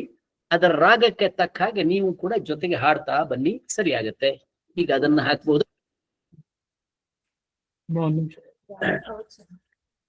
ನಾವು ಇದರಲ್ಲಿ ರೆಕಾರ್ಡೆಡ್ ನಿಮ್ಗೇನ್ ಕಳ್ಸಿದ್ದೇವೆ ಅದನ್ನ ಈಗ ಪ್ಲೇ ಮಾಡ್ತೇವೆ. ಹಾ, ಒಂದ್ ನಿಮಿಷ. ಅದಕ್ಕೆ ಮೊದಲು ಮತ್ತೊಂದು ಬಿಟ್ಟು ಹೋಯ್ತು, ಇಲ್ಲಿ ಹಿಂದೆ ಇದೆ ನೋಡಿ, ಮತ್ತೊಂದು ಬಿಟ್ಟು ಹೋಗಿದೆ. ಅದೇನಂದ್ರೆ ನಿಮ್ಗೆಲ್ರಿಗೂ ಬಹಳ ಜನಕ್ಕೆ ಕಳಿಸಿ ಆಗಿದೆ. ಶೃಂಗೇರಿಯ ಜಗದ್ಗುರುಗಳವರು ಈ ನವರಾತ್ರಿಗೋಸ್ಕರವಾಗಿ ಎಲ್ಲ ಭಕ್ತರಿಗೆ ಒಂದು ವಿಶೇಷವಾದ ಅನುಗ್ರಹ ಮಾಡಿದ್ದಾರೆ. ಅದು ಸಪ್ತಶತಿಯ 700 ಶ್ಲೋಕಗಳ ಬದಲು, ಅಷ್ಟು ಕಷ್ಟ ಆಗತ್ತೆ, 7 ಶ್ಲೋಕಗಳನ್ನು ಹಾಕಿಕೊಟ್ಟಿದ್ದಾರೆ. 7 ಶ್ಲೋಕಗಳನ್ನು ನಾವು ನಿತ್ಯವೂ ಕೂಡ ಹೇಳಿ ಅಭ್ಯಾಸ ಮಾಡಬೇಕು ಅನ್ನುವುದು ಅವರ ಆದೇಶ. ನಿತ್ಯವೂ ಕೂಡ ಹೇಳಿ ಅಭ್ಯಾಸ ಮಾಡಬೇಕು ಅನ್ನುವುದು ಅವರ ಆದೇಶ. ಅದನ್ನ ಇಲ್ಲಿ ಈಗೊಮ್ಮೆ ಹಾಕ್ತೇವೆ. ನಿಮ್ಗೆ ದುರ್ಗಾ ಸಪ್ತಶತಿಯ ಸಂಕ್ಷೇಪ ರೂಪ. ಇಡೀ ದುರ್ಗಾ ಸಪ್ತಶತಿಯನ್ನು ನಿಮ್ಗೆ ಹೇಳಲಿಕ್ಕೆ ಕಷ್ಟ ಆಗುವ ಸಂದರ್ಭದಲ್ಲಿ ಇದನ್ನ ಮಾತ್ರ ಹಾಡಿಬಿಟ್ರೆ ಇದರಲ್ಲಿ ಆಗತ್ತೆ. ಇದು ಅದರಲ್ಲಿ ಇದೆಯಾ? ಇವಾಗ ಕಳಿಸ್ತಾರೆ, ಯಾವ್ದು ಹೇಳು? ಅದಲ್ಲ, ಇದು ದೇವಿ ಇದನ್ನ ಗುರುಗಳು ಕೊಟ್ಟಂತಹದ್ದು. ಇದು ನೋಡಿ, ದುರ್ಗಾ ಸಪ್ತಶ್ಲೋಕಿ ಸ್ತೋತ್ರ ಅಂತ. ಇದನ್ನ ಈ 7 ಶ್ಲೋಕಗಳನ್ನ 1 ಸಾರಿ, 3 ಸಾರಿ, 9 ಸಾರಿ, 18 ಸಾರಿ, 108 ಸಾರಿ ದಿವಸ ಹೇಳ್ಬಿಡಿ ಅಂತ ಕೂಡ ಹೇಳಿದ್ದಾರೆ. ಎಷ್ಟು ಹೇಳ್ತಿರೋ ಅಷ್ಟು ಕೂಡ ಒಳ್ಳೆಯದು. ಅದನ್ನು ತುಂಬಾ ಪಾಪಹರವಾದದ್ದು ಅಂತ ಹೇಳಿದ್ದಾರೆ. ಅದನ್ನ ಈಗ ಇದರಲ್ಲಿ ಹಾಕ್ತೇವೆ ನೋಡಿ. ದುರ್ಗಾ ಸಪ್ತಶ್ಲೋಕಿ ಸ್ತೋತ್ರ ಅಂತ ಇಲ್ಲಿದೆ. ಅದನ್ನ ಈಗ ಹಾಕ್ತೇವೆ, ನೀವು ನೋಡ್ಕೊಳ್ಳಿ. ನಿಮ್ಗೆಲ್ರಿಗೂ ಕಳಿಸಿ ಆಗಿದೆ, ಅದನ್ನ ಮತ್ತೆ ಕಳಿಸ್ತೇವೆ. ಅದರಲ್ಲಿ ಹಾಡಿದ್ದೆ ಹೇಳಿ, ಹಾಡಿದ್ದೇ ಇದೆ, ಅದೇ ರಾಗದಲ್ಲಿ ನೀವು ಹೇಳಲಿಕ್ಕೆ ಆಗತ್ತೆ. ಆನ್ ಮಾಡಿ. ಒಂದ್ ನಿಮಿಷ ಸ್ಕ್ರೀನ್ ಶೇರ್ ಮಾಡಿ.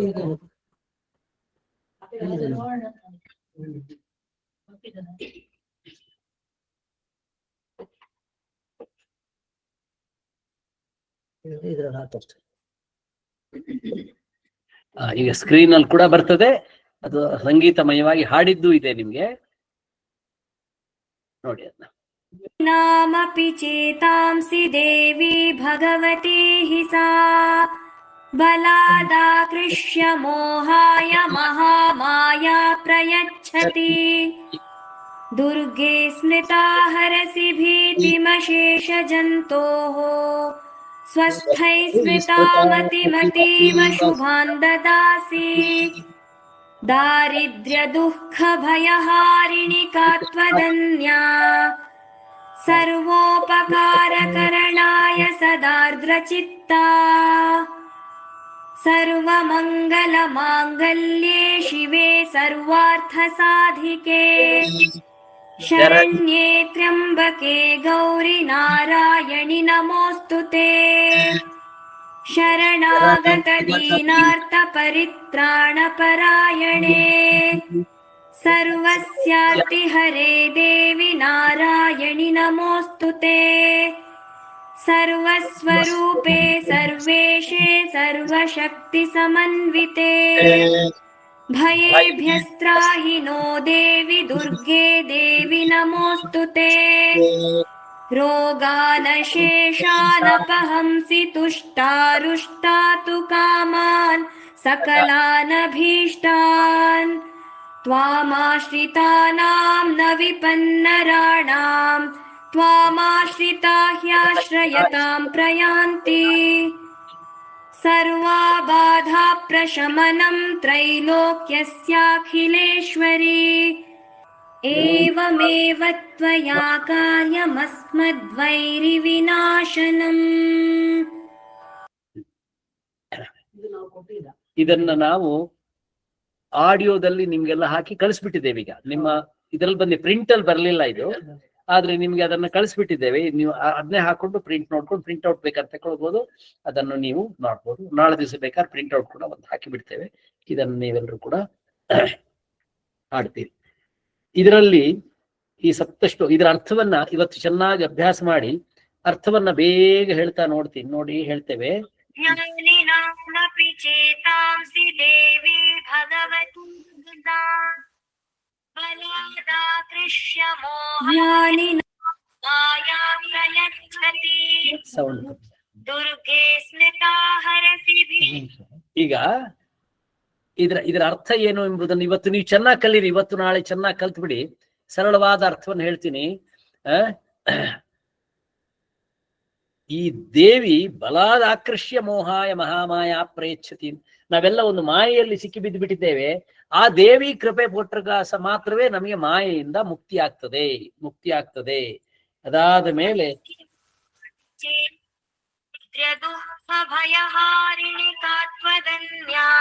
ಸರಿ.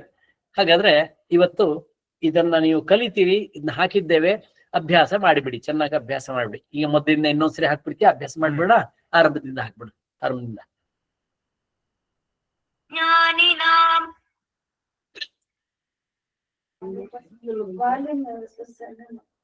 ज्ञानिनामपि चेतांसि देवी भगवती हि सा बलादाकृष्य मोहाय महामाया प्रयच्छति दुर्गे स्मृता हरसि भीतिमशेषजन्तोः स्वस्थै स्मृता मतिमतीव शुभान् ददासि दारिद्र्यदुःखभयहारिणिका त्वदन्या सर्वोपकारकरणाय सदार्द्रचित्ता सर्वमङ्गलमाङ्गल्ये शिवे सर्वार्थसाधिके शरण्ये त्र्यम्बके गौरि नारायणि नमोऽस्तु ते शरणागत दीनार्थ परित्राणपरायणे सर्वस्यार्ति हरे देवि नारायणि नमोऽस्तु ते सर्वस्वरूपे सर्वेशे सर्वशक्ति समन्विते भयेभ्यस्त्राहि नो देवि दुर्गे देवि नमोऽस्तु ते रोगानशेषानपहंसि तुष्टारुष्टातु कामान् सकलानभीष्टान् त्वामाश्रितानां न विपन्नराणां त्वामाश्रिता ह्याश्रयतां प्रयान्ति सर्वाबाधा प्रशमनं त्रैलोक्यस्याखिलेश्वरी एवमेव त्वया कार्यमस्मद्वैरिविनाशनम्. ಈಗ ಇದಿಷ್ಟನ್ನು ಕೂಡ ನೀವು ನಾಳೆ ಕಲಿದಿರಿ. ಅದರ ಜೊತೆಗೆ ಈ ಮುಂದೆ ಹೇಳುವ ಸ್ತೋತ್ರಗಳನ್ನು ಒಮ್ಮೆ ನೋಡ್ಬಿಡ್ಬೋದಲ್ಲ. ಎಲ್ಲಾ ಸ್ತೋತ್ರಗಳನ್ನು ಈಗ ರಾಗವಾಗಿ ಹಾಡ್ತಾರೆ. ನೀವೊಮ್ಮೆ ಅಭ್ಯಾಸ ಮಾಡ್ಬಿಡಿ. ನಾಳೆಯಿಂದ ಉಳಿದ ಪಾಠವನ್ನು ಮಾಡ್ಲಿಕ್ಕೆ ಅನುಕೂಲ ಆಗುತ್ತೆ. ಆದ್ರಿಂದ ಇದರ ಅಭ್ಯಾಸವನ್ನು ನಾಳೆ ನಾವು ಕೂಡ ಮುಂದುವರಿಸ್ತೇವೆ. ಇವತ್ತು ಆರಂಭದಿಂದ ಹಾಕ್ಬಿಡು. ಮೊದಲನೇದು ಇದ್ಯಾವುದು? ಅಶ್ವಿನ್ ಹತ್ರ ಇದೆ. ರೆಕಾರ್ಡೆಡ್ ಅಂದ್ರೆ ಬೇರೆ ಯಾರೋ ಮಾಡಿದ್ದ? ಬೇರೆ ಚೆನ್ನಾಗಿದೆ ಅದು. ಇದು ಶಂಕರ ಮಠದ್ದು. ಅದು ಅದನ್ನು ಹಾಕಿದೀನಿ, ಎರಡು ಹಾಕಿದೀನಿ ನಾನು. ಇದು ಹಾಕೊಂಡು ಹಾಕಿ ಅದು ಹಾಕಿ ಫಸ್ಟ್. ಈಗ ನಾವೆಲ್ಲರೂ ಕೂಡ ಮಂಗಳದ ಪದ್ಯವನ್ನ ಫಸ್ಟ್ ಕಲಿಯುವ. ಕಡೇ ಪೇಜಲ್ಲಿರುವ ಮಂಗಳದ ಪದ್ಯ. ಮಾತೆ ಮಂಗಳ ಹಾಕಿ. ಈಗ ಕಡೇ ಪೇಜ್ ತೆಗಿರಿ. ಲಲಿತಾ ಪರಮೇಶ್ವರಿ ಮಂಗಳದ ಹಾಡು. ಲಲಿತಾ ಪರಮೇಶ್ವರಿ ಮಂಗಳದ ಹಾಡು ಅಂತಿದೆ ಕಡೇ ಪೇಜಲ್ಲಿ. ಕಡೇ ಪೇಜ್, ಲಾಸ್ಟ್ ಪೇಜ್. PDF ಅಲ್ಲಿ ಮೊದಲನೇ ಪೇಜ್ ಅಲ್ಲೇ ಇದೆ. PDF ಅಲ್ಲಿ ಮೊದಲನೇ ಪೇಜ್. PDF ಅಲ್ಲಿ ಮೊದಲನೇ ಪೇಜ್ ನಲ್ಲೇ ಇದೆ. ಇದರಲ್ಲಿ ಕಡೆ ಸರಿ, ಮೊದಲನೇ ಪೇಜ್ ಅಲ್ಲ, ದೇವಿಯ ಚಿತ್ರದ ಪಕ್ಕದಲ್ಲೇ ಇದೆ. ಇದು ನಾವು ಇದೊಂದು ಅದ್ಭುತವಾದ ಭಾವನಾತ್ಮಕವಾದ ಒಂದು ಒಳ್ಳೆ ಪದ್ಯ. ವೇದಾಂತಿ ಸುಬ್ಬಯ್ಯ ಶಾಸ್ತ್ರಿಗಳು, ಮೈಸೂರು ಶಿವರಾಮ ಶಾಸ್ತ್ರಿಗಳು ಬರೆದಂತಹದ್ದು. ಬಹಳ ಅರ್ಥಪೂರ್ಣವಾಗಿದೆ. ಅದನ್ನ ನಾವು ಅವ್ರು ಹೇಳ್ಕೊಡ್ತಾರೆ, ಜೊತೆಗೆ ಹೇಳ್ತಾ ಅಭ್ಯಾಸ ಮಾಡ್ಬಿಡುವ.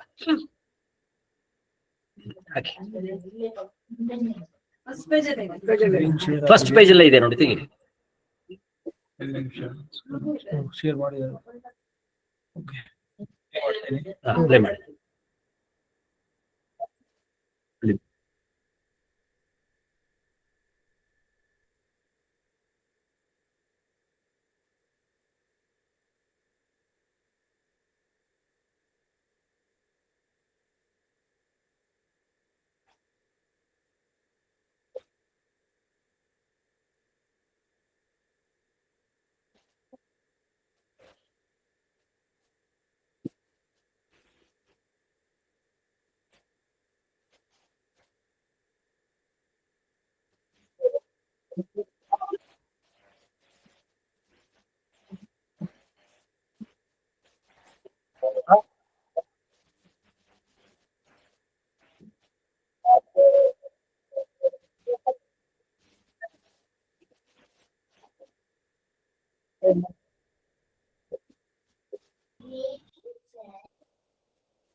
ಅನೂಪ, ನಮ್ಗೆ ಆಡಿಯೋ ಕೇಳಿಸ್ತಾ ಇಲ್ಲ. ಏನಾಯ್ತಿದು? ಆಡಿಯೋ ಕೇಳಿಸ್ತಿಲ್ವಾ? ಆಫ್ ಆಗಿದೆ ಇದು. ಇಲ್ಲ ಕಾಂಟ್ ಅನ್ಮ್ಯೂಟ್. ಓಕೆ, ಕೇಳ್ಬೇಕಲ್ಲ ಇದು. ಹಾ, ಒಂದ್ ಕೆಲಸ ಮಾಡ್ತೀನಿ, ನಾನು ಮೊಬೈಲ್ ಅಲ್ಲಿ ಪ್ಲೇ ಮಾಡ್ತೀನಿ, ಸೊ ದಟ್ ಇದ್ರಲ್ಲಿ ಕೇಳುತ್ತೆ. ಇದು ಬಹಳ ಅರ್ಥಪೂರ್ಣವಾದ್ದು, ನಾವೆಲ್ಲ ಕಲಿಬೇಕು. ರಾಗ ಹೇಗೂ ಗೊತ್ತಾಗಿದೆ. ಈಗ ಇಲ್ಲಿ ಮೊಬೈಲ್ ನಲ್ಲಿ ಹಾಕ್ತಿವಿ, ಅದು ಆನ್ಲೈನ್, ಅದು ಕಷ್ಟ ಆಗಿದೆ. ಇಲ್ಲಿ ನೋಡು, ಮೊಬೈಲ್ ಹಾಕ್ತಿವಿ, ನೀವು ಕಲ್ತು ಬಿಡಿ.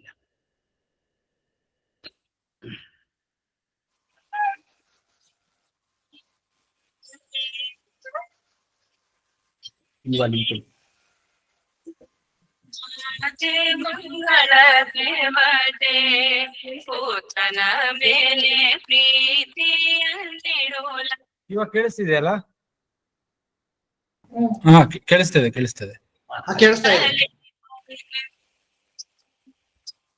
ಮಾತೆ ಮಂಗಳ ದೇವತೆ ಪುತ್ರನ ಮೇಲೆ ಪ್ರೀತಿಯಲ್ಲಿಡೋಲಲಿತೆ. ಪಾಲಿತ ಭಕ್ತ ಪಾಲಿತ ಭಕ್ತ ಜಾತೆ ಶಂಕರ ಭೂಧರ ಜಾತೆ ಮಾತೆ ಮಂಗಳ ದೇವತೆ ಪುತ್ರನ ಮೇಲೆ ಪ್ರೀತಿಯಲ್ಲಿಡೋಲಲಿತೆ.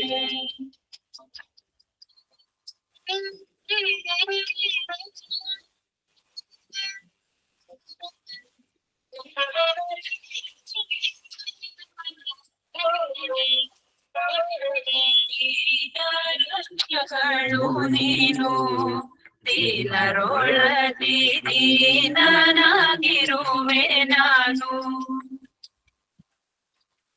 ದೀನರಕ್ಷಕಳು ನೀನು ದೀನರೊಳದಿ ದೀನನಾಗಿರುವೆ ನಾನು.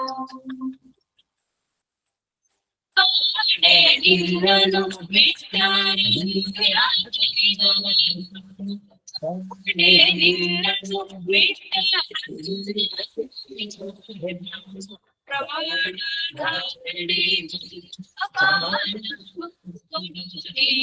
ಮಾತೆ ಮಂಗಳ ದೇವತೆ ಪುತ್ರನ ಮೇಲೆ ಪ್ರೀತಿಯಲ್ಲಿಡೋಲಲಿತೆ.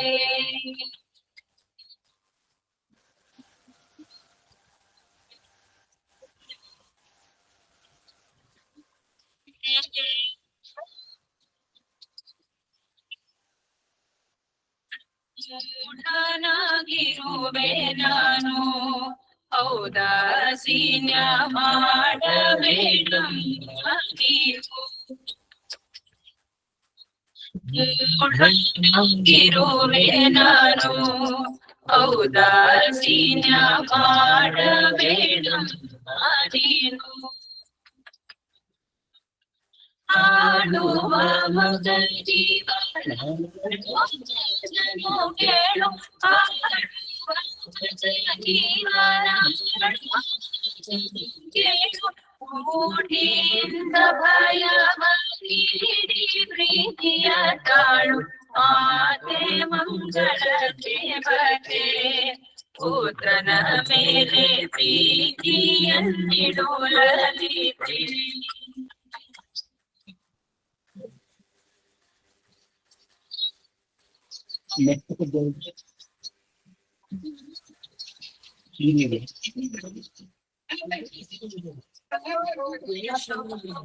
ಸಾಗರ ವಾಸನ ಪ್ರೀತಿಯ ನಿರ್ದೋಷ ಶಂಕರ ದಾಸನ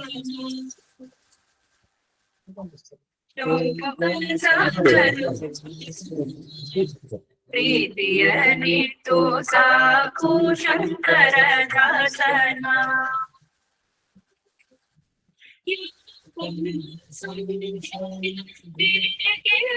निश्चय यातं न संशय निश्चय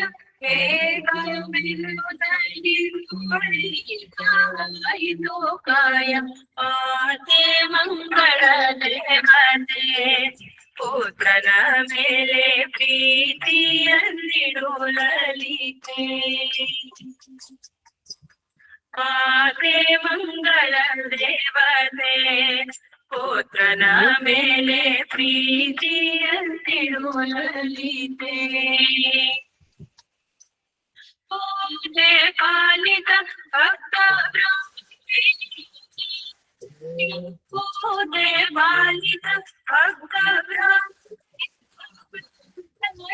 ಜಾತೆ ಶಂಕರ ಮನ ಪ್ರೀತೆ ಭೂಹರ ಜಾತೆ ಮಾತೆ ಮಂಗಳ ದೇವತೆ ಪುತ್ರನ ಮೇಲೆ ಪ್ರೀತಿಯನ್ನಿಡು ಲಲಿತೆ ಪುತ್ರನ ಮೇಲೆ ಪ್ರೀತಿಯನ್ನಿಡು ಲಲಿತೆ ಪುತ್ರನ ಮೇಲೆ ಪ್ರೀತಿಯನ್ನಿಡು ಲಲಿತೆ. ಇದನ್ನು ನಿಮಗೆ ರೆಕಾರ್ಡ್ ಕಳಿಸ್ತೇವೆ, ಅಭ್ಯಾಸ ಮಾಡಿ ನಿಮ್ಮ ಪೂಜೆಯಲ್ಲಿ ಇದನ್ನ ಸೇರಿಸ್ಕೊಳ್ಬೇಕು. ಎಲ್ಲಿ ಸೇರಿಸ್ಕೋತೀರಿ? ಅಂಚದಲ್ಲಿ ಸೇರಿಸ್ಕೊಳ್ಬೇಕು ಮಂಗಳದಾಯ. ಇದಾದ್ಮೇಲೆ ಇನ್ನು ಮುಂದಿನ ಪೇಜ್ ಇರ್ತಕ್ಕಂಥ ಭವಾನಿ ಅಷ್ಟಕ ಮತ್ತು ಶಿವೇ ಸಾನುಕಂಪೆ ಅದನ್ನು ಕೂಡ ಈಗ ರಾಗವಾಗಿ ಹಾಡಿದ್ದಾರೆ. ಅದನ್ನು ನಿಮಗೆ ಕಳಿಸಿದ್ದೇವೆ ನಿಮ್ಗೆ. ಈಗ ಅದನ್ನು ಹಾಡಿರುವುದನ್ನು ಒಂದ್ಸರಿ ನೋಡ್ಕೊಂಡು ನೀವು ಜೊತೆಗೆ ಹಾಡಿಬಿಡಿ. ಇದರಲ್ಲಿರುವ ಅರ್ಥ ವಿವರಣೆಗಳನ್ನು ನಾವು ಮತ್ತೆ ನೋಡೋಣ. ಈಗ ಅಭ್ಯಾಸ ಒಂದನ್ನು ಮಾಡಿಬಿಟ್ರೆ ಆಯ್ತು.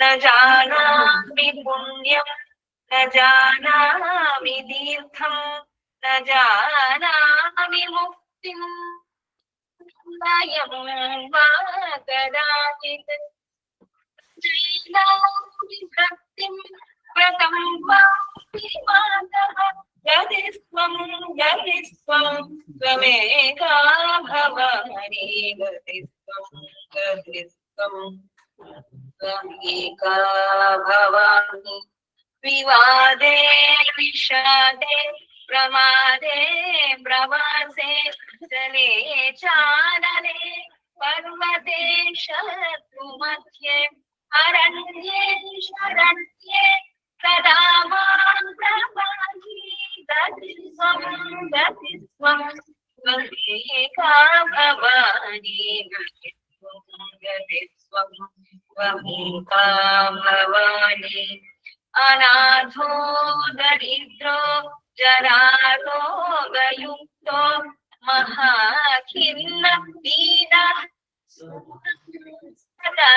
ಜಾಡ್ಯವಕ್ರಃ ವಿಭಕ್ತೌ ಪ್ರವಿಷ್ಟಃ ಪ್ರನಷ್ಟಃ ಸದಾ ಗತಿಸ್ತ್ವಂ ತ್ವಮೇಕಾ ಭವಾನಿ ಗತಿಸ್ತ್ವಂ ತ್ವಮೇಕಾ ಭವಾನಿ ಗತಿಸ್ತ್ವಂ ತ್ವಮೇಕಾ.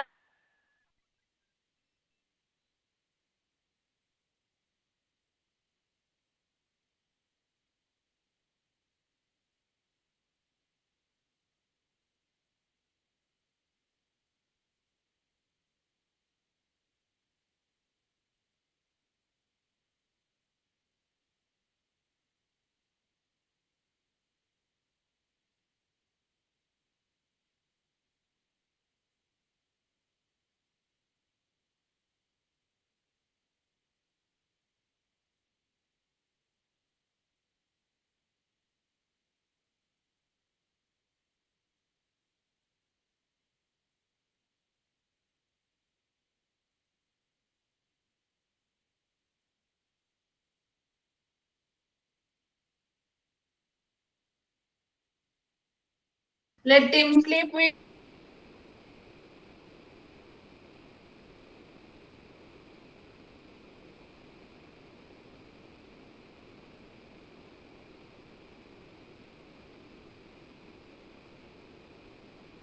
ಒಂದ್ ನಿಮಿಷ ಅವ್ರು ಹೋಯ್ತು ಕನೆಕ್ಷನ್ ಹೋಯ್ತು ಅನ್ಸುತ್ತೆ. ಒಂದ್ ನಿಮಿಷ ಕಾಲ್ ಮಾಡ್ತೀನಿ ಅವ್ರಿಗೆ.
ಒಂದೇ ನಿಮಿಷ ಜಾಯಿನ್ ಆಗ್ತಾ ಇದಾರೆ.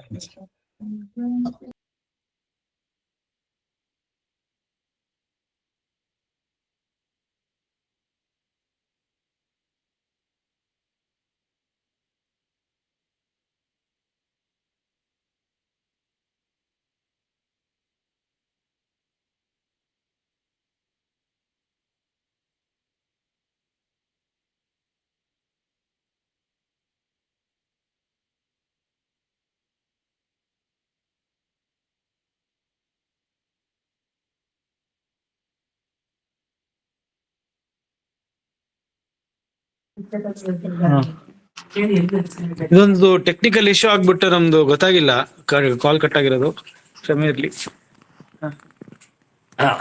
ಈಗ ಈ ಶ್ಲೋಕಗಳನ್ನು ಸ್ತೋತ್ರಗಳನ್ನು ನಾಳೆ ಕೂಡ ಹಾಕ್ತೇವೆ. ನೀವು ಓದ್ಕೊಂಡು ಚೆನ್ನಾಗಿ ಅಭ್ಯಾಸ ಮಾಡಿ. ಈಗ ಒಟ್ಟಾರೆಯಾಗಿ ಇವತ್ತಿನ ಕ್ಲಾಸ್ ಮುಗಿಸುವ ಮೊದಲು ತಮ್ಗೆಲ್ಲ ರಿಕ್ವೆಸ್ಟ್ ಮಾಡೋದೇನಂದ್ರೆ, ಸಂಜೆ ನಾಳೆ 5:30 6 ತನಕ, 5 ಗಂಟೆಯಿಂದ 5:30 ತನಕ ನಾವು ಈ ರೆಕಾರ್ಡೆಡ್ ಎಲ್ಲ ಹಾಕಿ ಬಿಡ್ತೇವೆ. 5:30 6:30 ತನಕ ಮಾತ್ರವೇ ನಾವು ನಾಳೆ ಕ್ಲಾಸ್ ಅಭ್ಯಾಸ ಮಾಡಿಸೋದು ಮತ್ತು ಈ ಸ್ತೋತ್ರಗಳ ಅರ್ಥವನ್ನು ಹೇಳುವುದು, ಮತ್ತೆ ಮುಂದಿನ ಕವಚ ಸ್ತೋತ್ರವನ್ನು ಹೇಳ್ಕೊಡೋ ಕೆಲಸ ಮತ್ತು ಸೂಕ್ತಗಳನ್ನು ಹೇಳ್ಕೊಡೋದು ಕೆಲಸವನ್ನು ನಾಳೆಯಿಂದ ಮಾಡ್ತೇವೆ. 4 ದಿವಸ ಮಾಡ್ತೇವೆ. ಸೊ ನಾಳೆ ದಿವಸ 6:30 ಇದು ಮುಗಿದ ನಂತರ ನೀವು ನಿಮ್ಮ ಮನೆಯಲ್ಲಿ ಸಂಜೆ ಪೂಜೆ ಮಾಡೋ ಹಾಗಿದ್ರೆ ನೀವು ಸಂಕ್ಷೇಪವಾಗಿ ಪೂಜೆಯನ್ನು ಮಾಡ್ಕೊಳ್ಬಹುದು. 5:30 6:30 ತನಕ ಅಡ್ಜಸ್ಟ್ ಮಾಡಿದ್ದೇವೆ. ಆಗ್ಬಹುದಾ? ಎಲ್ಲಿ ಕೇಳ್ತಾ